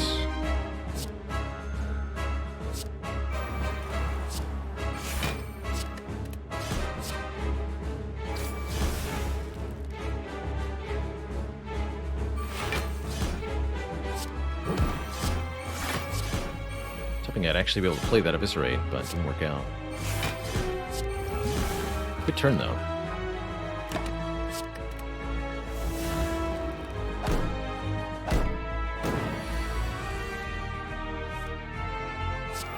The critical thing that the 1,000 cuts is doing is allowing us to kill the minions without having to actually spend a significant portion of our damage dealing with them.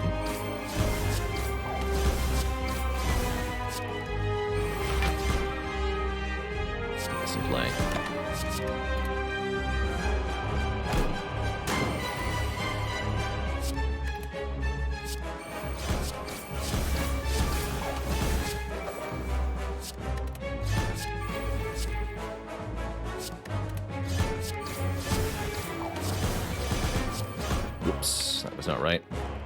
That was definitely supposed to be a pen-nibbed Eviscerate. Foolish. Hold on, I can redeem this.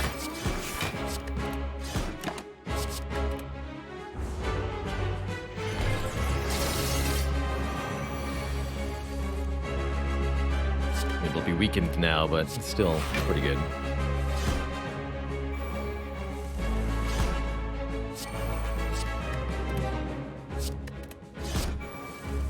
Eviscerate, hello? Dang it. Dang it, Eviscerate. Alright, Strike Plus, you're on duty.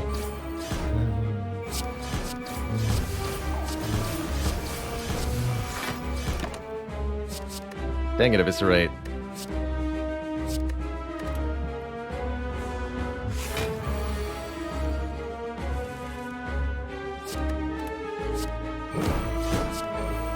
Collector's hard countering my blur. What do I do? Just draw the blur again. No, not blur on the bottom this time. Alright, good. Don't do that to me, blur. You can't. Can't be like that. Play the unupgraded Blade Dance to set Pendib to 9. The big brain play. And then lose 1 Kunai proc. Smorts.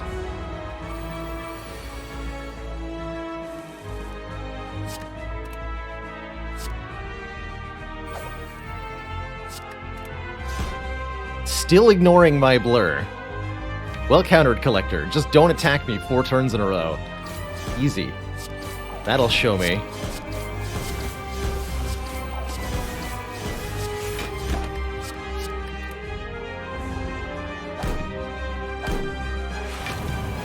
Congrats, you successfully wasted my block.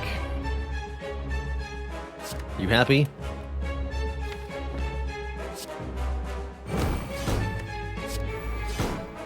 But unfortunately, my master plan has finally arrived. It's called actually landing Pen Nib Eviscerate. You're welcome.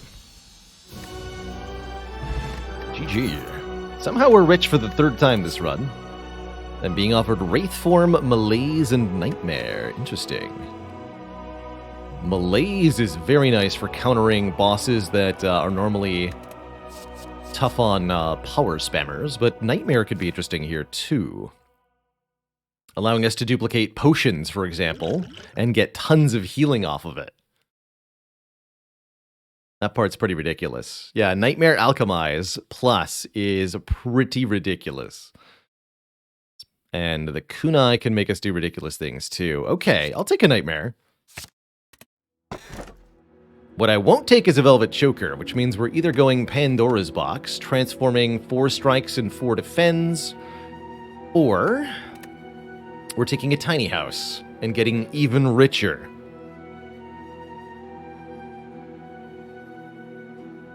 Pandora's Box seems like a hilarious way to master cards by accident. Our defense density is going to go much down with Pandora's, though, is the thing. We can only rely on Survivor, Leg Sweep, Backflip, Deflect. Everything else is going to go. Good luck to us. Get a Footwork, a second Tools the Trade. Worth it for that, if for nothing else. Bullet Time, Expertise, Corpse Explosion. The rest is questionable. Double Dagger Sprays. Means we now need a Spiker solution. But the double tools alone was worth it. You ask me.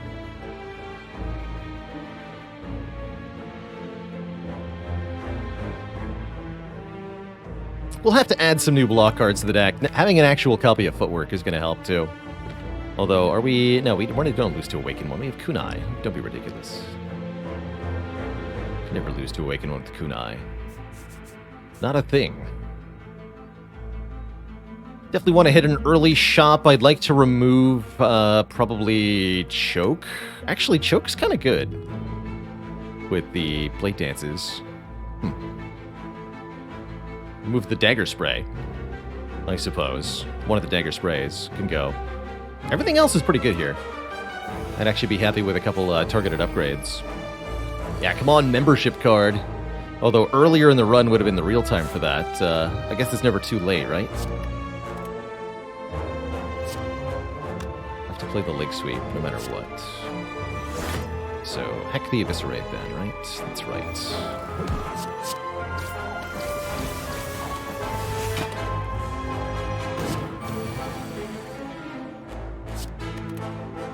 Yeah, Choke can actually be good on some of these turns. Like this one, for example.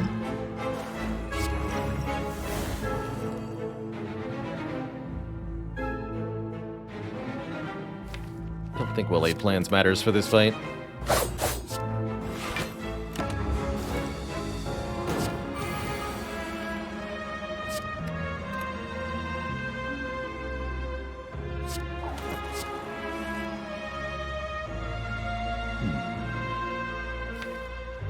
No, just keep drawing.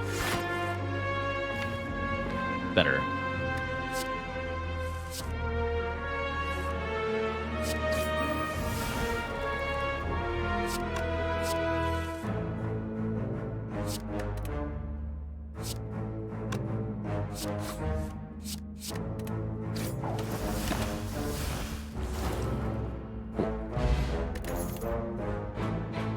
No, no, no. No way.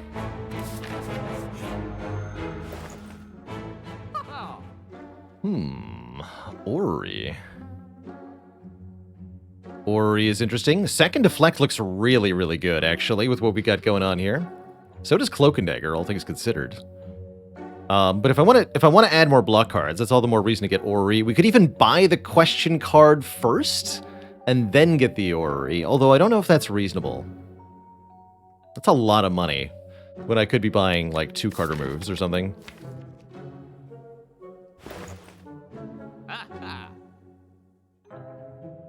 This will give us 5 additional cards from the Ori.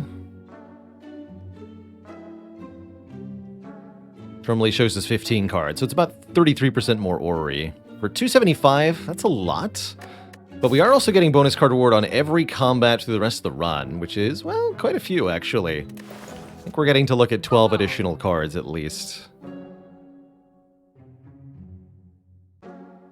Don't need card removals.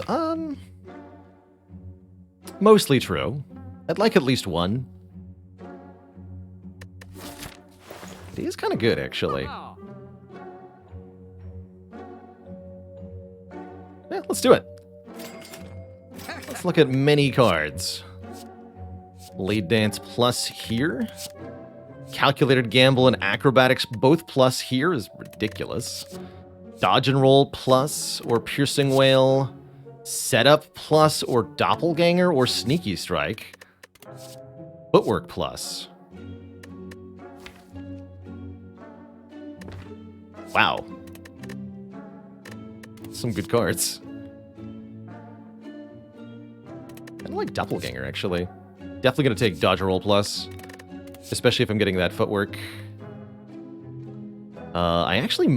Man, this is a hard choice. Acro plus is very good. But so is Calculated Gamble plus.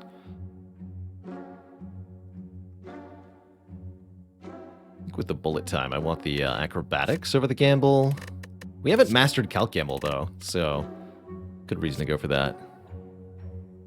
And yeah, I'll take another Blade Dance.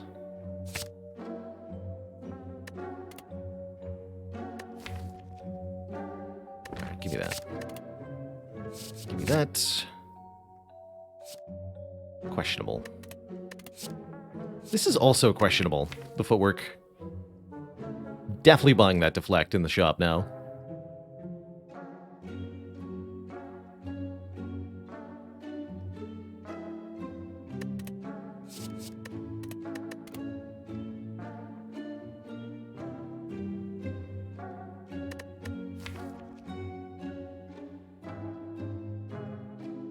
What about the setup?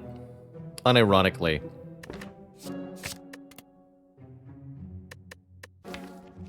Setup and then not the footwork. The Gigabrain plays. Okay, let's do that.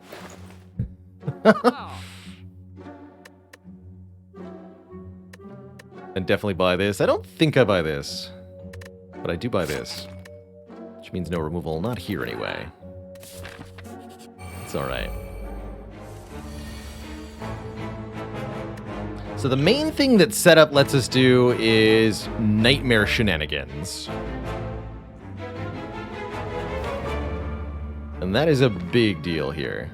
We can make 1,000 cuts free and then duplicate it, make footwork free and then duplicate it, make an attack card free and then duplicate it. You get the idea.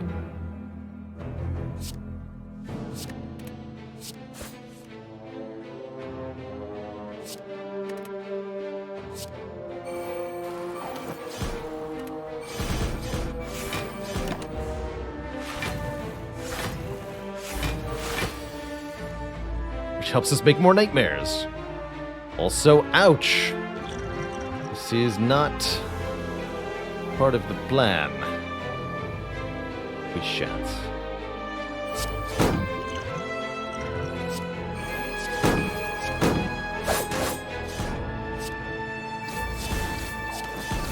Oh, you're dead? Actually, this is fine.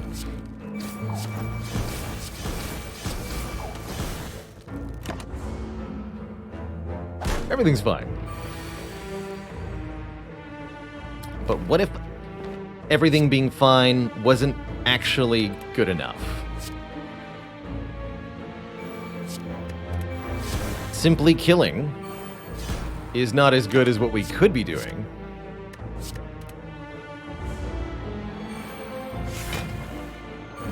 Which is making more potions.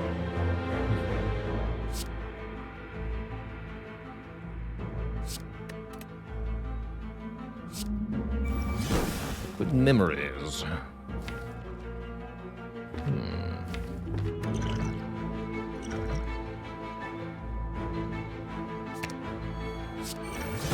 Flux potion's pretty good. We'll go one more. Gambler's Brew, I like it.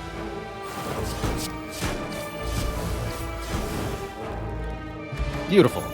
Make all the potions. acquire all the tacticians. Actually, now that we have set up plus, I don't think I want a second copy of tactician. Let me just double check. Is tactician crossed off? I think it is, right?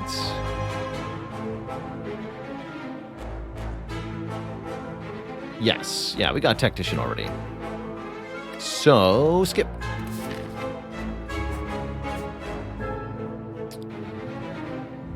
I'm gonna go to this shop. No. Okay, we'll go this way then.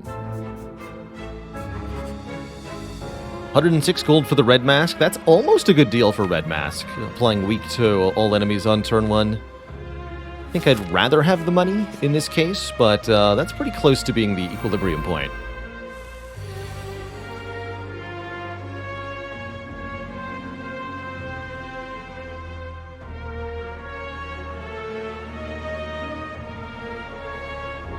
Right, I see an easy way to win this on turn 2 using the gambling brew, so let's do that.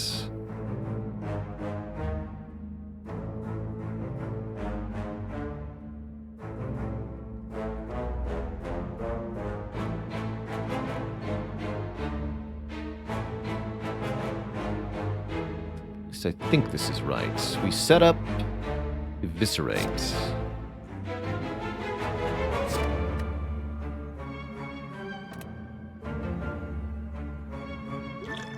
Gambler's Brew, discard these two. Eviscerate is 0 cost. Nightmare this Eviscerate. Play it here. Can you Corpse Explosion you and block? Because we use setup on the Eviscerate, the created copies, yeah, should be 0 cost as they're created. So now we have 3 0 cost Eviscerates. And the fight is already over. Get an Incense Burner. Every 6 turns, we become intangible. Deflect plus or second Eviscerate.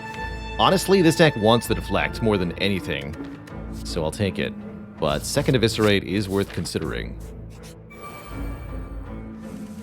Yeah, we didn't even look for Alchemize. That's a fight that's pretty spooky, but probably should have.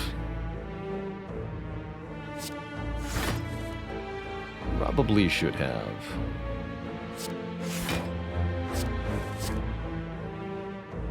Okay, discard that for sure. Do this, kill you. Probably go what? Blade Dance tools? Yeah, Blade Dance is 2 kunais. Then we can calculate or gamble at the end if we want to.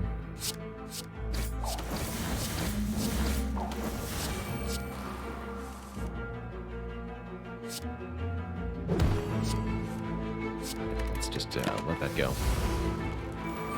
No Ascender's Bane for me, thanks. Oh, jeez. We can pen nib that again, though. Hey, both dagger sprays actually mattered. Good job. Good job.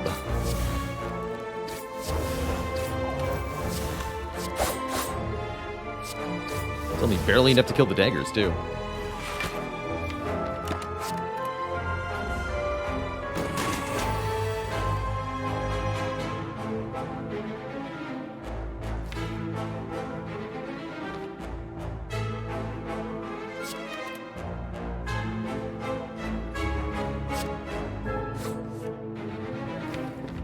The dodge roll. Am I keeping bullet time Nightmare? That seems reasonable.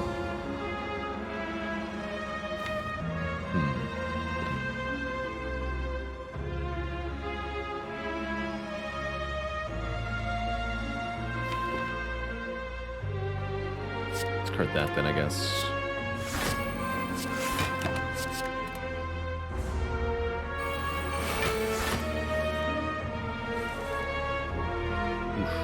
Seems a little tough. Do get to Nightmare the Alchemize, though. That is nice. Guess we can lose the setup here. Oh, and another card. gamble, lose the dagger spray? It's gotta be it. Alright, well, let's see what's in here then. Distilled Chaos. Okay. Yes. Yes to that. Now, that might gamble my hand away, but let's see what it is. Expertise, dodge a roll, 1,000 cuts. Perfect. Perfect. Now we can play bullet time.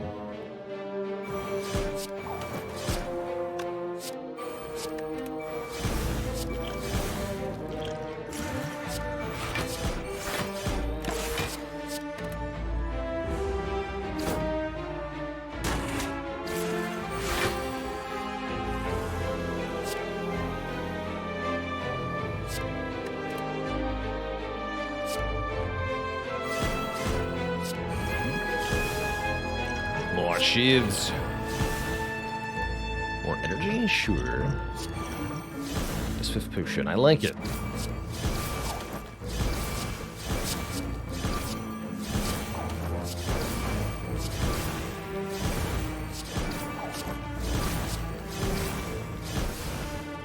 Rip. Riptomancer. Backflip, more cards in hand. Definitely better than Sneaky Strike here, although Sneaky Strike's actually not a bad addition into a deck like this. Kind of a free attack, but we really prefer things that are multiple attacks in one for the kunai, like the Blade Dances. It's good stuff. Gonna grab our recall here. Topqual, thanks for 32 months, 320 metric centiyears. How long is that exactly? No one's really sure. But it sure sounds like a long time. Nightmare calculated gamble here. That's kind of curious. How else do I beat Giant Head? Unclear.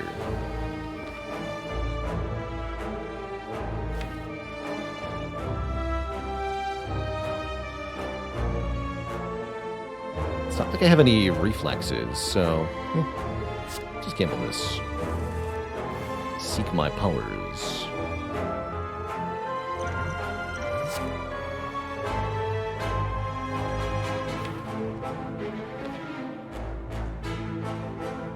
All of that as well.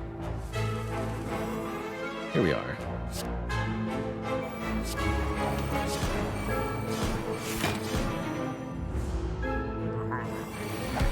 Should be pretty easy to outpace this boss once the necessary stuff has been put in play.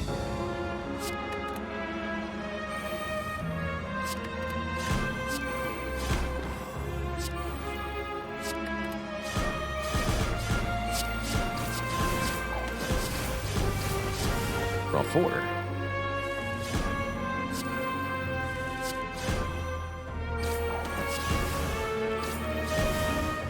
Keep Alchemize and Bullet Time. Still would like to Nightmare Alchemize, if possible in most situations. Here we go. Seems pretty possible to me.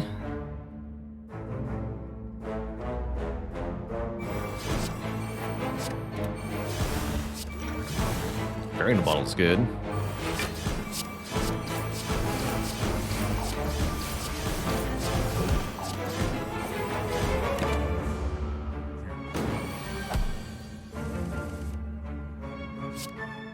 With this low max health, I think it's better than usual, in fact.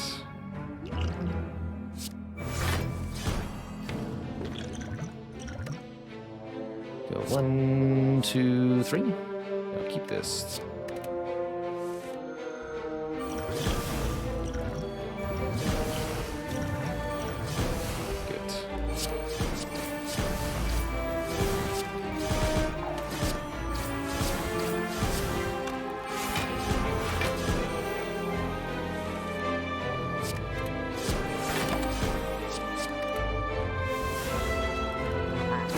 Tick-tock.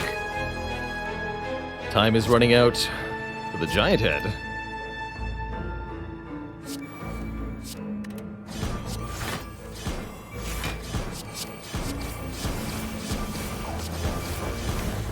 Need that eviscerate. Wherever it might be.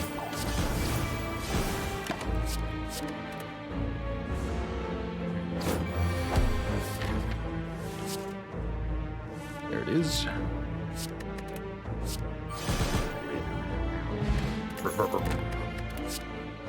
Ooh, Acrobatics plus, Cloak and Dagger plus, or Terror not plus. But still a massive boost to our damage if we can make enemies vulnerable.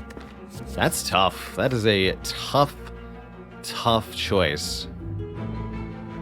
Why are you still here? Terror feels insanely strong, but I'm also going to be really honest. Acrobatics plus is insanely strong. I'll take that over the Terror. Because it's going to let us get so many more cards in hand and makes the Tactician into a good upgrade now. I like it. Ink Bottle is amazing, but I have to take the Sapphire Key or we die. Alas.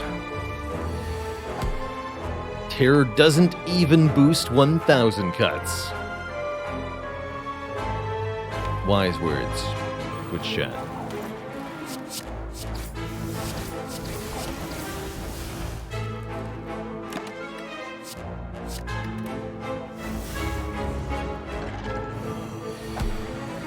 Oh, going for 30, are you? Well, that would be a bit of a problem. You troublemaker, you.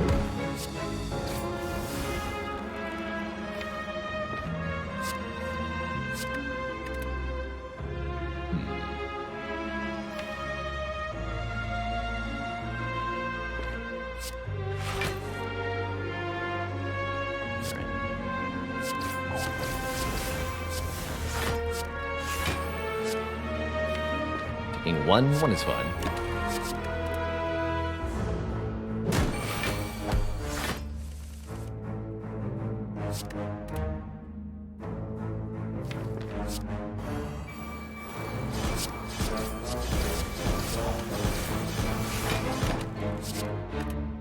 Yeah, more cards in hand is very strong with this deck, so hence the Acrobatics Plus feeling like a good addition, and more removals feeling like a good choice as well.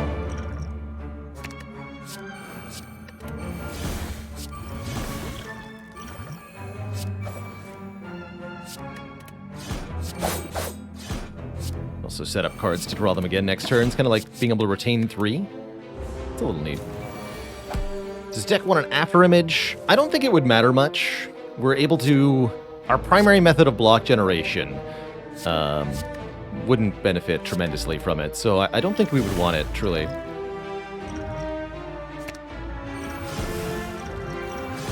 Back to Gambler's Brew. I'll take it.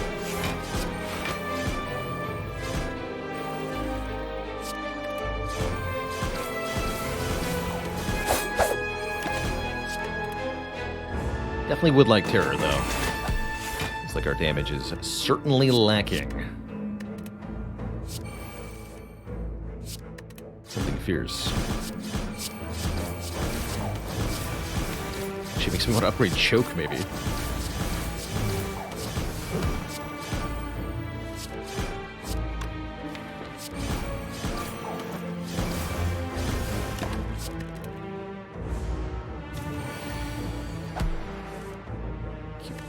Next up, Elite. If I could stall this, it would be ideal. Realistically, I don't think I can.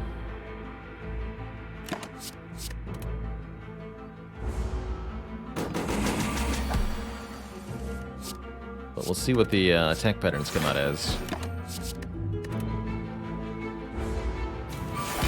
Yeah, no way. I'm out of here. Goodbye, farewell, so long, see ya. Don't want to deal with your 100 damage. There's our second calculated gamble. Perfect. Welcome to the team. You're unupgraded, but doesn't matter.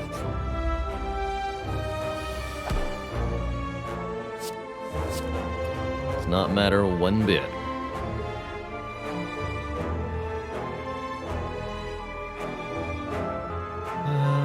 Who's the... one of these backflips, I guess.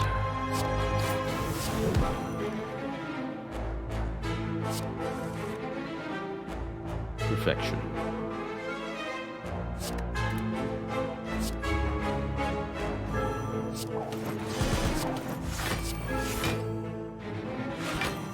The blockening.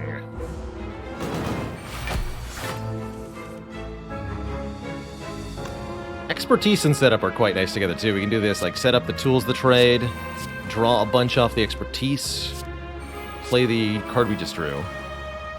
That's quite fun.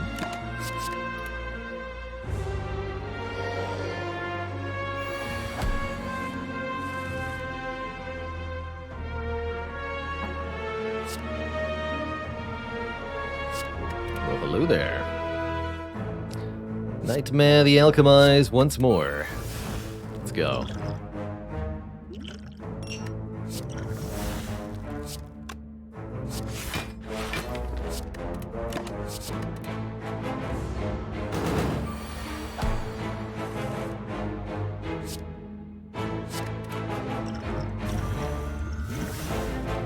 Dupont. Show you a Dupont.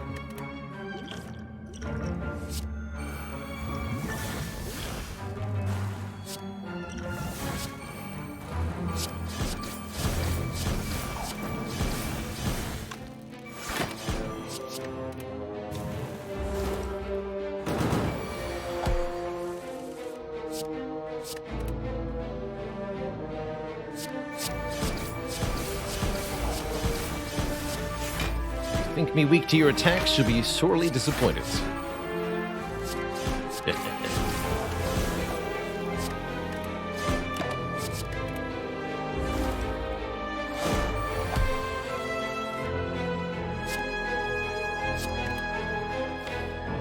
And maybe set up the choke? That's the way to get a real kill.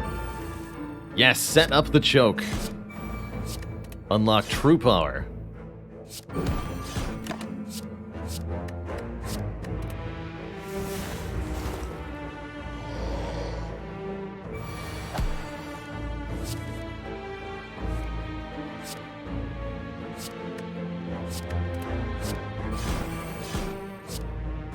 Pow. Ice Cream lets us conserve energy between turns. Oh my. Sneaky Strike is here again. Ice Cream is huge. Like the current potions quite a lot, actually. Ice Cream makes cost reduction upgrades even better, like the Tools of the Trade. Bullet Time upgrade got a lot better. Tactician upgrade got a lot better. Bullet Time might be next, though. Oh, I can just lose a potion to get a relic? I mean, we can make many, many potions, so sure, trade one for a relic. Get a Juzu bracelet from the last question mark of the run. Thank you, Ranwin.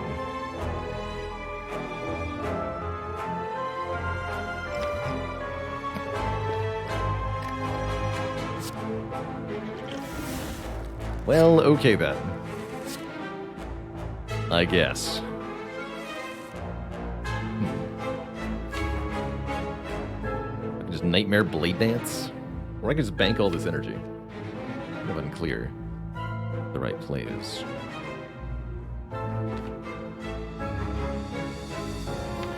I would like it weak next turn. So I'll do this.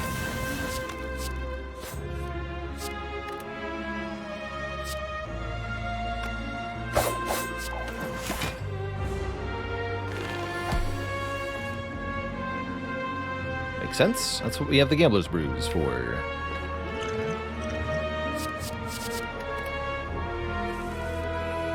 That's more like it.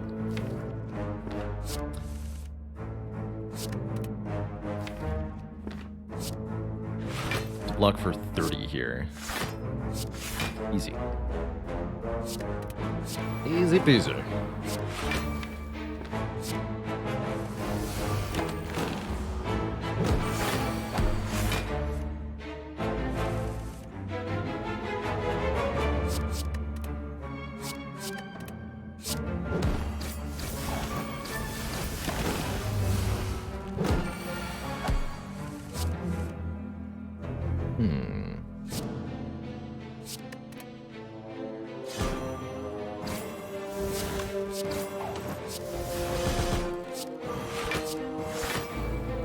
Hold block. That worked out. Worked out beautifully. Discard that.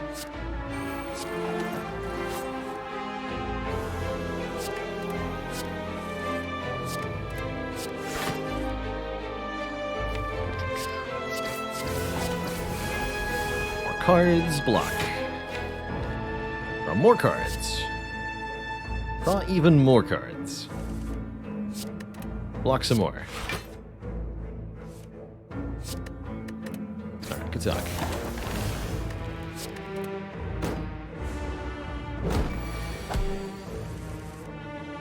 There we go. It's kind of a fun fight.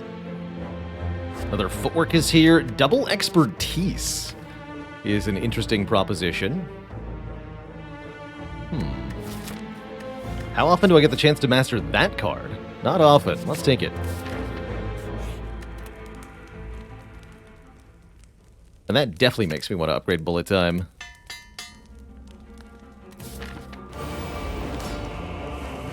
Concentrate stock is going up. Meanwhile, silence hit point stock is going down. Ooh, a smoke bomb. There we go. Get me out of here. I never agreed to this.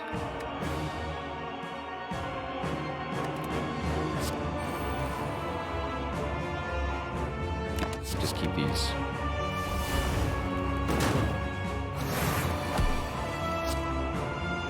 Alright, time. I wish I could actually get the choke through the artifact here, but time for a million dexterity to happen.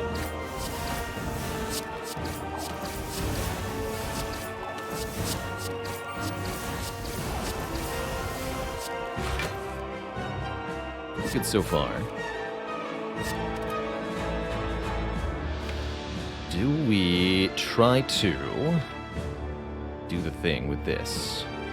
Sounds entertaining as heck. Let's make it happen.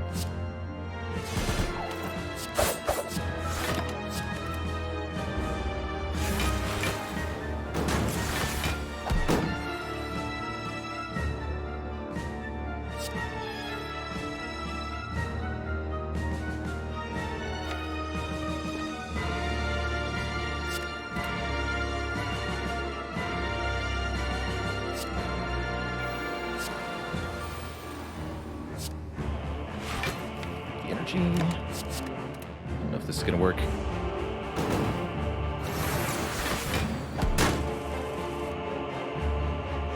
It's gonna work, Twitch chat. I believe. Alright, set up 1,000 cuts. Draw the 1,000 cuts. And create copies of it.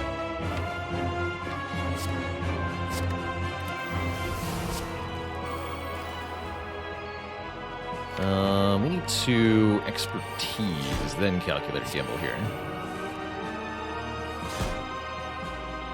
That only kind of worked. Gamble again? Sure. That also only kind of worked. I'll take it.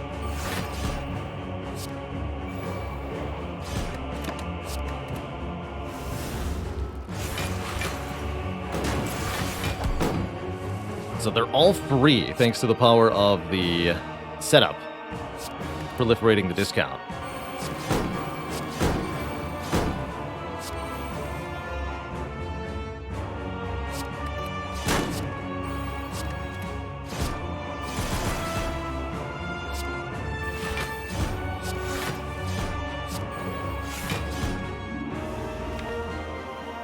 Expertise here.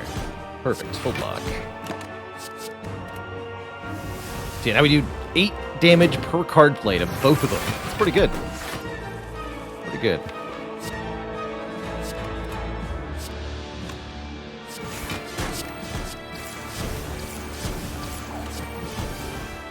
When the 1,000 cuts damage is more than the actual shiv themselves. It's pretty funny.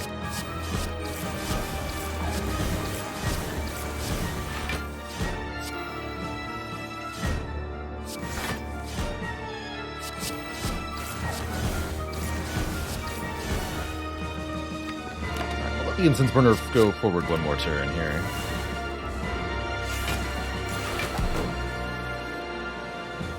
Could even go for intangibility turn. No. That works better. Alright. Time Eater's up next. I'd like to Nightmare alchemize this fight if possible. See, Time Eater's also going to murder me turn 1 here. Lovely, lovely. Thank you, Time Eater, for your contribution to humanity in the form of murdering me.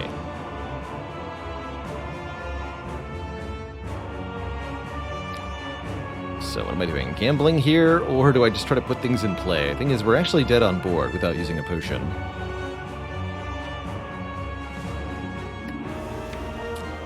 I'm just going to debuff us next turn, of course. Probably.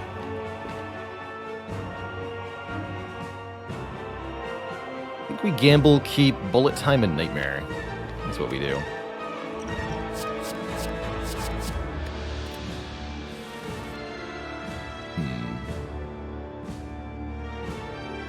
And then we calculated gamble and discard everything. I'm out of here.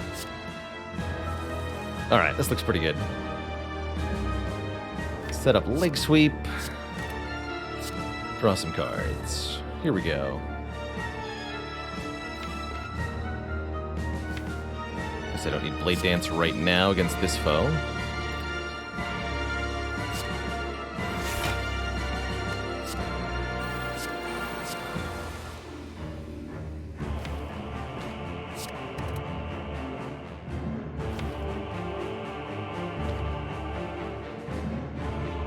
At this point, I would just like to play 4 more cards, really. 1, 2, 3, Dagger Spray, I guess? Sure. There we go. Okay, we did get attack turn 2, thankfully, so we can actually use this turn to our benefit. Seems pretty good.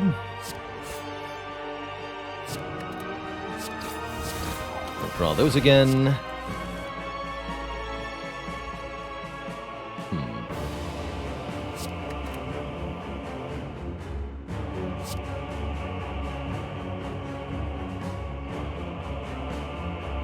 Keep what? Alchemize expertise or alchemize bullet time? Alchemize bullet time, I guess. Not much of a bullet time, though, huh?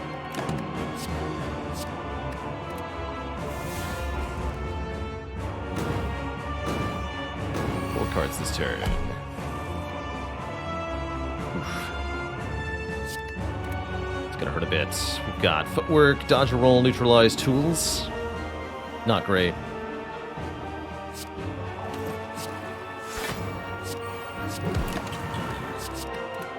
This is where malaise would have been nice. Ow. Okay, here we go. Looks somewhat reasonable.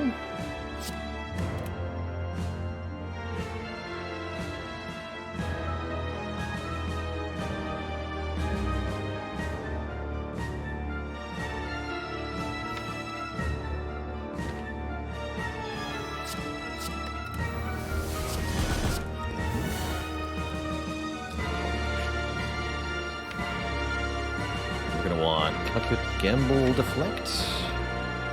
Yes. Good luck to us. Goes for the multi-hit. 18 by 3. That is very difficult to counter here.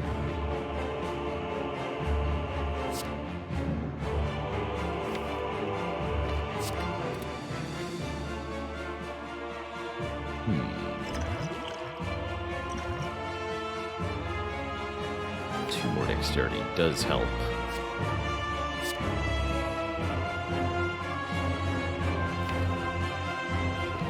Let's go footwork, deflect, gamble.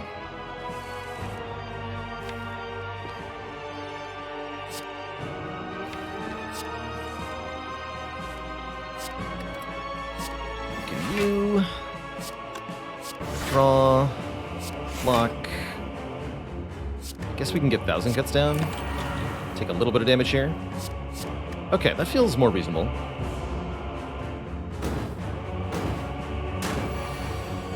Another debuff turn. Spooky.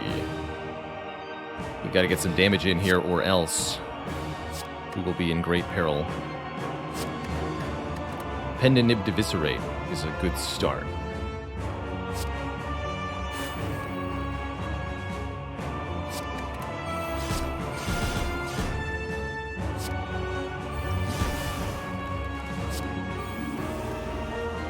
That could potentially help here.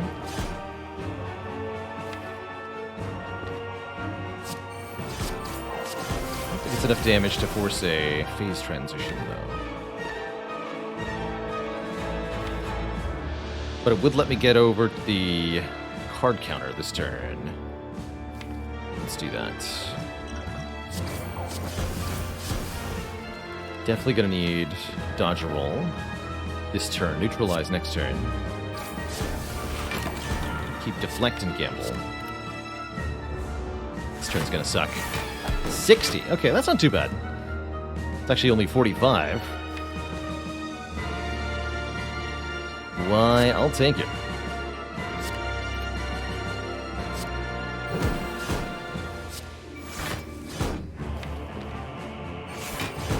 Not a full block, though. Not even close. Let's fix that.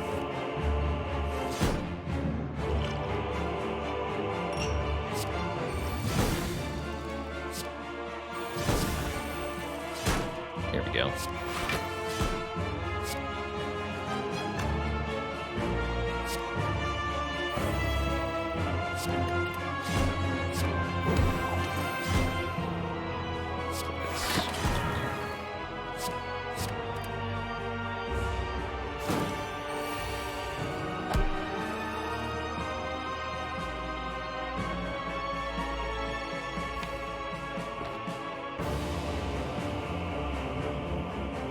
Use this as a dex gaining turn, and next turn is a dex gaining turn. We mostly want to make sure we end this fight with incense on 4. If possible. So I can actually play both of these upgraded play dances. Not much reason not to.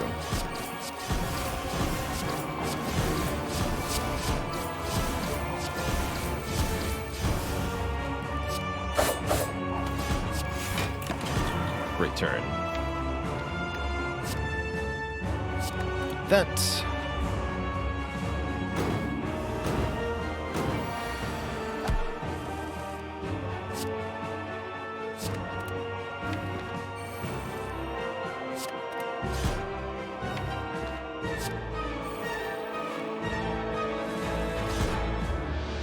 What am I looking to do next turn? Not sure.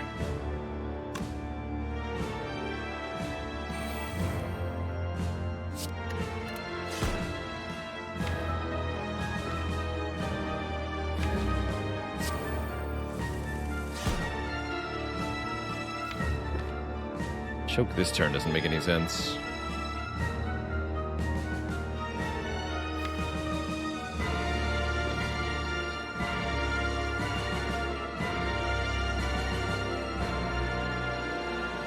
Guess I'll just get more dexterity though. Oh, shoot. Not wrong. And space. Alright, I'll play choke for the kunai apparently. Apparently.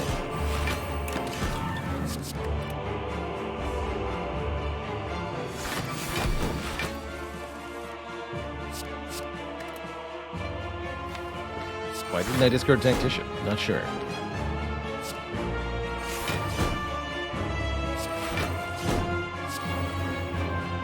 you go.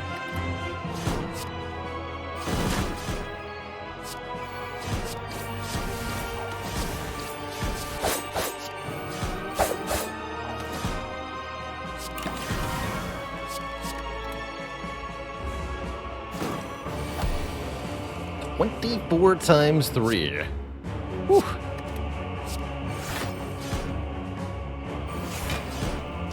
Well, I guess not so bad when our deflects block for 24. Stuff.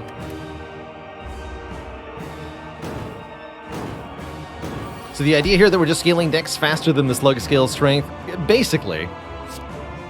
It's not exactly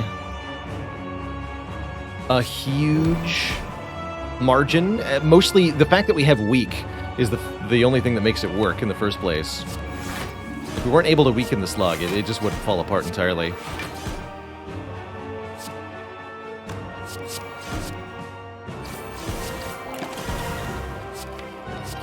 Keep these, I guess.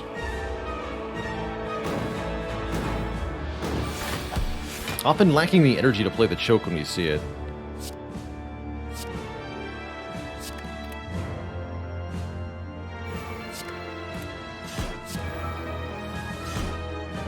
Here we could play it.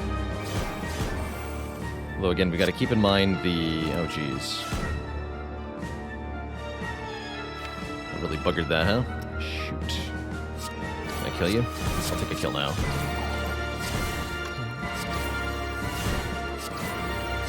Yeah, I'll take a kill now.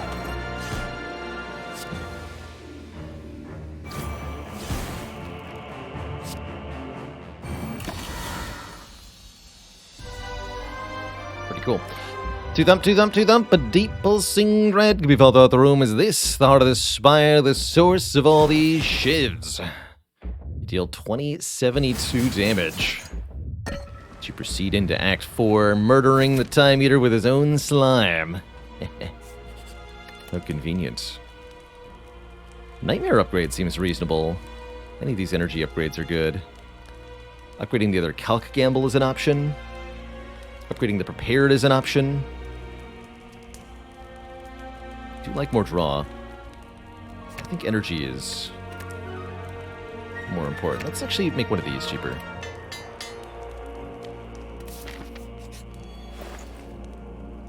Terror's back. I knew it would come back to us in the end. That'll help out with the damage thing. Seems like a no-brainer. +1 dex from the Smooth Stone could be good. More energy from the Happy Flower could be good. More turn 1 cards from the toolbox could be good. Can't take all of them, though.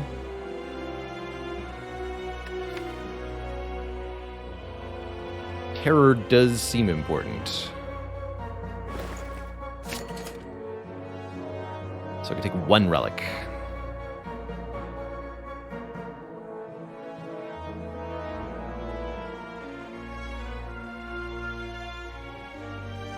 Is it worth grabbing Storm of Steel? I don't think so.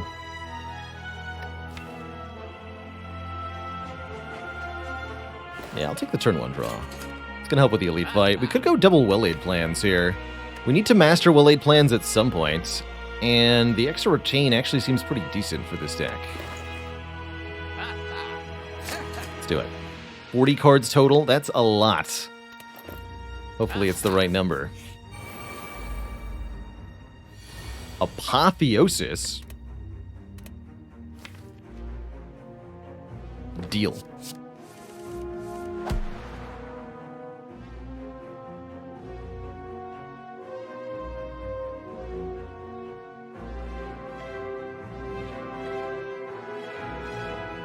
Doesn't seem like a bad turn to be intangible on, honestly.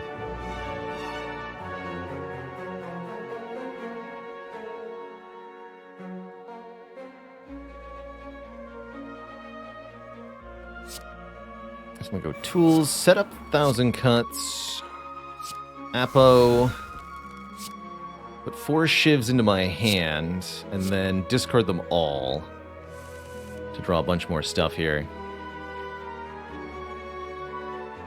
Do I need to know what Acro is gonna draw me? Probably. Well-Aid plans. Okay, I think we just play the 1,000 cuts now.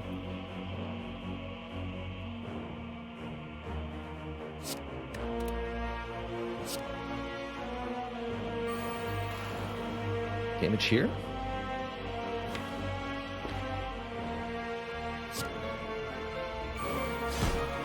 I don't know that I'm going to use the energy potion here. Maybe next turn. Keep leg sweep acrobatics. Seems good. Yeah, leg sweep acrobatics. Let's play both deflects. Might as well.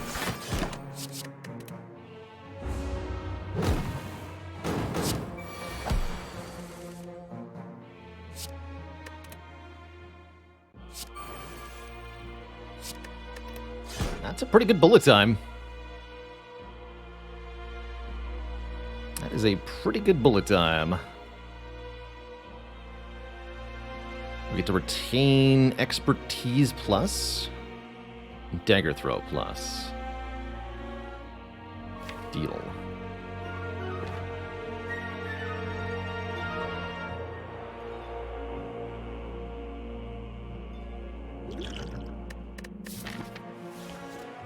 This is the fight for the strength potion 2. I'll use it now, seeing how we're drawing. Okay. Oh yeah, just retain the expertise, right? That's right. Do we want to do more damage here? I don't think so.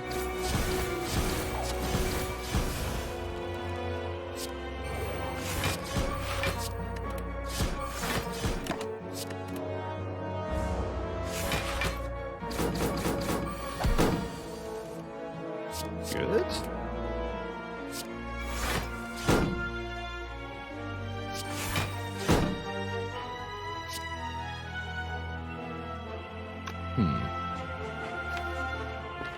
Couple ways to do this, actually. Could put Corpse Explosion on the spear, or we could use it to remove the artifact from the shield and then weaken it. Pretty good, too. Let's weaken the shields. 28. That's manageable. There's dodge and roll.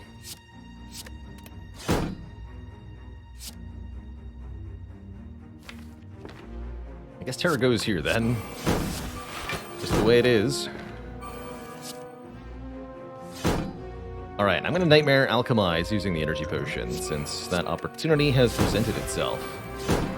How could I say no?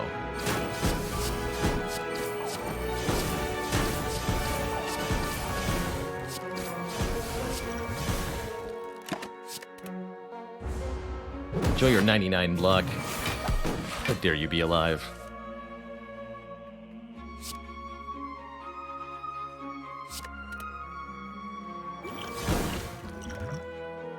Blur.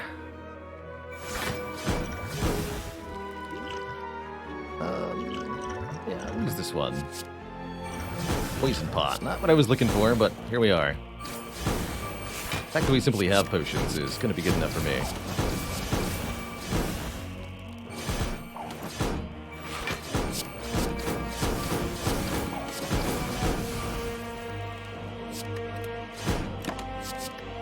Choke actually goes through shield, so, sorry to say, Spire shield, your days are gone. Ah, Duke Pot, much better, and a Malaise, here we go.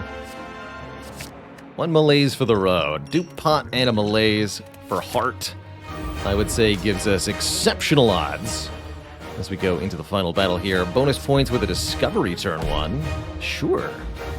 Why the heck not? Everyone's asking burner setup. Is this not the correct setup, Twitch chat? Or is the number you want?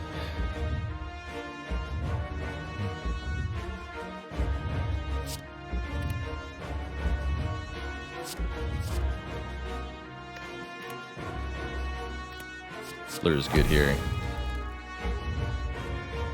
Set up the well-laid plans. So we can expertise into it, I suppose. Set her down. Drink this.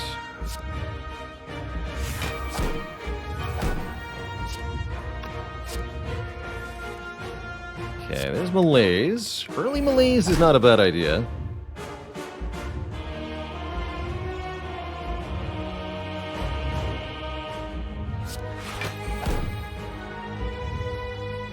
Might as well just get 1,000 cuts down.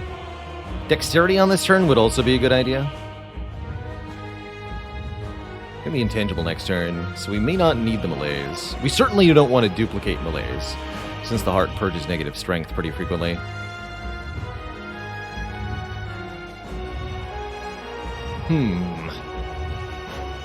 This definitely gets played. Maybe just... this definitely gets played. I think I gamble, actually. Maybe I wanted to dupe 1,000 cuts? Seems absurd.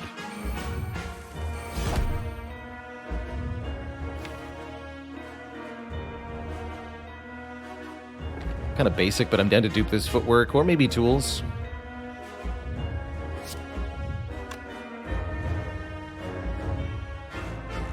Let's dupe this footwork. Boring, but effective.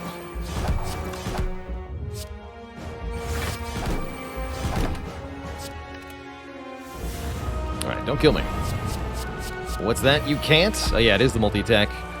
So it would have been very heavily punished for...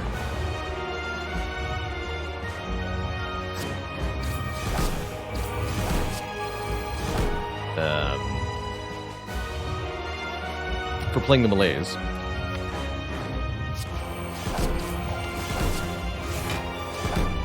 Another blade dance. Perfect. More dexterity.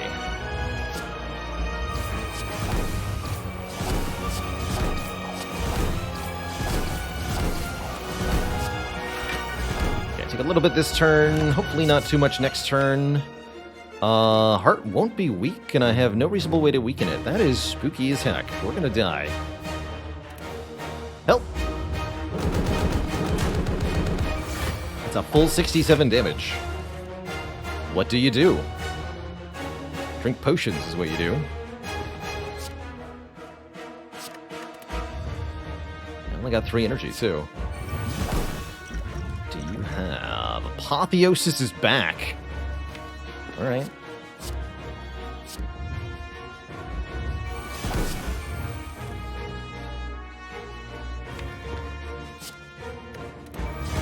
Deflect. Gamble. Deflect. Is that enough to stay alive? No? No, it's not. GG, Twitch chat. Not quite there. Alas, this run was very promising, had a lot of cards on the docket for mastery, but falls just short at the end. Oh well. You win some, you lose some, Twitch chat. It was a good fight. Had we a single more hit point, we probably would have won that. And that actually speaks to the downside of taking a double max HP penalty in Act 1. That's kind of fun. The hit points from losing max health to Golden Idol mattered, and probably caused that loss. Alternately, might have been able to win that with a different use of my dupe pot.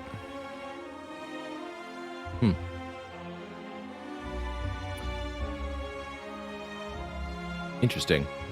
Dang, that's a truly unfortunate way for this run to end. Really promising with some great cards in it, but... oh well. This usually does mean it's a good time to stop playing Spire for the day. Before we change games, though, if you're willing to help support the stream a little bit, I've got a quick trailer bounty to show everybody. So if you're willing to hang around, watch the next couple minutes of the stream, you can generate a lot of support for the channel.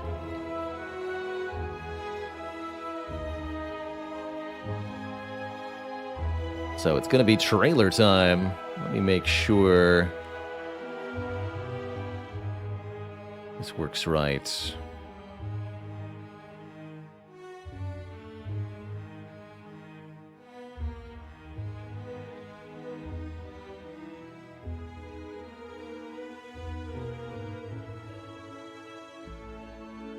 Volume low.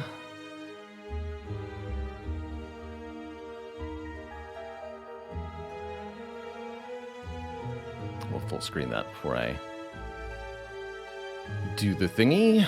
Okay, so this is a trailer for Renfield. This modern monster trail of Dracula's loyal agent. Starring Nicholas Hoult. Let's have a look at what the trailer entails here. Twitch chat. Let's have a quick look-see here. Alright, do this correctly. Manage bounties, start tracking. Here we go, Twitch chat. Here we go. Pretty good time. Thank you so much, Twitch chat, for for hanging out with me through that trailer there. That is a ridiculous amount of stream support generated. And a heckin' good time besides, so thank you. Thank you. One and all Twitch chat.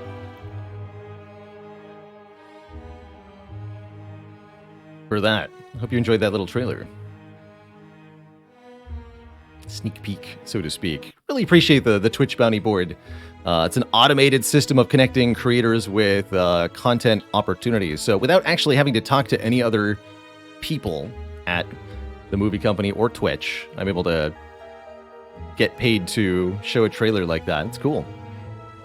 Tech13, thanks for the Prime sub. Welcome to the Cozy Sub Club. You're joining us right as we transition games here.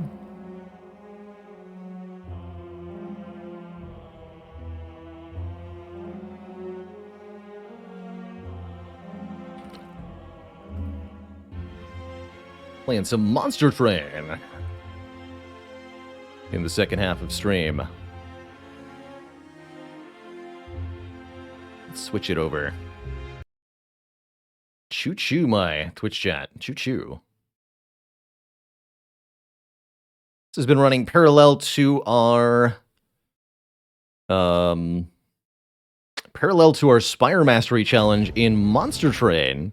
There is a logbook that you are tasked with mastering, tracking whether or not you've won the game with all of the 240 base cards, I want to say. 41 now from each clan, so 245, if I can do math correctly. And then 20 colorless cards, so 265 cards to master, a lot less than there are in Spire.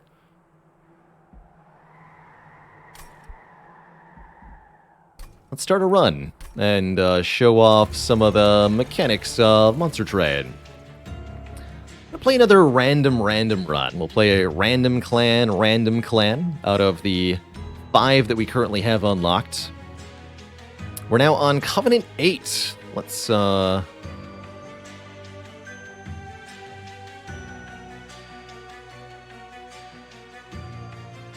that again. Put in the title there. So that means we get more copies of our starting cards. We're moving towards the 5 of each.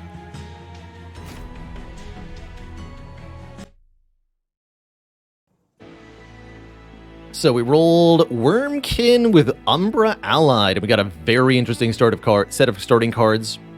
Just a quick look at this tells me that we're going to have a very broken run, probably. All these zero-cost cards. Very powerful.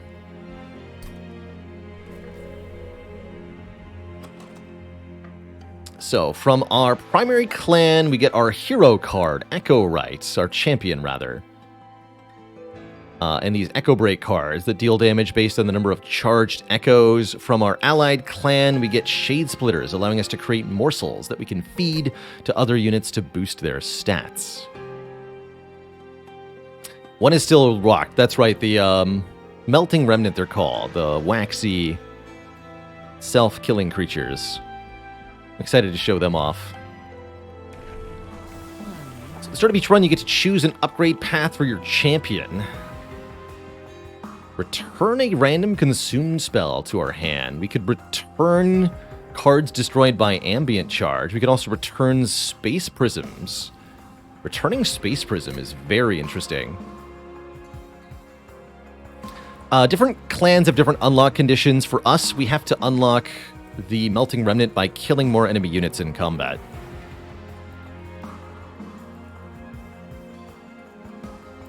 Armor based on consumed cards is also quite good. A lot of effects in the Wormkin clan apply to consume. But let's try Repeater here. We'll be able to get a Space Prism back each turn, and that could have some interesting consequences for us. We'll also choose a starting artifact. When a card with Consume is played, restore 5 Pyre health. That's pretty good, but first pick Dun Echo is huge. One additional card in each draft pack will be infused, meaning we're more likely to find cards that give us charged echoes, which means we can really abuse that mechanic a lot more reliably. I'll take the Dun Echo. Although that constant healing from the other thing is really good. And I think I am going to want 100 extra gold for next floor, so I'll take these 10 shards. Pack shards are something we'll be picking up as we move through the run. You often get resources and shards at the same time, but if you have shards, you are going to encounter extra powerful enemies. I think we put Echo right up top. And we're just going to keep making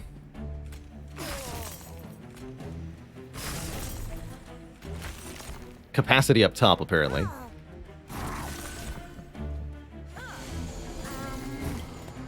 Got a collector here. Bonus money if we kill it. So quick overview of the basic combat of Monster Train for those who might be unfamiliar. Each turn is like a kind of a turn of Slay the Spire. You get a hand of cards, 5 base cards, and energy, 3 base energy. Each turn, additionally, combat occurs between units on each of the 3 floors of this train. Every unit has an attack and a defense stat, or a health stat. So as you play those, as you play units, they'll kind of accumulate the total stats on the floor. That's kind of how you want to think about it, the total offensive power of your units. After combat resolves each turn, then every enemy unit moves up to the next floor. So it's kind of like waves of enemies going past you in a sort of tower defense style.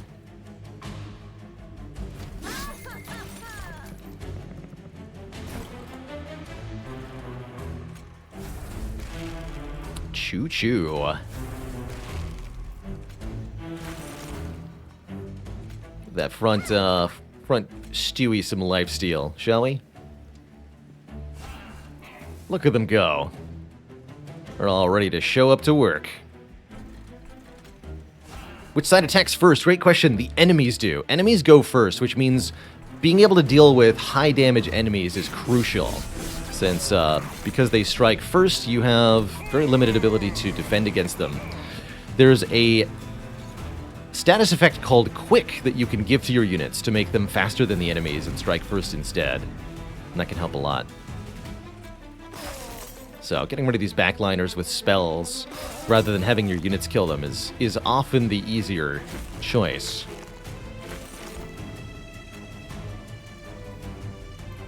Here, actually, Front Steward, come back to life. Use that morsel to chump block.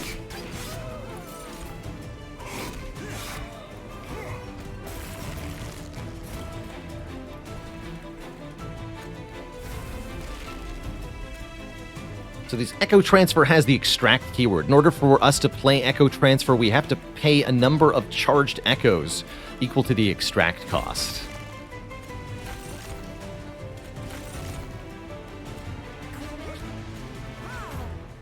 Could play Ambient Charge here. I don't think I want to.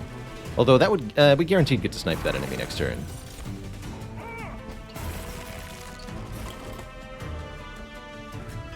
$71 damage from the champ. The power. Have a morsel.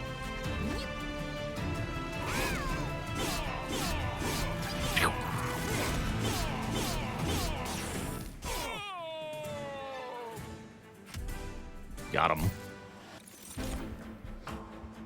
Ooh, Bogfly seems like the kind of unit that's going to be really good in this setup here. We're able to generate a large amount of capacity on our floor. So a Bogfly, which gets bonus damage based on the number of charged echoes, could work pretty well. It's also infused itself, which is extra good. Neat little unit to give morsels to as well. I like it. Fighting Echoes is half decent as well, allowing us to basically infuse every card in the whole deck, although arguably that's going to be true anyway with the early Dun Echo. Let's take this Bogfly. Quite strong. And another Space Prism infuse seems unnecessary, quite frankly. Making of a morsel could be nice to get morsel miners, which are +6/+6 stat-wise. I'm actually perfectly okay skipping this reward, though. Maybe I'll just take another Space Prism. Let's just take one more Space Prism. Heck it. Nice and good. Ooh. Shard Soul Carver has the Inspire keyword. Gains bonus stats every time you gain a charged echo on its floor. That's pretty good. It's a high-capacity unit, which is normally a problem, but with all these Space Prisms, I don't think it will be. Or Shadow Eater, which heals when it eats a morsel. I'm going to take the Shard Soul Carver. I think this is a good run for it. Do we want to go Merchant of Magic or Merchant of Steel? Is a dupe next. I think we want to go to the Merchant of Steel and get a powerful unit. Is the DLC worth it? I think so. I think the DLC adds a ton to the game. Makes it way better. A lot more decision-making to do. Endless Bogfly. Interesting.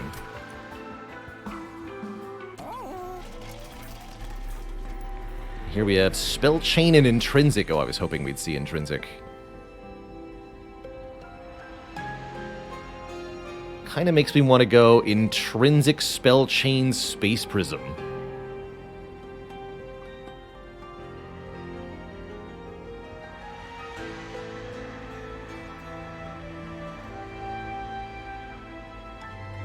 So that we can get an absolutely ludicrous amount of capacity every combat.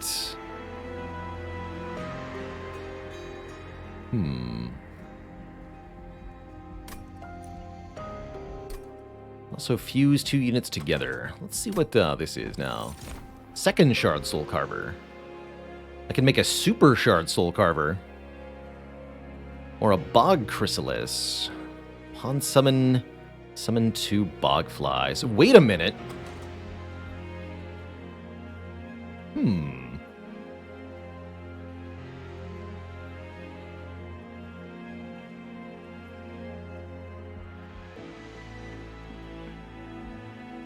Bogfly Army?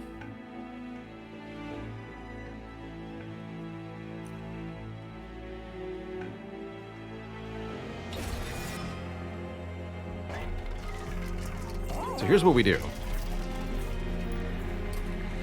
Sacrifice this, infuse it into the Bogfly. So now the Bogfly summons 2 more Bogflies when deployed.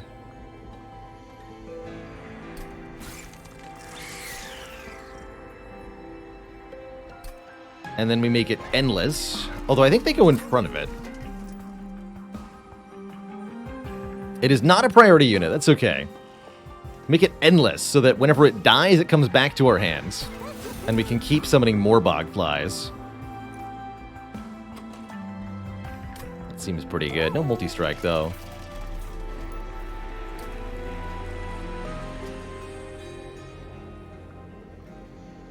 And then we make this Spell Chain Intrinsic.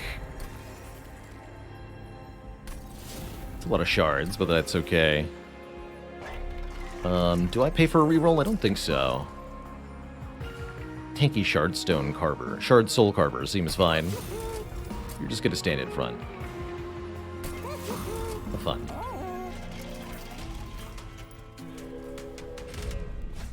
I don't believe the ones that are spawned inherit any upgrades.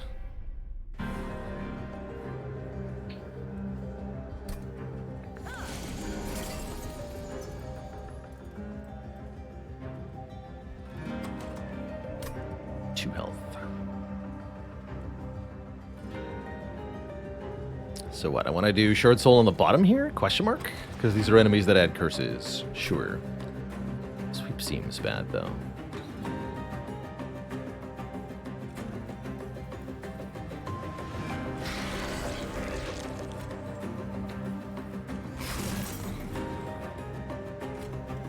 I guess we'll just put Echo right on top then.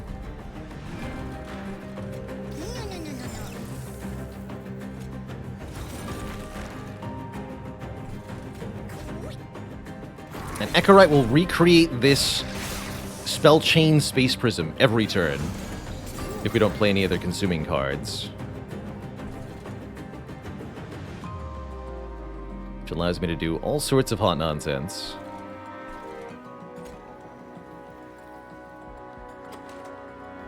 Yeah, we want the bog flies on the bottom.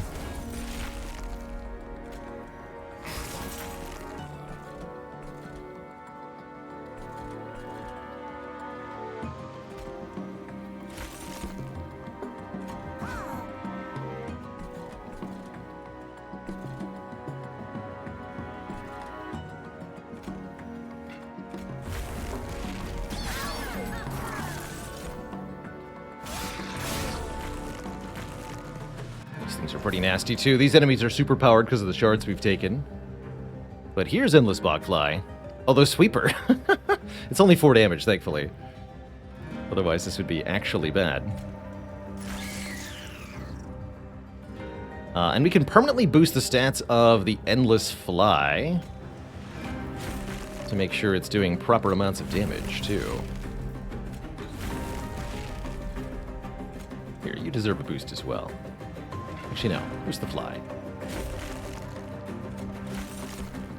Oh, divinities. This is fine.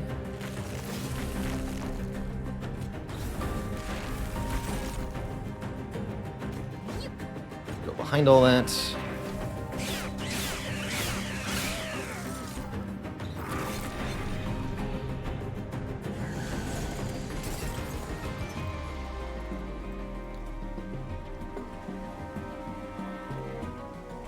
So we shouldn't have to deal with this as long as we just win the boss fight on the bottom here. So just put the Bog Chrysalis behind everything else. Generate a lot of echoes. And look at the attack power of these bog flies. 50, 20, 20. 55, 25, 25. The power. We could even put train stewards in here.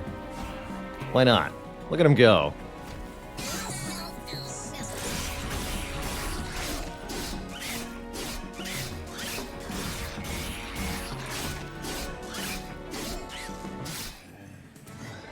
GG. Ooh, Shelter applies armor based on the charged echoes to friendly units on the floor. That can make a tanky floor for us. Feels pretty important. Hosting Kin's interesting. 13 damage to a unit, move it to the back. Take a Shelter. We need armor. Damage shield also works. Packed morsels is curious.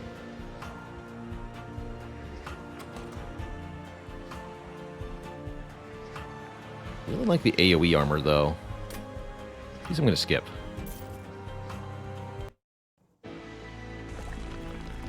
Alright, let's see. Is this Bogfly good enough to dupe? I don't think so.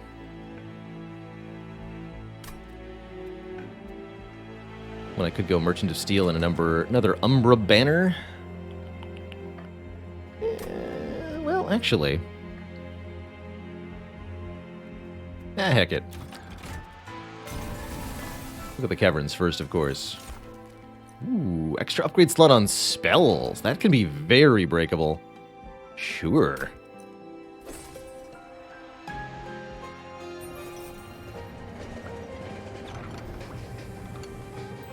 And here we get a random Hellhorned Umbra or Wormkin consumable card. Give me a Wormkin consumable card. Total Recall. Turn 3 random spell cards from the discard pile to your hand. Sure. So a lot of math included in Monster Train. Generally speaking, no. The game does all the math for you, and usually Monster Train is less about trying to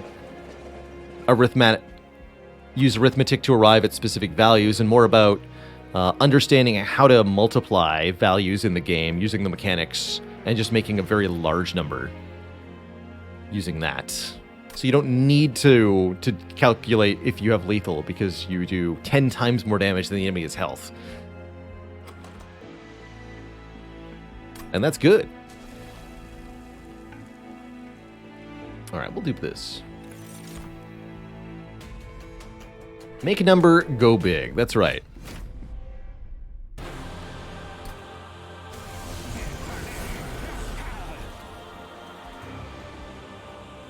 Make number go very big.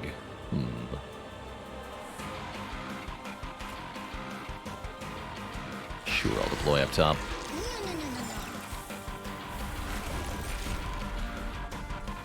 Whoa, whoa, whoa, whoa, whoa.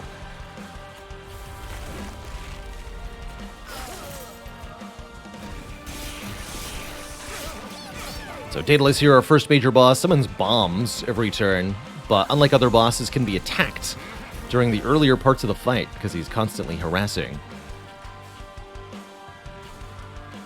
This summons them in front, right? It does. It's not necessarily what I want, actually. Duly noted.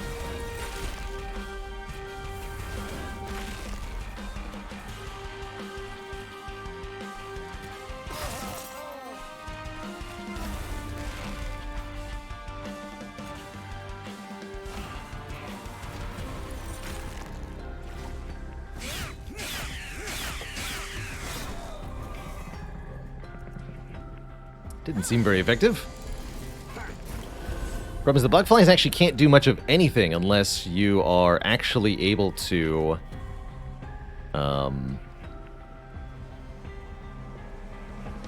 protect them. However, what we can do is summon the bog chrysalis on the top here, the endless one, and then deliberately kill it so that we can create more of those. Seems good to me. Here, give the big one a boost. More damage to you.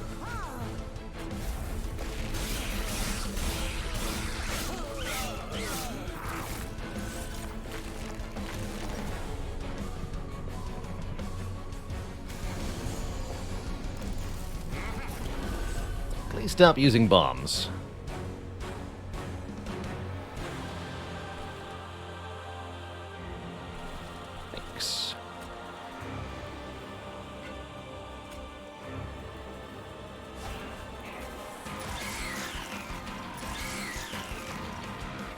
This room has reached the unit limit on one of its sides. Thanks for the tip, game.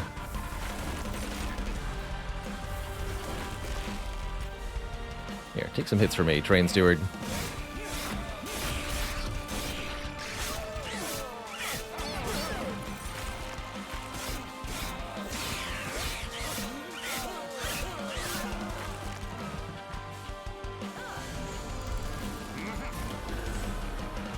Not the bombs. Anything but the bombs. So we can actually give a whole bunch of armor to this floor. That'd be wildly entertaining. Sure, do it.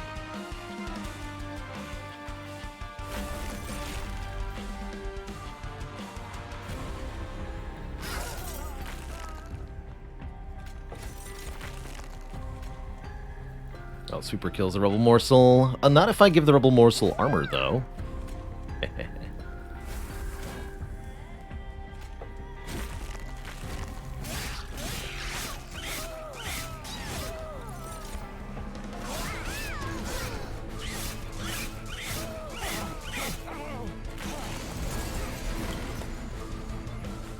And then the flies on the bottom beat Daedalus. Not this. This wins the boss fight. Tuck.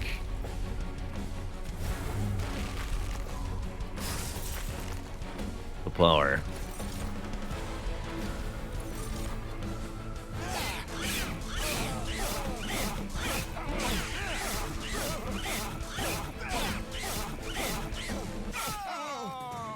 GG, Daedalus. For our first major boss, we score... Ooh.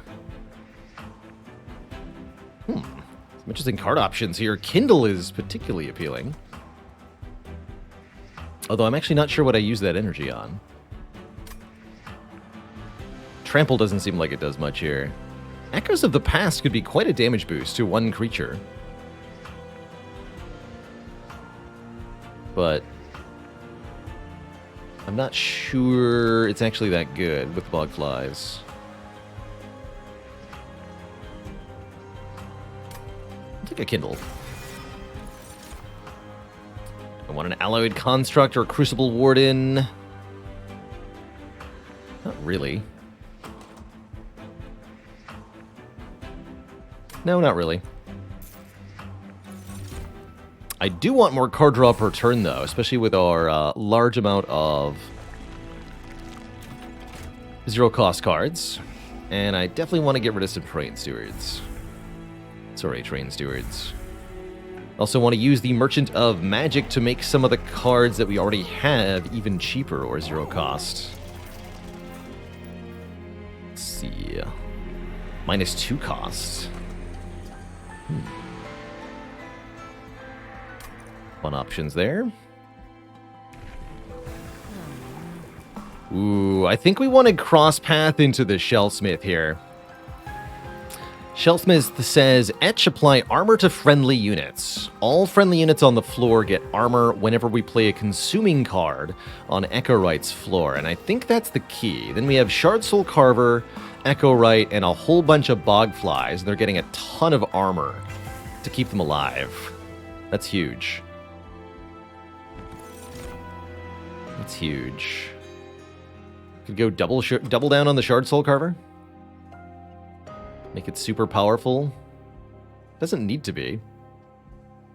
No, there's no reason for it. Just take $10 there.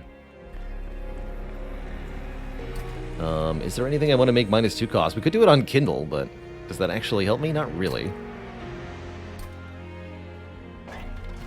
Not really. Anything we want to permafrost? Also not really. Okay, let's start by making Shelter Free. Add Consume to one of these Echo Breaks. Adding Consume is a good thing, because it then activates our effects. Holdover. Holdover Ambient Charge is a hilarious idea. Just delete our whole deck, essentially, but gain a ton of armor as we do it.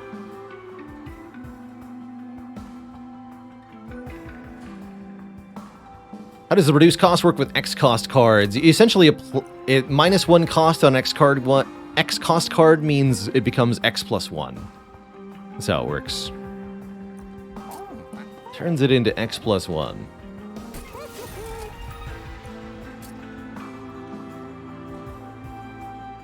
Let's make this Echo Break free, I guess. Sure.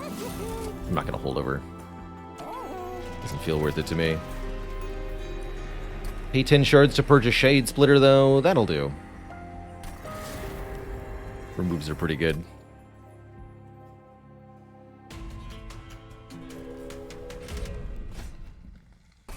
Give the enemies multi-strike. Kind of spookier. At least it would be if I wasn't gaining a bajillion armor effortlessly.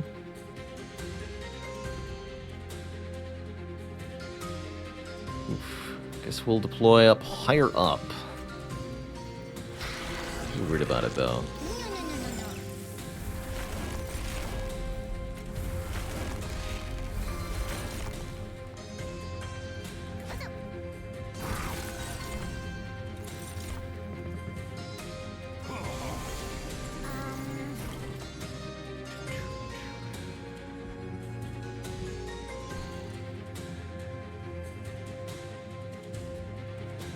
Waiting.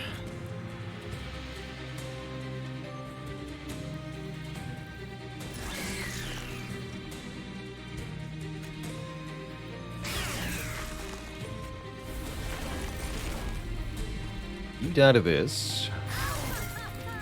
This gets played. Sure. Everybody gets some armor.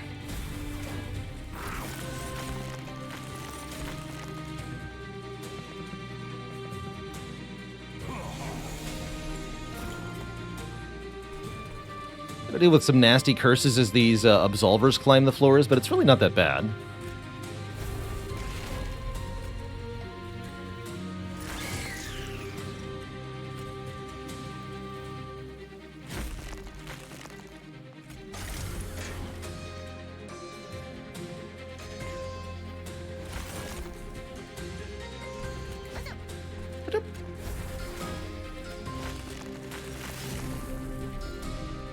Although we don't do any damage if I don't actually play this, so...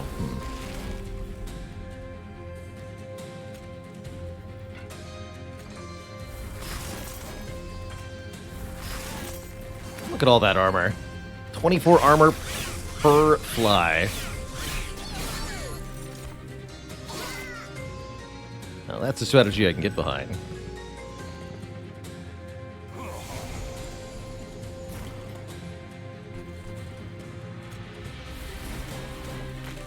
That's right, got another one too. Perfect.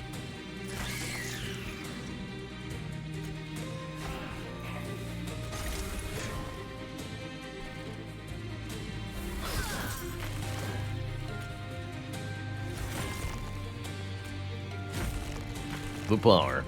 They're all dead. But they're coming back anyway.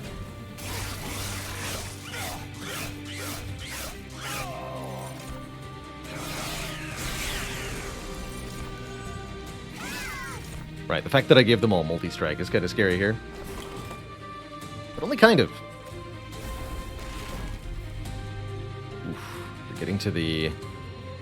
Don't like that very much.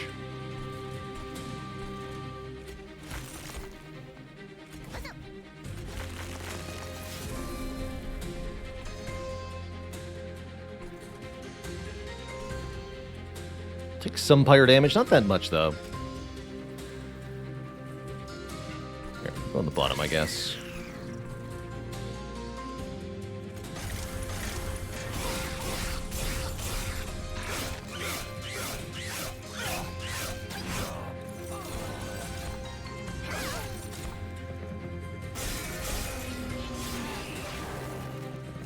Not too bad. This is problem, though, on the very bottom here. Yikes, double cursors. Oof. My everything. Gonna be in dire need of help here. At least all of that dies.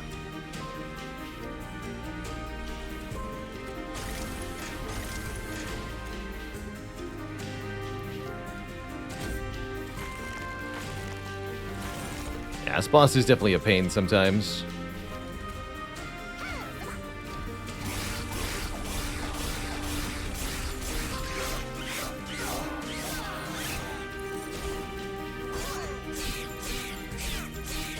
Get him.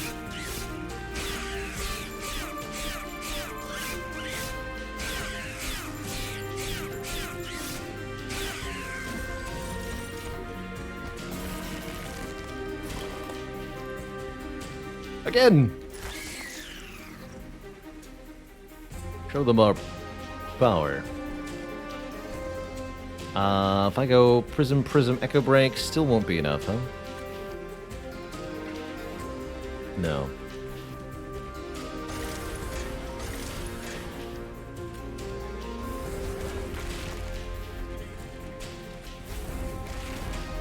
Armor 4 and everybody, though.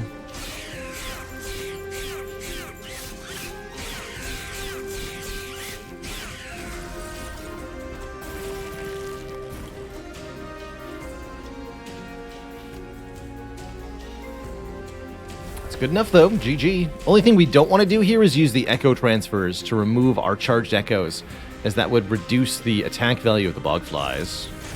So just don't do that.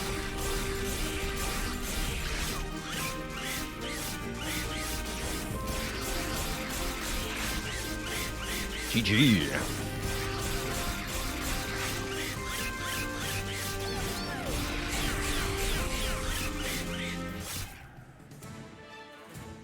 Down he goes. Get an improved firebox. That's 7 Ember on turn 1. That's pretty good. Ooh, extract apply melee weakness can be quite nice. Forgotten Trade can generate a ton of Ember for us, but currently we don't actually have anything to spend that Ember on, meaningfully. Take a Forest Contamination.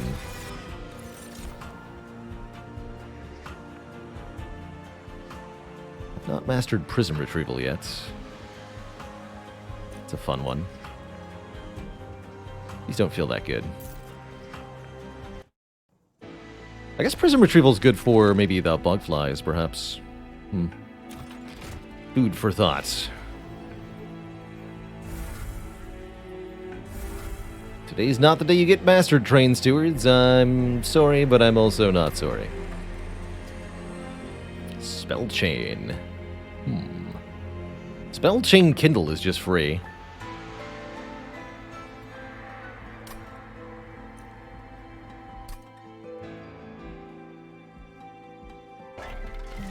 We've got Holdover here. Holdover Spell Chain Force Contamination. That's kind of interesting.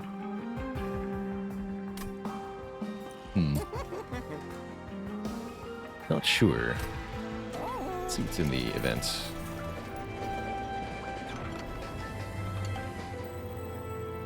An artifact. Pay health for it. We've got health to spare. Encased Divinity. Start a battle. The top floor gains 1 echo that can't be removed. Those are nice. That does make me want to utilize the extract keyword a bit more abusively. Okay. Let's do it then. Not that. This. Force Contamination, Holdover, Spell Chain.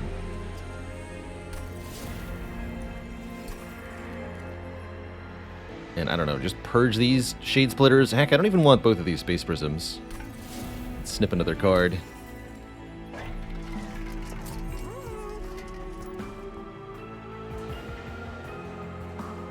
Just do it.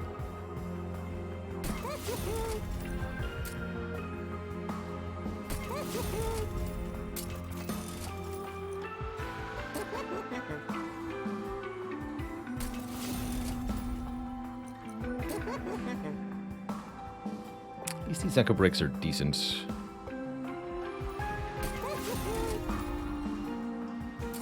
Let's purge one more card that I don't want. Alright, good talk. Got everything I wanted from there? We did. Okay.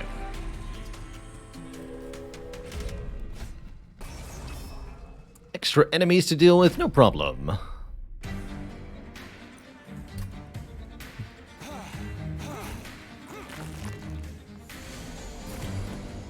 Wow, that dude's big. Hello, giant man. I can have 20 Ember, but not much to use it with. Have fun. No, no, no, no, no. No, no, no, no.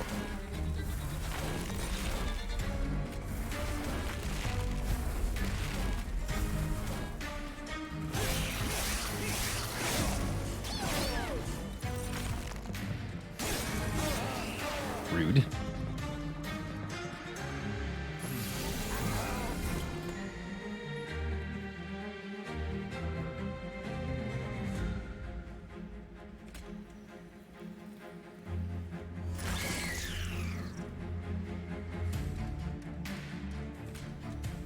Kill that one.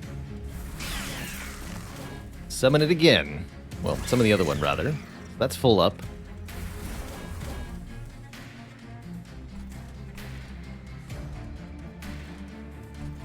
You should definitely die. Give the armor to everybody.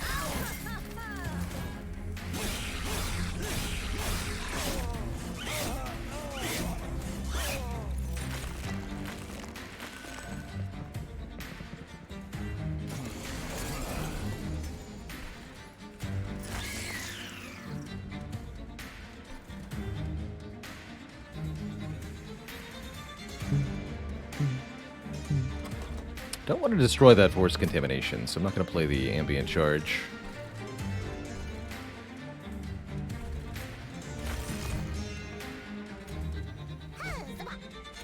Kill you. Should have boosted it before I did that, but what can you do?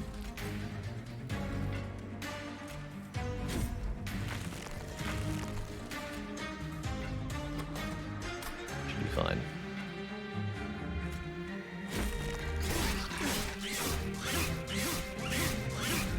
Wait, that didn't... Oh, actually, using the contamination lowered my damage output. Whoops. That's a mistake.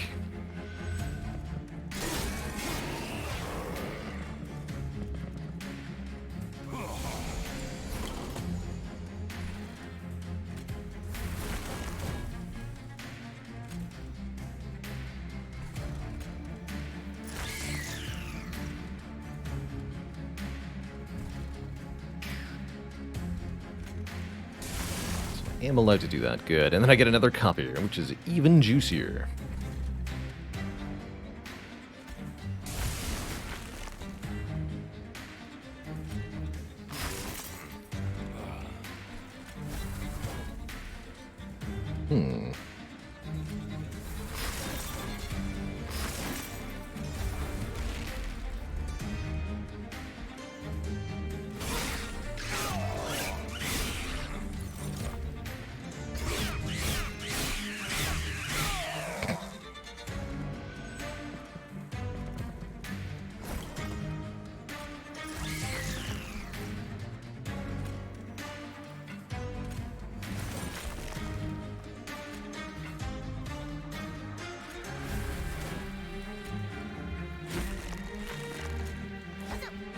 Someone will live.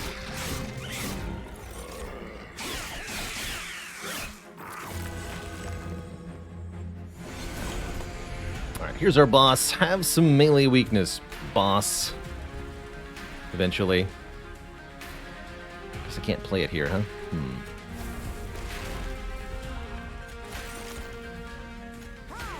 Interesting dilemma.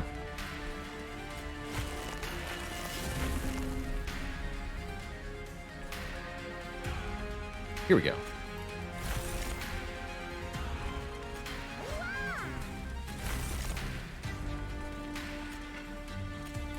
Now I'm allowed to do this.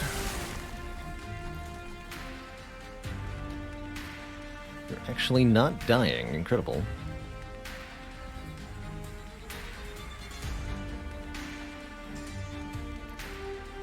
See why? Oof.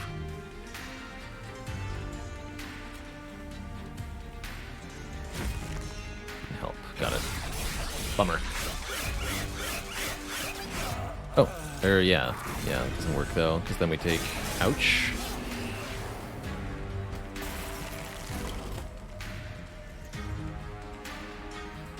Ouch.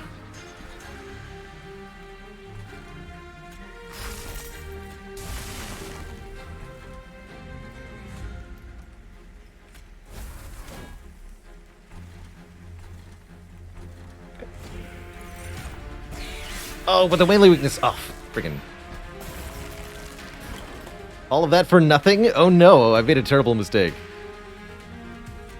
And there's nothing available to consume? Oh dear. We really have done a number on ourselves here. I really fumbled this, huh?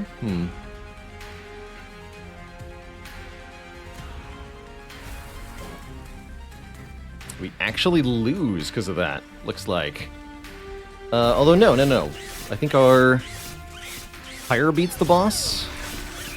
The numbers look correct here, but we've only barely survived. Didn't play this fight correctly at all. And the fact the boss head sweep really countered our setup, actually. Wow, one hit away from dying there. Still in it, though. Okay. Have to pay more attention, though. Ooh. Spell that can hit foes. I like that. Or a dazed. Currently, we need more echo generation, though.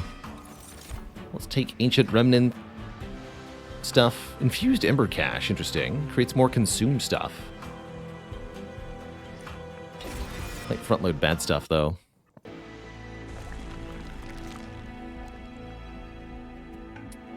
More Merchants of Magic? Question mark? We want the heal anyway, right? Surely. Holdover is again a possibility. Holdover Ancient Resonance. Kind of interesting. With -2 cost. I like it. A little bit. Only a little bit. And the event? The Historian. Which clan's tome will you take? You can get One Horn's tome. Fragile and multi-strike to a friendly unit. Interesting. Or apply trample or return 5 consume spells. Return 5 consume spells is kind of interesting. Just let us play more hot nonsense. Just kind of spam cards at that point. Sure.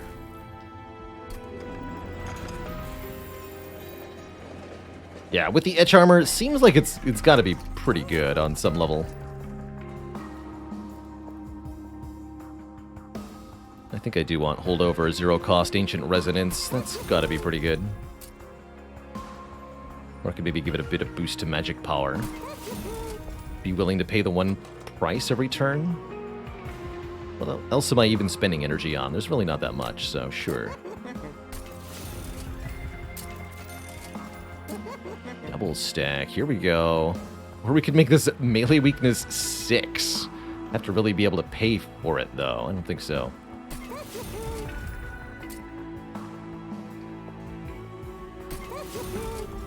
Let's do that. All of that stuff sounds good to me. Okay, before I jump into Arcus, Darkus Incarnate, and fumble the fight, I'm going to take a quick break here, refill my legs, stretch my water. Grab a quick snack, because I haven't taken a break in a little while. Upon my return, this Monster Train run continues, and we face down Arcus, Darkness Incarnate. BRB, everybody.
Alrighty, Twitch chat, we have returned. And it's time to face our boss. Arcus. Penalizes us for summoning units, or for having our units die. Could be a bit of a problem.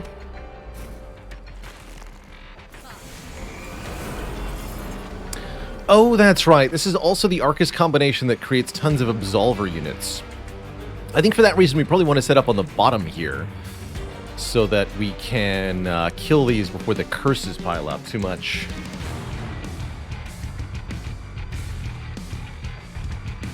Bum bum. Yeah, that feels reasonable.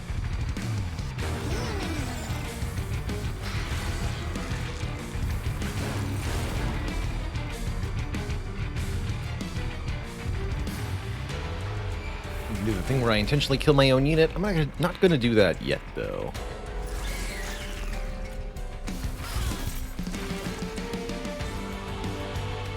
As well. Here's the endless one. What is the penalty for units summoning or dying? Depending on the shard summon tier. You either get days for having our units summoned, or get a curse on top of the deck for having our units die. Oh, here we go.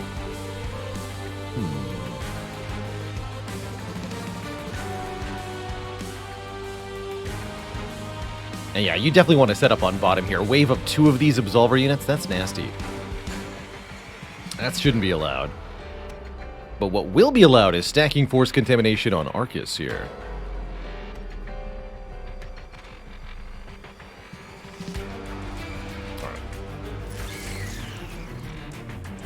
Take advantage of this echo that we can't remove on the top floor.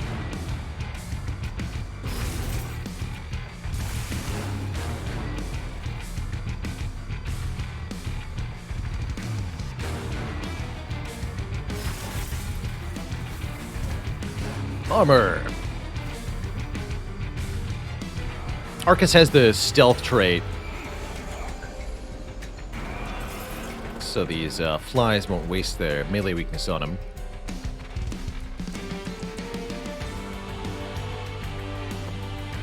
Good, I say.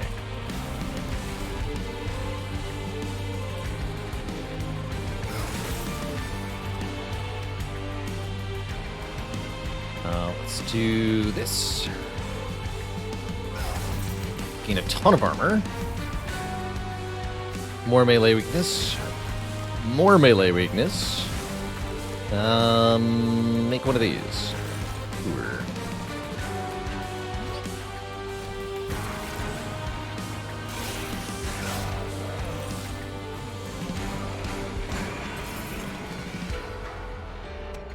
So, no dying this turn, they say. Done deal.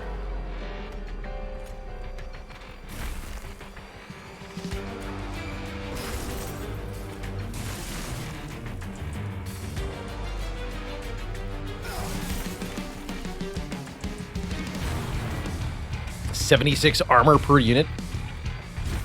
Seems pretty juicy.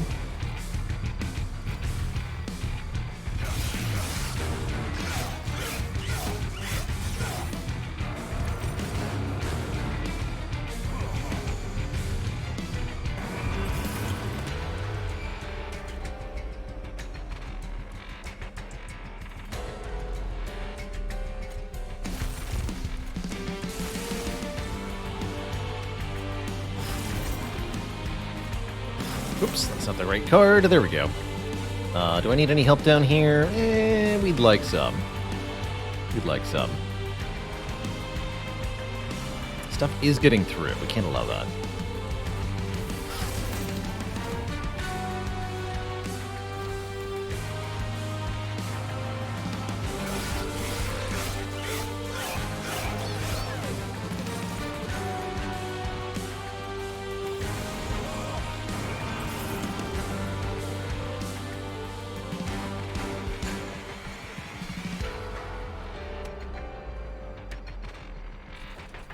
So dying on the top floor is actually quite bad. put ourselves into a bit of a pickle here. We want to put melee weakness on this thing now.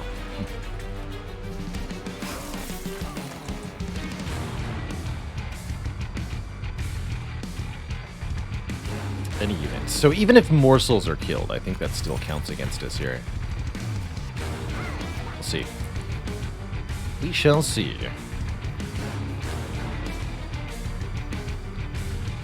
Currently you are still here. I guess we'll do it this way then.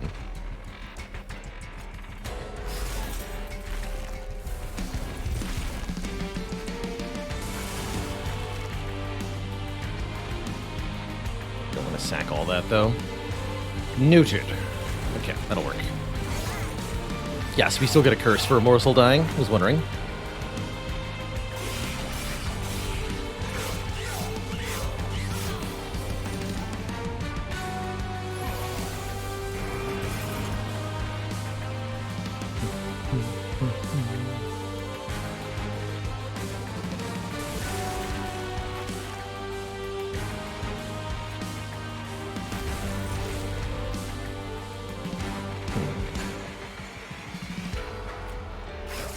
Okay, he's dead. Good. That's a penalty for summoning. That's fine.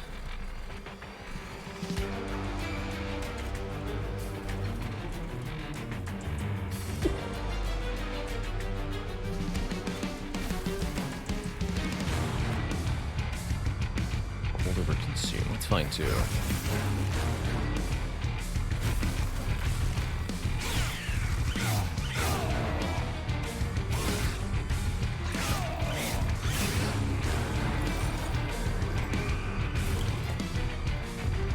X. Refuses to elaborate.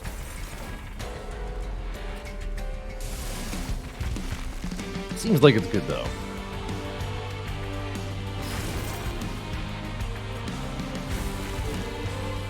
GG. Bonk. One hit for 2,000 damage is delivered to Arcus's face there. Good job. Good job. You know, the Umberstone actually seems more appealing if we're doing melee weakness shenanigans. I think melee weakness and trample do work together in a pretty funny way. Sure. Sure. Actually feels like more energy could be worthwhile, but I'm going to keep taking card draw. And we're just going to use energy generation effects to get more energy. Such as discounting everything at the Merchant of Magic. And purging the crap we don't want, like Shade Splitters. Be gone, Shade Splitters. Probably don't need 2 Echo Transfers either. Armor 8 per etch. Is there a Shellsmith too? Am I new to Monster Train? I am not. No, I've played a few hundred hours. And we're showcasing some of that knowledge that we've accumulated over the time. We recently reset our save file, though. That's been fun. Slots full.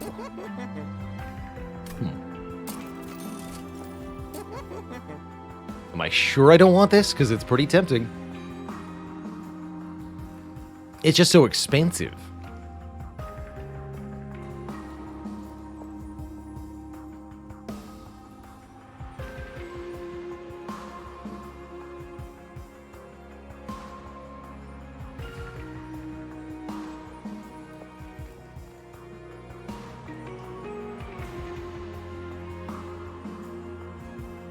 But we get more bang for our Echo Buck. Let's do it. Let's try it.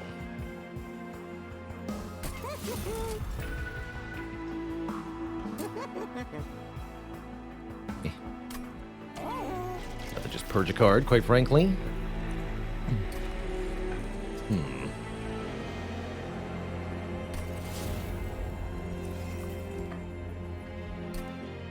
Sun Witch, thanks for the 2 months of support. Appreciate you keeping it cozy.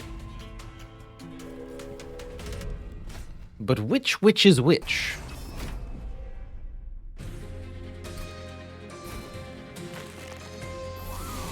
Alright, we get to set up on top here. It's going to be a lot better for us. Ooh, we get to put Ember Cache back on top immediately. How interesting.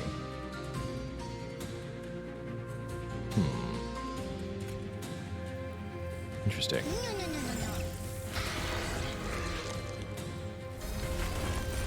So we can put all of those back on top, and then we also get the Wormkin etchings back. And as long as I keep doing that, I'll just get the same cards back over and over again. But I don't know if that's actually helpful. Interesting. Try it for one turn. We're drawing base 7, so this is actually fine.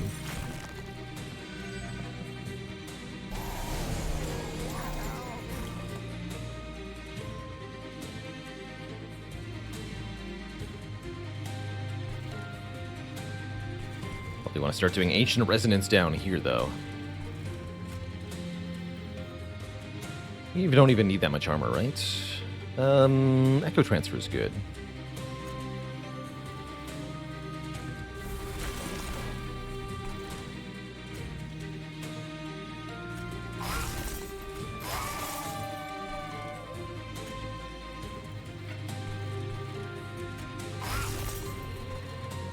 Get some boostage.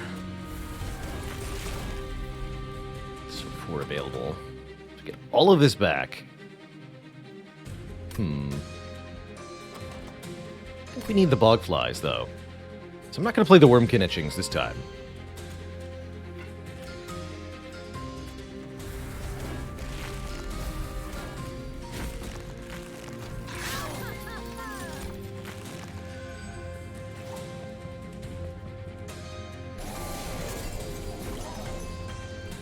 Although this unit has sweep, Ember Drain. Maybe it's better that I didn't draw the bog flies, but I kind of need to deal some damage here.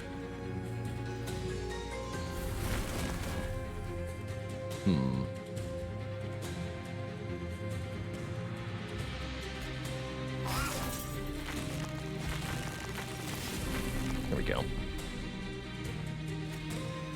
So they'll actually die without the armor. I guess we'll just have to deal with the Ember Drain next turn. Getting the damage out is important here, and they will definitely deal damage. 100% they'll deal damage. Also got Force Contamination here to make it a super kill.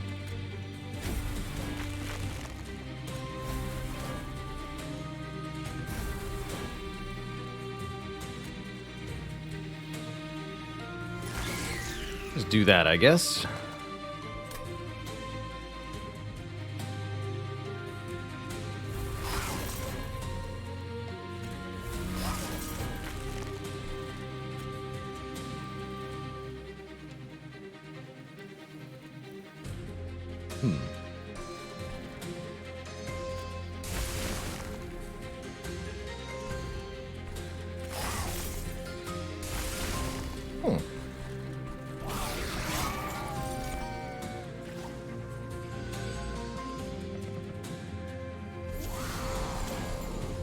Want to hear a joke about paper? Never mind, it's terrible. Thanks, Stunna, for that terrible joke.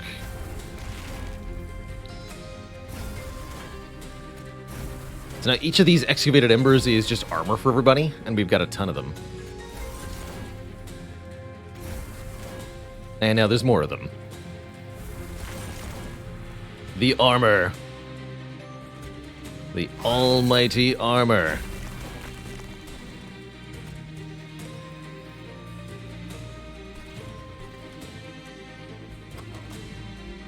Sure.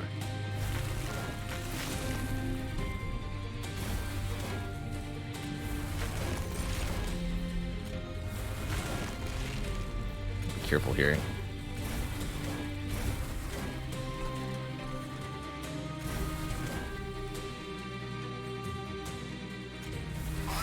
Definitely don't want to run out of echoes, though. So that's something that's easy to do by accident.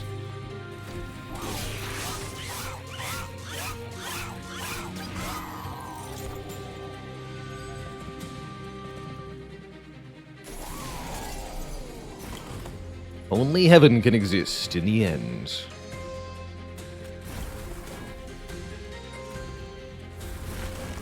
These are all the cards remaining in the deck, apparently. Seems slightly problematic. Wow, that overkill.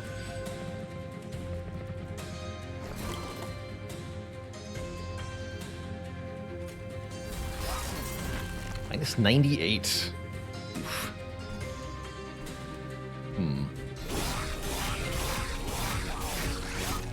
Oh, we have hundreds of armor, though, so it doesn't really matter.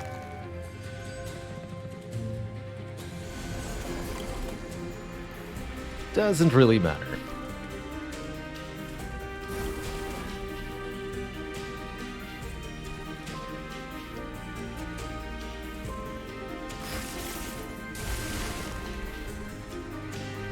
Oh, that's a bit of a problem.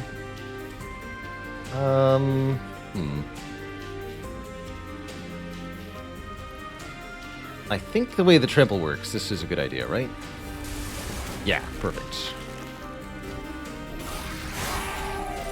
Wow. That's pretty strong.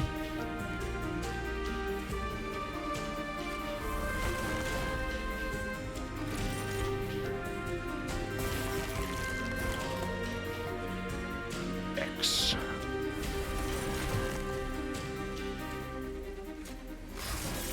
Alright, let's just take our victory then.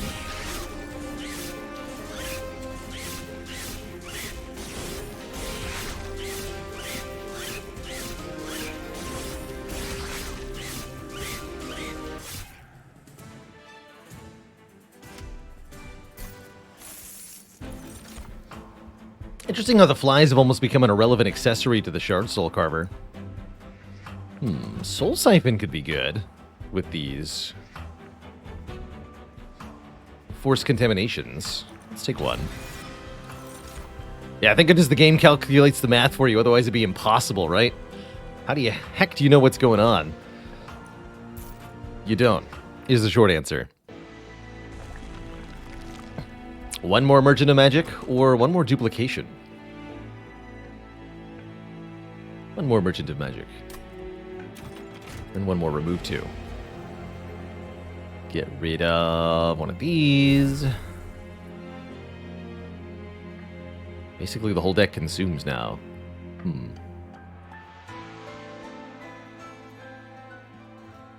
I guess I don't even actually need one of these. Ooh, remove Consume from a card.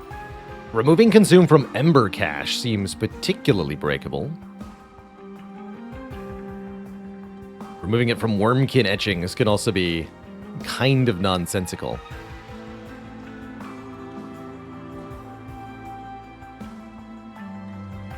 Tempting. Paper chokes are some of the best to recycle. Oof. Yeah, removing it from the Wormkin Etchings means we never run out of Consume cards again. That's true. I think that's a pretty good reason to take it.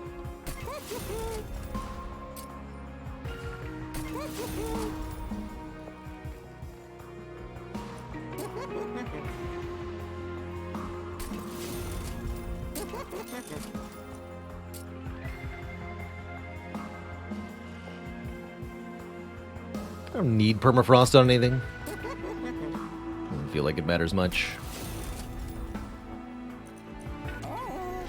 What's at the Trinket Merchant? Ooh, more capacity for echoes on each floor. That's definitely good for this deck. Don't think we want the Mandibles. Reap is not that helpful. Trader's Quill. When a card with Consume is played, deal 30 damage to the front enemy unit. Oh yeah. That's a bingo. That's approximately 20 times per turn, right? So, tons of damage.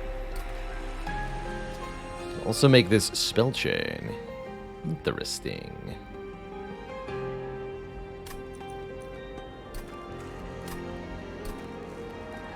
Well, sure.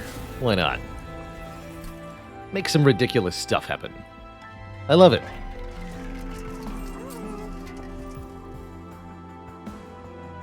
Sure, actually, why not? I'll permafrost this. Okay. Seraph time.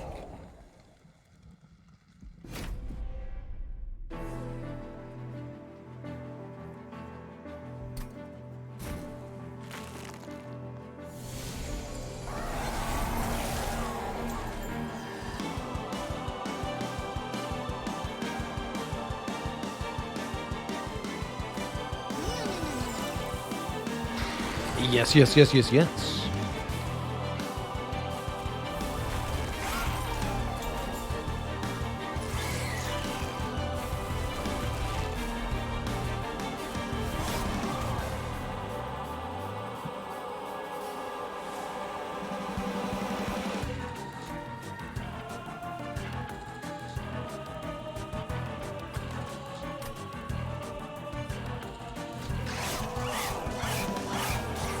Decided to wait on that. Shard Soul Carver won't do much damage with it. But he'll be back. And I think abusing the trample is going to be the way to kill Seraph here. Some hilarious ways we can do that.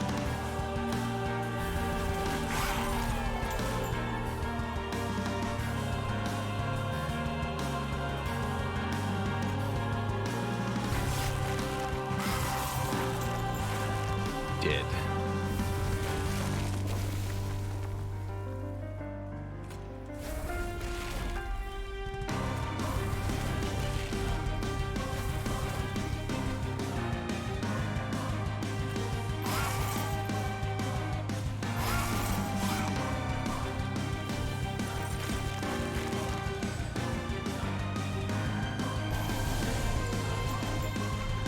Here he is.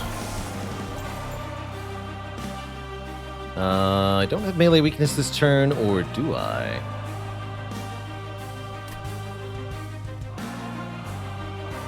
Plus return cards from the consume pile and draw into them.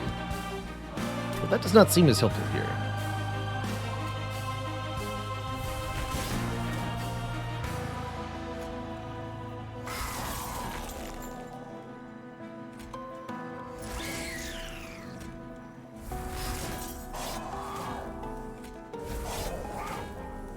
There it is. My melee weakness. Perfect. Why don't we go ahead and break your face?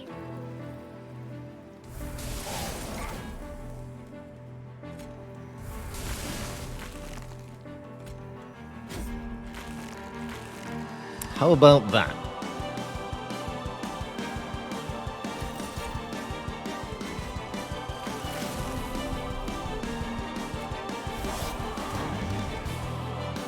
Wormkin etchings back? Oh my god. What? Oh my. So, remember when we said I could never run out of consume cards? That was a lie.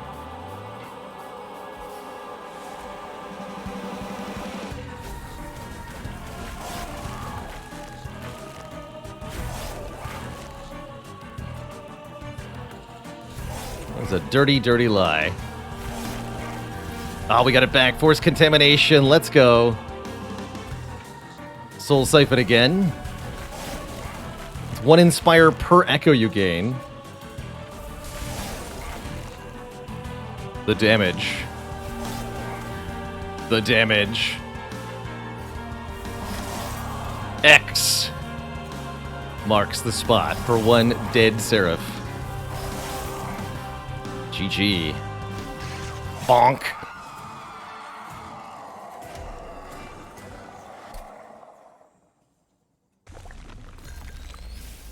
That's a lot of multiplication. Dang.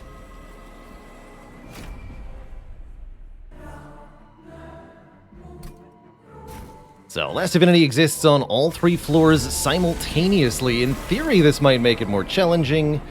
In practice, In practice, things are a little different. Not at all afraid of the sweep up here. Not even a little bit.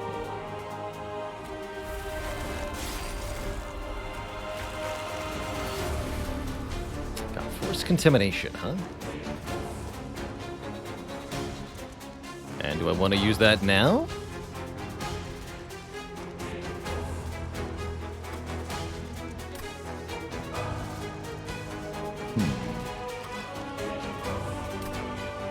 I don't think so.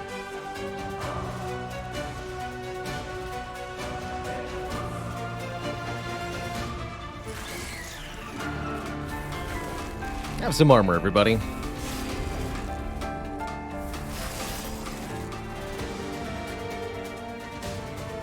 Use that down here. Okay, that's a pretty decent turn one. I could look to do more damage with Force Contamination, but it's really not worth it.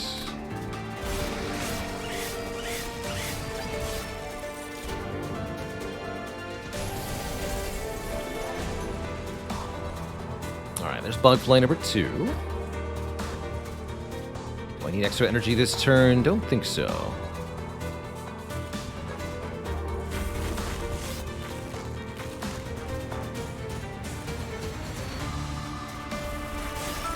Doesn't look like it.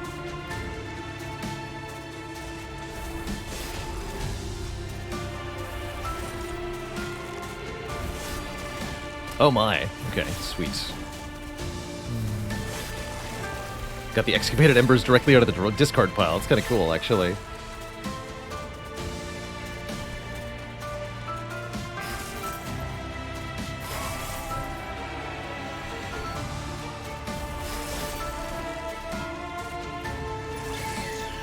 Apply 36 armor to every unit on the floor.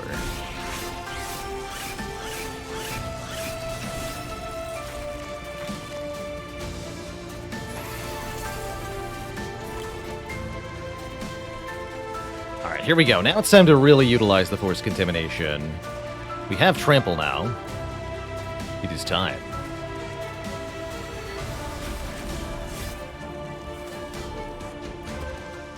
Drawing towards Ambient Charge would be a good draw. Especially once I do that, yeah. Oh, you're gonna die to the stuff, though, so we'll just make the Divinity directly weak here. Don't be foolish.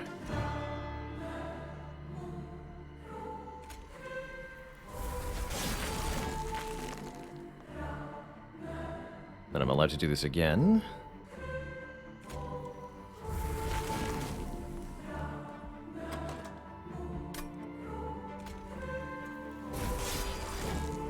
Like this.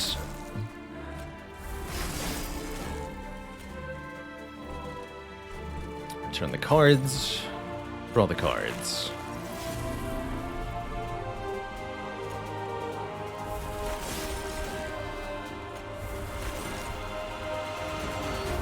More trample.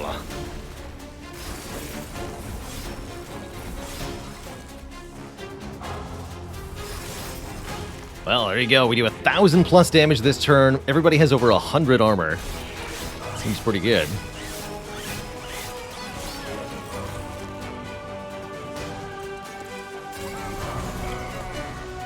And these excavated embers give us, again, 8 armor each, don't forget. And there's a lot of them. There sure is a lot of them.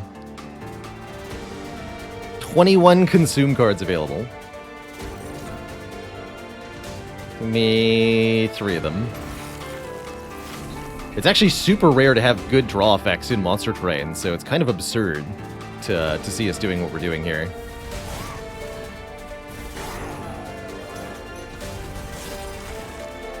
Is that like an infinite with excavated embers? Oh my good lord.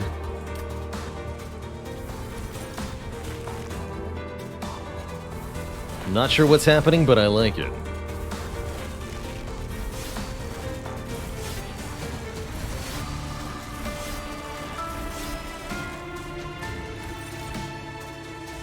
Amazing.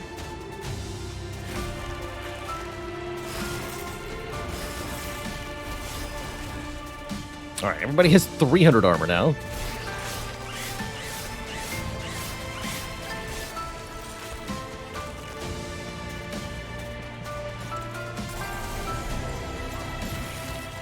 What, that Ember Cache came back? is ridiculous. Oh man, Reforce Contamination is here. It's all over. This is all over.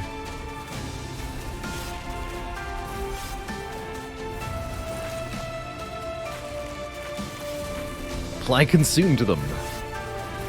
Oh. There's now 5 Excavated Ember on top of the draw pile. Oh no.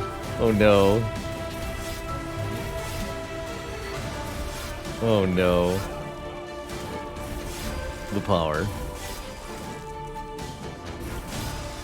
And then we draw back to Wormkin Etchings, which returns, you guessed it, 5 Consumed Embers. Or Excavated Embers.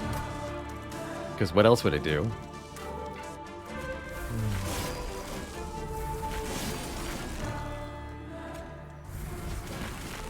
X. Marks the spot. GG, Last Divinity. Nice try. Bonk. Well, that was quite something. Glad we didn't lose to the sweeper boss there. That was really close in the middle rings. Definitely would have actually lost this run on Higher Covenant to that, but we pulled through. For a glorious victory. GG.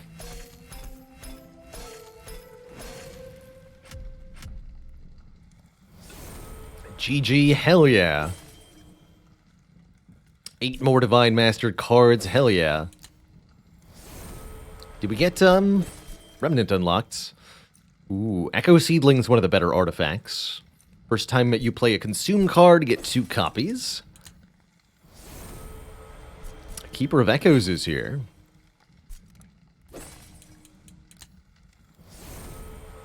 And Perfect Insanity. And the Carving Chorus guy. I was hoping we'd see this artifact on that last run, but I guess we didn't have it unlocked. Now we do.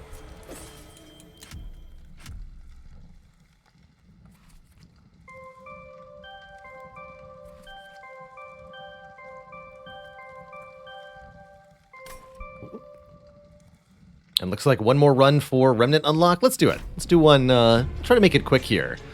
One last random run. What do we get here? Stygian Awoken. Ooh. Interesting. Oh, this is one of the best clan combos for abusing spells and incant procs in general. Love the cards we got too. Double Crypt Builder, double Sting Urchin Spines. Really encourages us to go spell power here. So let's see if we can get the spell reduction version. We can't. We can get the spell weakness version of Tethys. And that'll have to do, I think.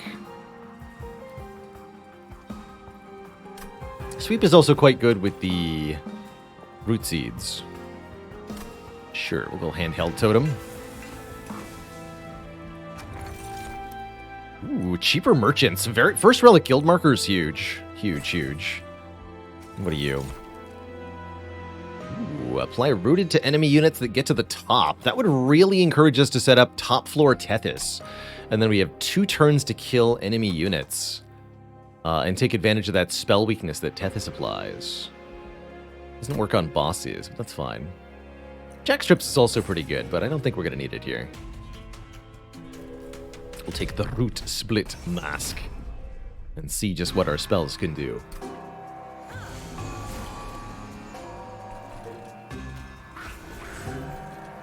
Beep.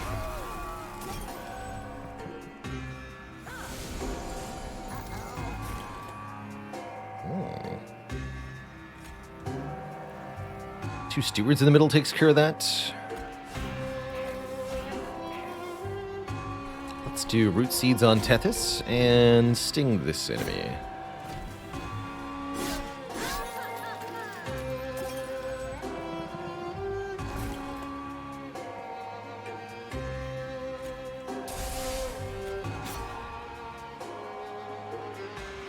Oh, because they both die. Fair enough.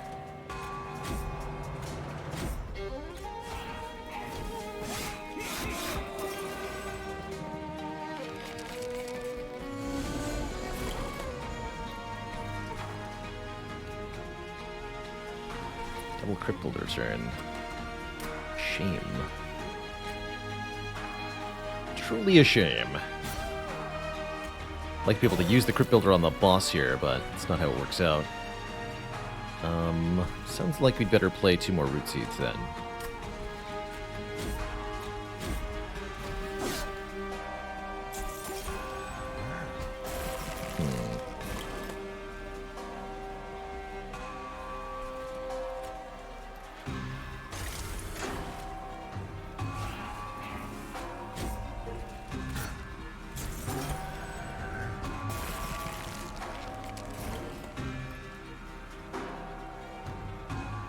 Okay, so we realistically need to play this.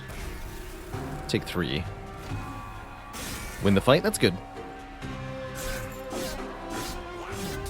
Yeah, a lot of the early bosses aren't getting bonuses from shards yet. I'm actually not sure what Covenant level that kicks in at. The Covenant level we just applied costs us 20 health at the start of each run. Ooh, Offering Token is amazing with 2 Crypt Builders. Energy Siphon's not bad, but this token's great.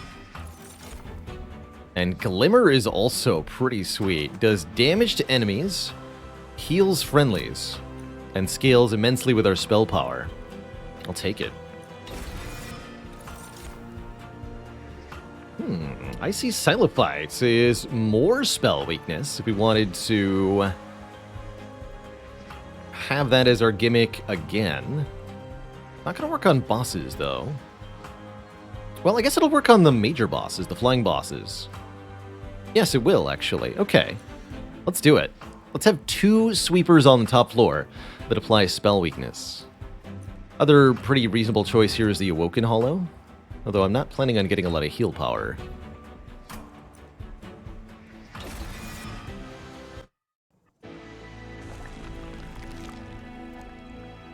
Yeah, being able to stack spell weakness against bosses is something you kind of, in theory, want to be able to do, right?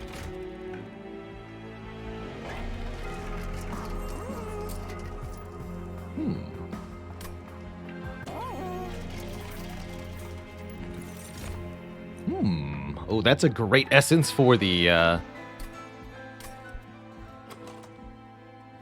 Silophyte.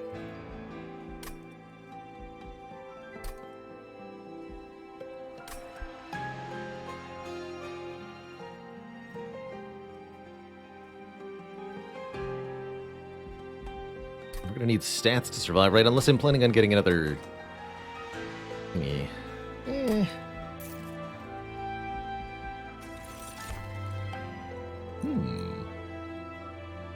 What if Stewards were our tanking units? When a card is discarded before the end of the turn, gain 1 energy. Good with the Offering Token. Sure. The Kinstone Totem back.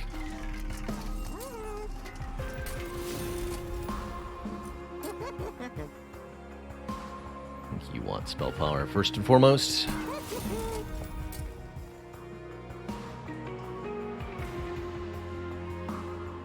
Just do that for Glimmer.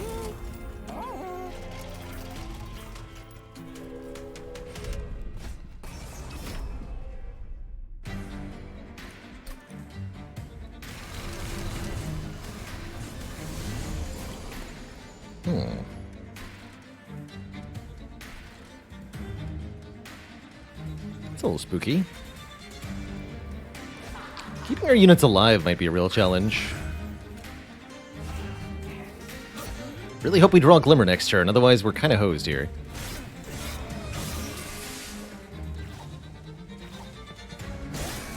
This enemy actually goes directly to the pyre because this floor is otherwise full. Look at him. Oh, I did draw Glimmer. Good. Well, then die. Got him.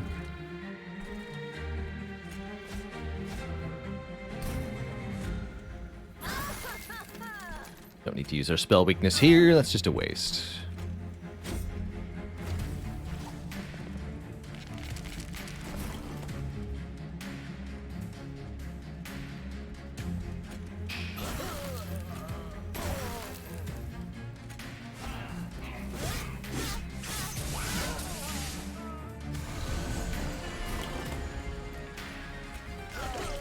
No haste for you.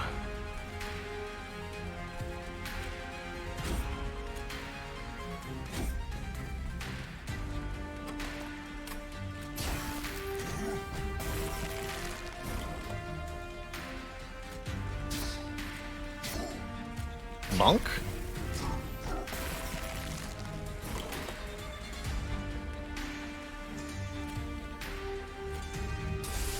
Super bonk. 300 damage.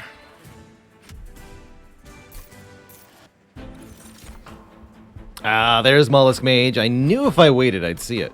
Get in here.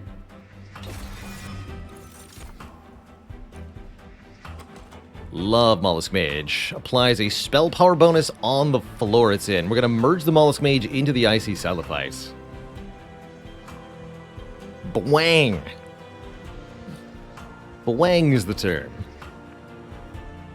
Vaguely tempting Steel Enhancer, but eh.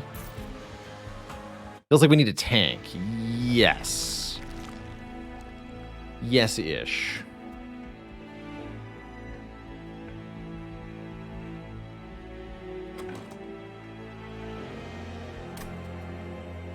I think I gotta go to the Merchant of Magic, though, right? Merchant of Steel is stinky compared to upgrading Crypt Builders.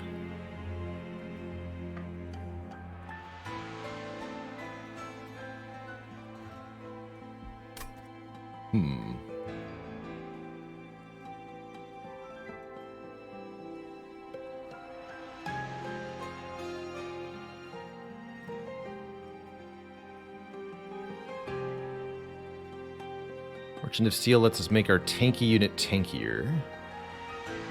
Merchant of Magic is an investment in our future.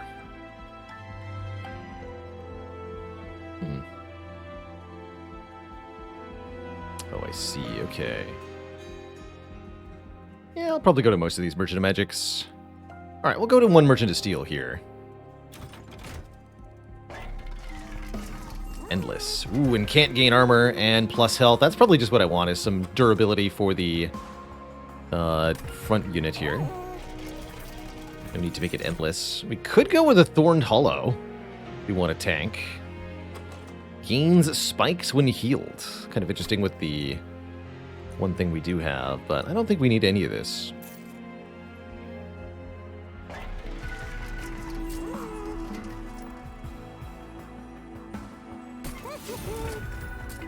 Please just be durable. Thanks. Do I take shards? Doesn't seem like I want to, right? Doesn't seem like I want to.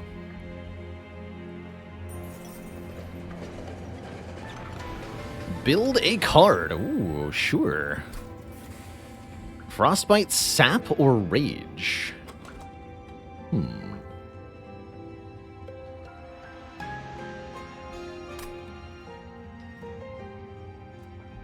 A Rage buff on our Sweeper would be kind of cool. Let's try Rage. Damage healer buff. Rage and buff. And increase card draw. Apply Rage 4, apply plus 10 damage, draw one more card next turn. That's pretty good, actually. I'll take that. It's enough of a damage boost on a Sweeper that I like it quite a lot. We'll fight Talos, the Architect.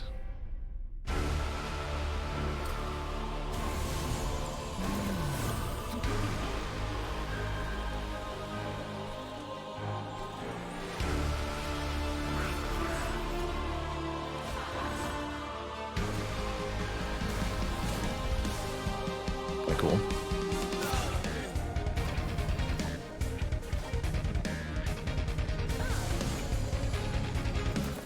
Oh yeah, makes it a good holdover target, I agree. You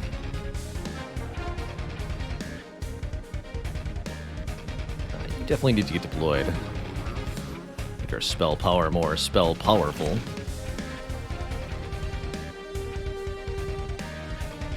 buff these.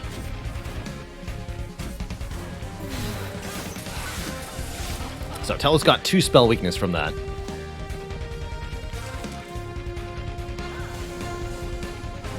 We can utilize.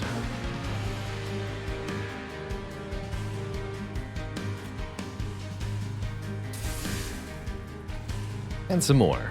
Why not, really?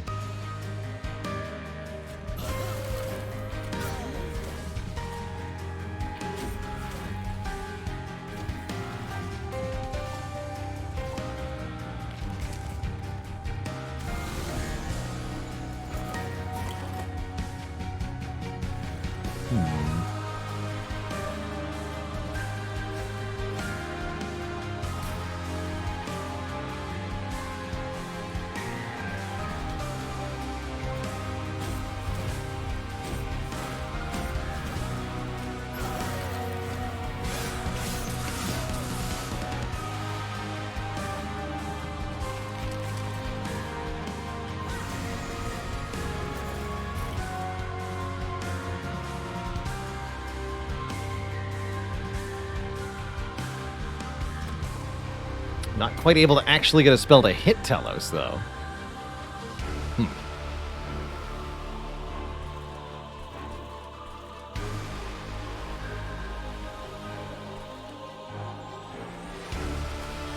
Analyze this floor, then.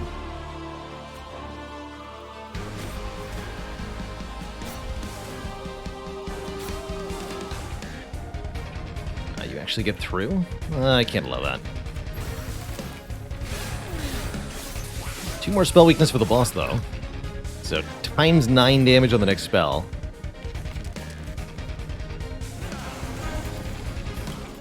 Just have to clear a path.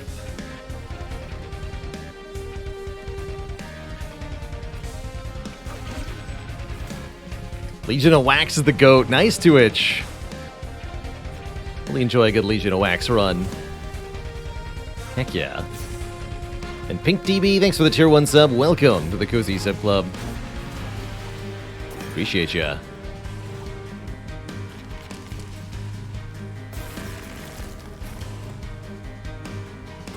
Oh, it's gonna be so powerful, Twitch chat. The setup is perfect. Alright, we'll just let it line up naturally like. No need to complicate. Or obfuscate.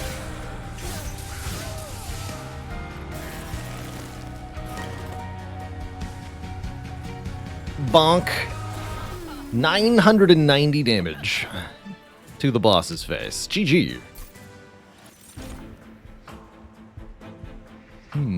Draw 3 spells, apply consume plus 20 magic power, and make them free. Interesting. Siren Song is also really good. Oh, Quick Sweeper, that's true. It's not a very powerful sweeper, though. I'm taking Siren Song. Send enemy units on the top floor and daze them. And I don't feel like we need any of this. Any more units.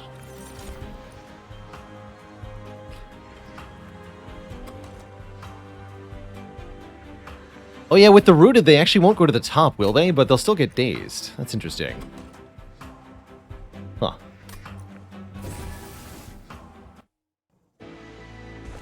Lycogen had been lurking all the way from Denmark for years, mostly VODs, but anyway, it helped both your Spire play and you get over some personal struggles, so big thanks from Denmark. Glad to hear it, Vikingen. Heck yeah. May things get ever better. Do I go double Icy Silophyte with Mollusk Mage? That's an option. Is there another Hellvent I am getting?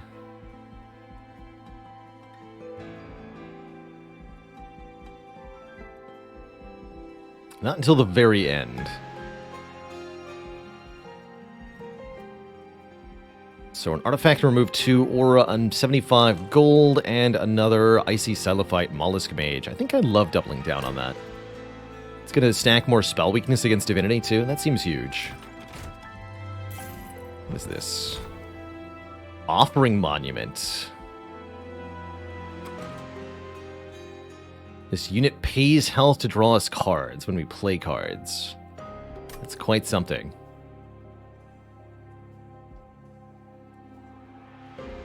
Essences draw 1 per turn. That's interesting too. I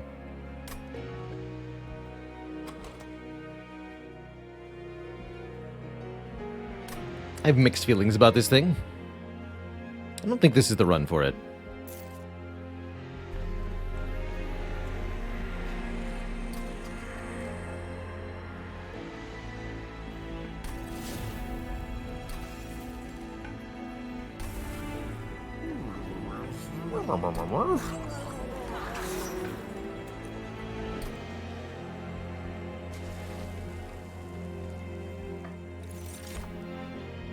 And we get the cost reduction version. Yes, Conduit. Damage spells cost less on the floor with Tethys. Perfect. Alright, it's time to break everything. Nice Painzor. The random corruption from Dead Branch. Always a good time.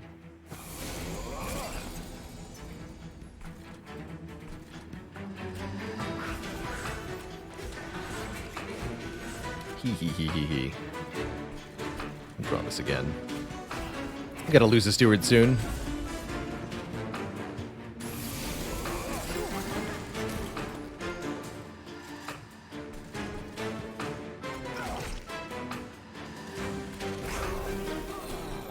Got him.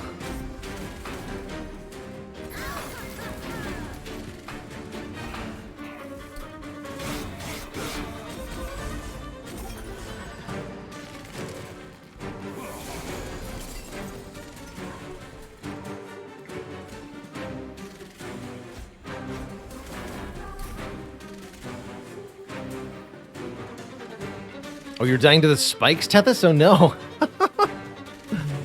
Tethys, no. No, it's fine. We got kills. Easy.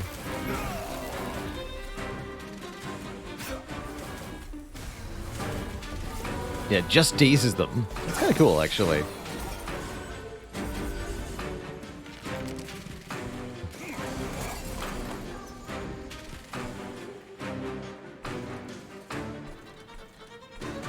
Alright, you lot are hacked.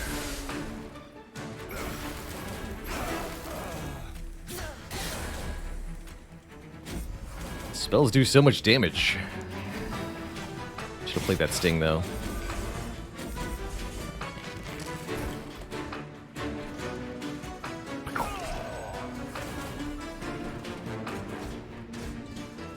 Bonk.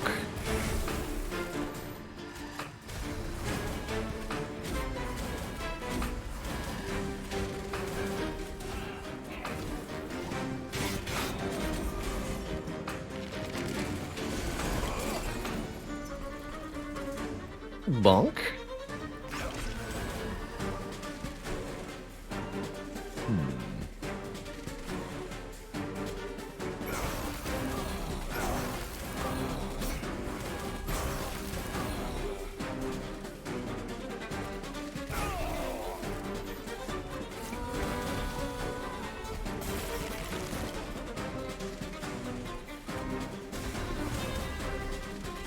I should be boosting the damage of the ones in the back, actually.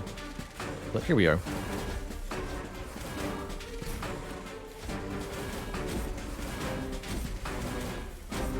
Looks like we have enough raw combat stats to beat the boss, spell weakness aside.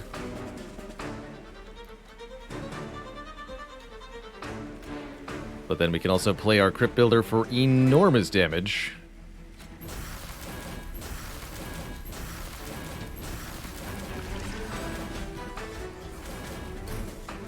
And stun the boss. Oh, wait, shoot? That's not how that works. Uh-oh. Right, I forgot that that worked like that. Wait, even with Rooted? What?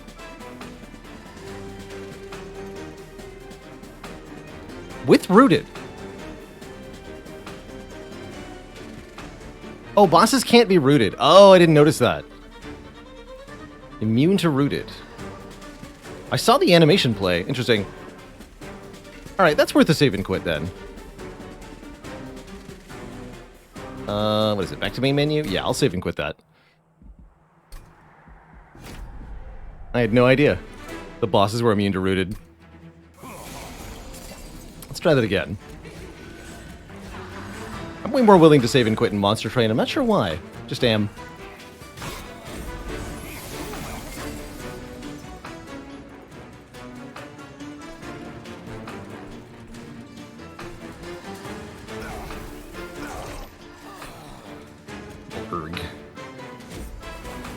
But yeah, duly noted.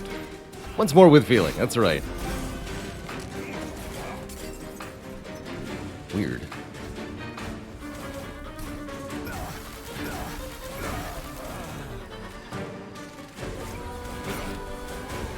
Again, should be boosting the back one. Boo this mom. Yeah, mistakes in this game can definitely be more unforgiving. Good description. Definitely. Guys, this time. Alright, boost you.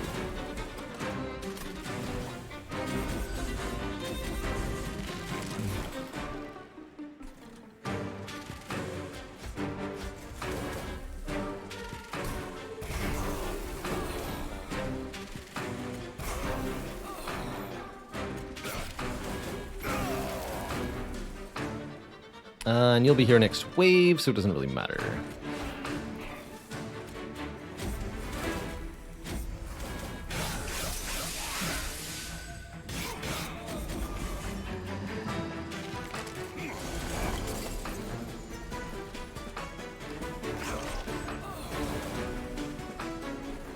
Alright. It feels like we drew better this time, too. I remember being able to crypt builder the boss this last time.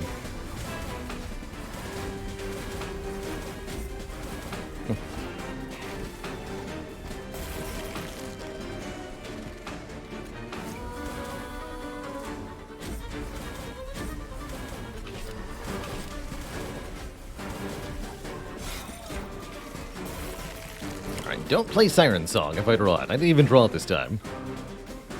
Funny how that changed. Alright, play. Yes, can't be rooted. Got it. Good thing to remember about Ascend Descend.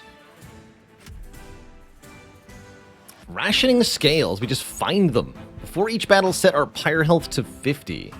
If this reduces our pyre health, we'll gain money. That may or may not be a good thing, but here it is. Ooh, Ensnare. Apply Rooted and draw one next turn. I like it. It's a card we don't have a mastery on yet. I'm super going to the Merchant of Magic.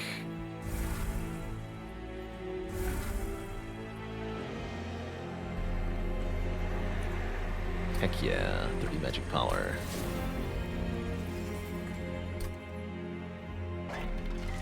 Yeah, it's because of moments like that, if you see the red X, you should end your turn. Indeed. Yes, you should. Ooh. 2 costs to make this reusable. Double stack Urchin Spines. Seems expensive, though. Let's just make a reusable 0 cost one. Sounds better.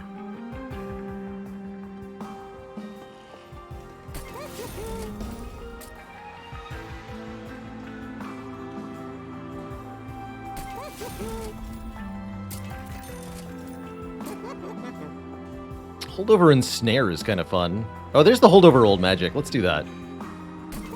Stat boosts off of that thing.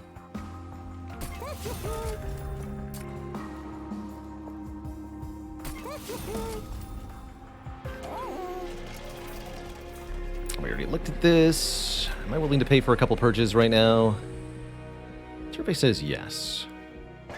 A lot of things I'm willing to purge from this deck, so... let's go.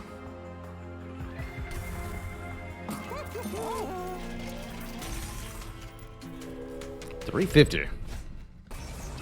Plus 15. Is there a way to make Train Steward's endgame viable, asks Painzor. Yes! I'd say the Melting Remnant are probably the best at this, by abusing the Reform mechanic, but you can absolutely kill the end boss with a Train Steward, if you want to. Super viable.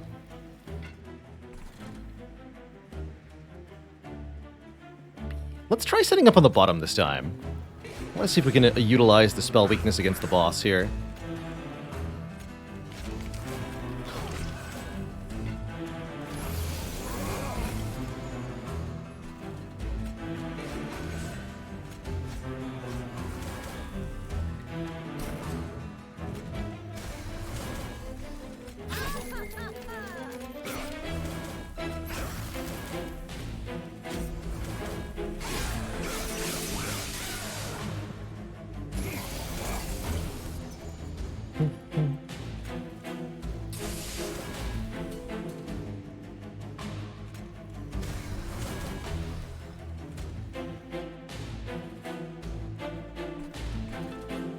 Bonk.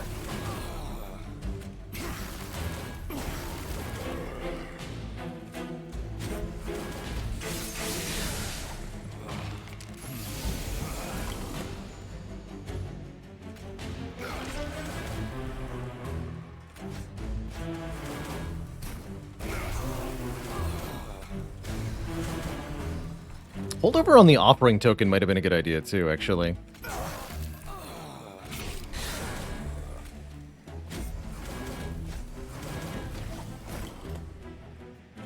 There's nothing here. Has to be an enemy unit? Yeah, I'm not allowed to target that. Sneaky boss.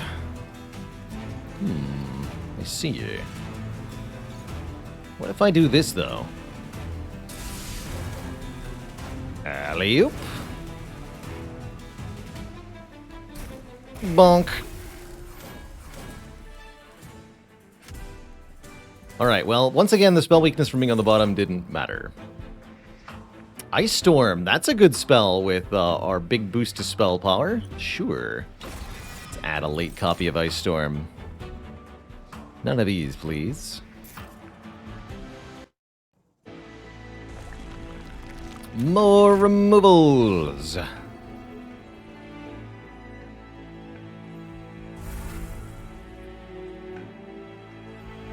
Some of these starter cards. Trinket Merchant, what do you got? Refracting lenses could make me money. Kind of late for that. 7 Ember on turn 1. What else? Volatile Gauge. How about no? Plus 5 health on friendly units is nice, though, just to make Tethys a little bit tankier. Sure. Fire Hammered Chest Plates. Ooh, Sting Spell every turn. Very powerful. Don't have any X-Cost cards to boost. Sure, give me a Sting every turn. And 30 magic power on Ice Storm. We've seen so many intrinsic upgrades at the Divine Temple. Who needs them? Not me, that's who.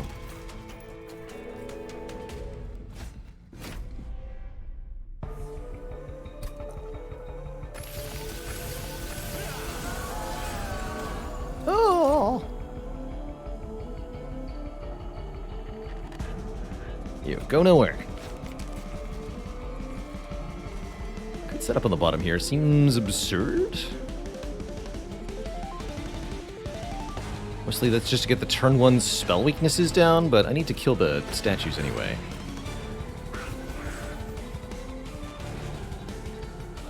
Five spell shield, huh?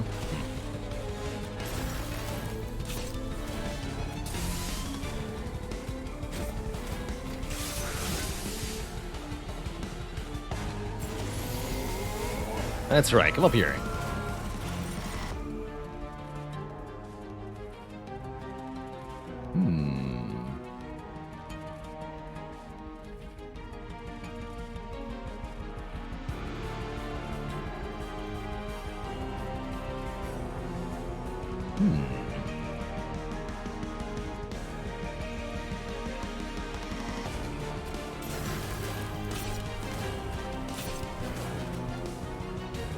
Just a 7. It's not quite enough. I gotta do Crypt Builder then. We can Crypt Builder Fell for absolutely heinous damage here.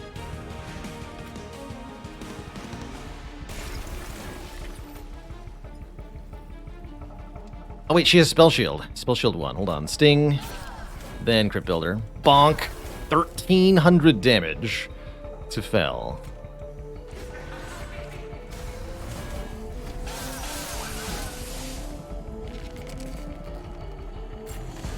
Guess I should have gone to the bottom floor turn 1. It's funny. Have some spell weakness and have an Ice Storm. GG. She fell for that one.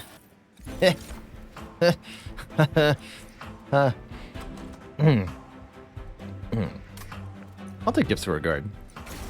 Give it to me. And more card draw? Yeah, more card draw.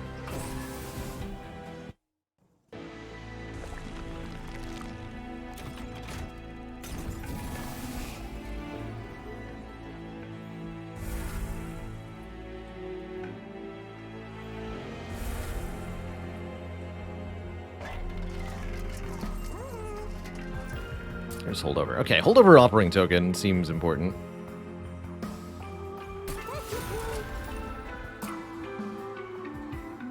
Make this free? It doesn't need to be. This needs to be cheaper, though. More magic power. Just more magic power on Ice Storm. Do we have any more temples coming up? Yes. I'd like piercing on that Ice Storm.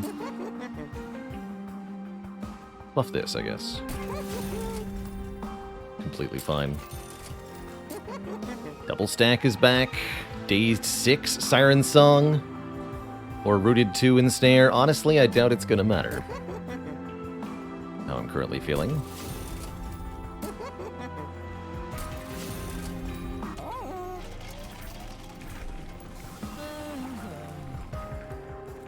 Constantly overdraw. Oh yeah, we kind of do constantly overdraw, don't we?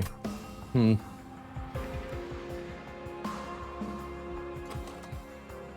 many 2-cost attacks do I even have? Not enough. Spell weakness 2.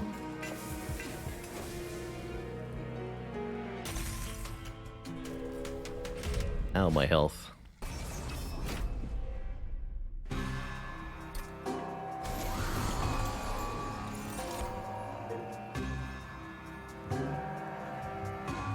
Bottom floor?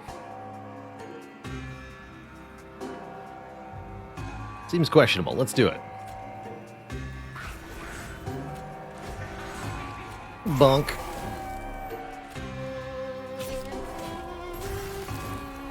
Guess we don't want to draw that yet, huh?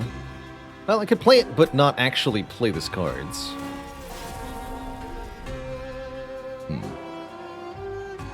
Guess that's fine.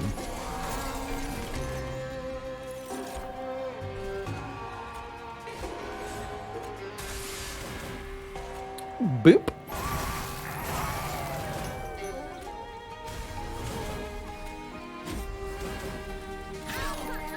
Should play that first. Well, yeah, we're already drawing 10, though. Drawing 10 is a good thing.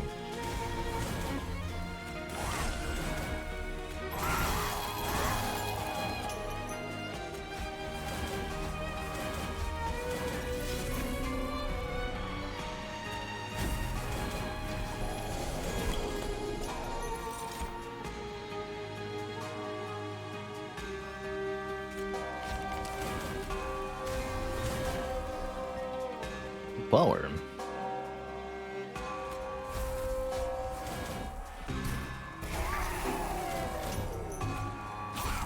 $60 damage stings. I like it.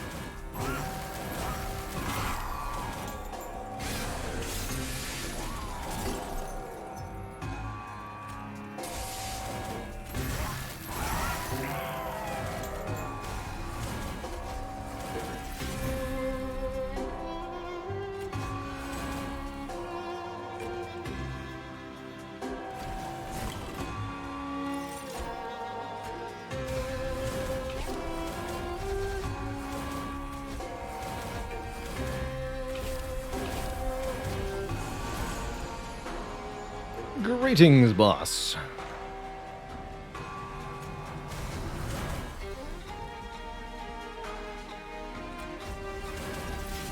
Have some spell weakness. Why don't you? Some really, really big spell weakness. Bonk.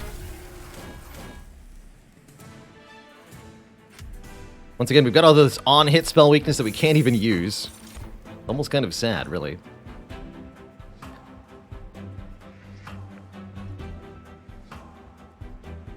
Could pick up one of these creatures just to get the mastery on them. Seems reasonable.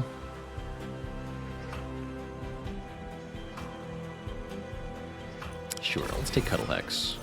Might even do something useful.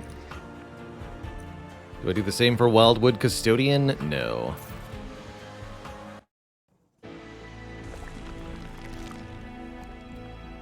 And then we can dupe the Giant Hammer. Love it.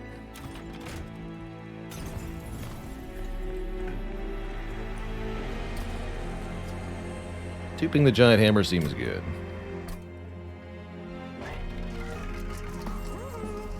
Chance to apply spell weakness to enemy units that enter the train. Spells get an extra upgrade slot. Stings are piercing. Oh my goodness. Yes, yes, and yes to all of that, actually.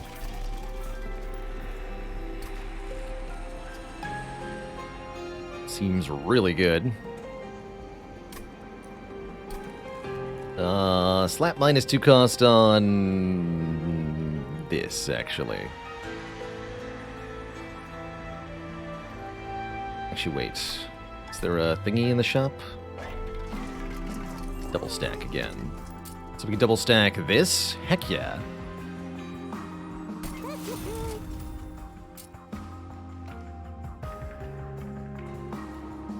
You should be free.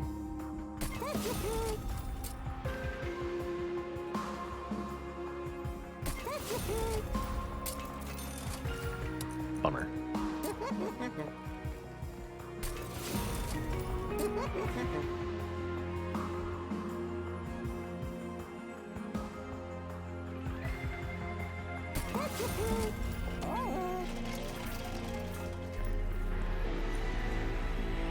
Actually need the -2 cost, although it's kind of good here. Yeah, a very crazy trinket shop, and there's even more magic power or damage to the front enemy when consumed. Let's take even more magic power, although it's not very much. And we're consuming enough stuff, sure. The Trader's Quill as well. Then... Wait, did I get my last upgrade for that? Yeah. I can make it permafrost? Guess I have no reason not to.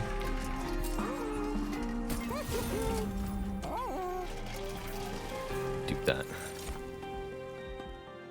Cool. Going on.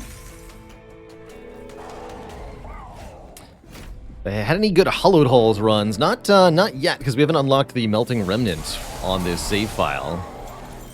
I'm sure we will soon.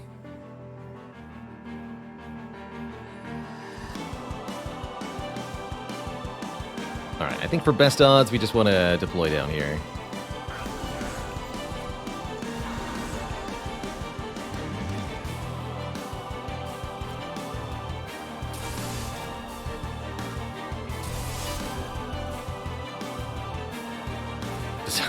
Kills two of them. Oh my god.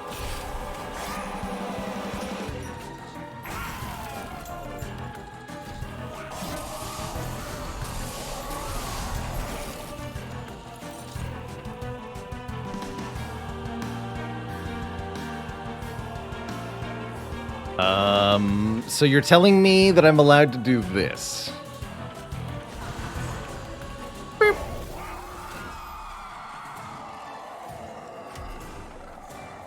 Victory!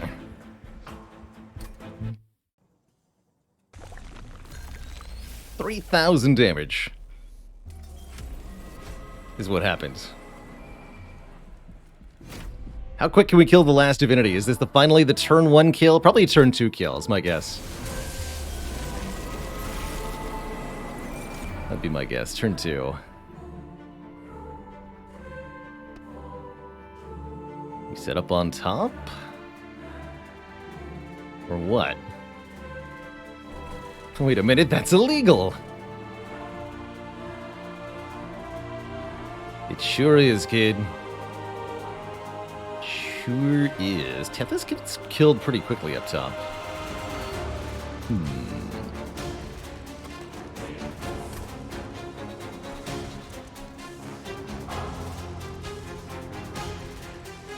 He's frozen too. Okay, we'll go on top.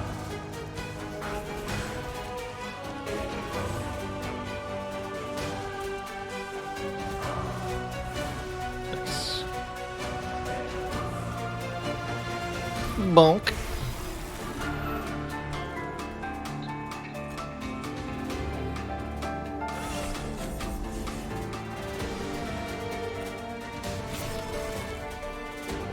Barely matters. Get killed doesn't matter.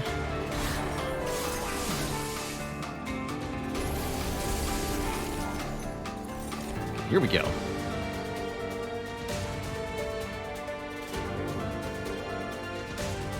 And yeah, there's my offering token. So we go Urchin Spines.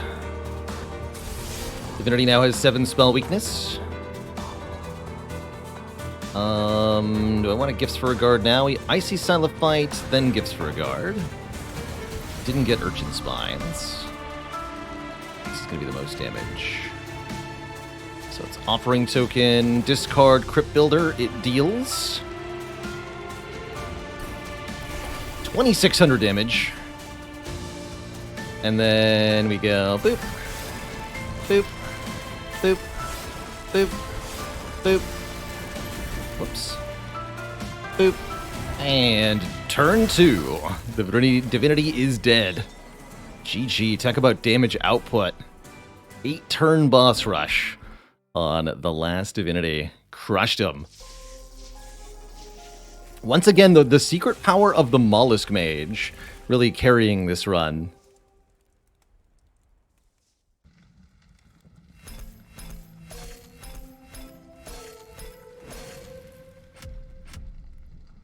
Not quite an 80k score run, though. GG.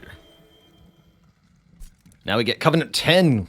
This is when we first start getting a penalty for playing on the top floor. And that'll change our plans a lot of the time. As well as a bunch of Divine Mastered cards. Hell yeah.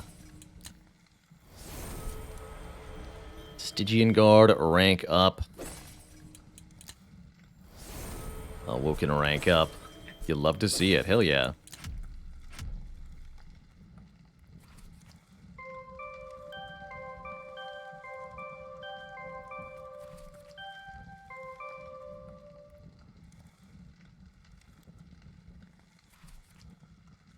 I need 30-ish more enemies. Very well. Very well. Next time, we'll have to unlock the Melting Remnant. For today, Twitch chat, I am out of time, my friends. And so our stream must come to an end, but it's been a wonderful, wonderful one. We'll be back at it tomorrow, not later than noon Eastern time, with some more Spire action and probably some more Monster Train as well, or maybe some other variety. Don't forget to vote in the game vote to let me know what variety game you'd like to see me play on stream this month. Hope you all have a wonderful time, folks. Thank you so much for watching. Till next time, have a good one. Please enjoy the evening. Ta-ta for now, folks. Toodaloo. Bye-bye.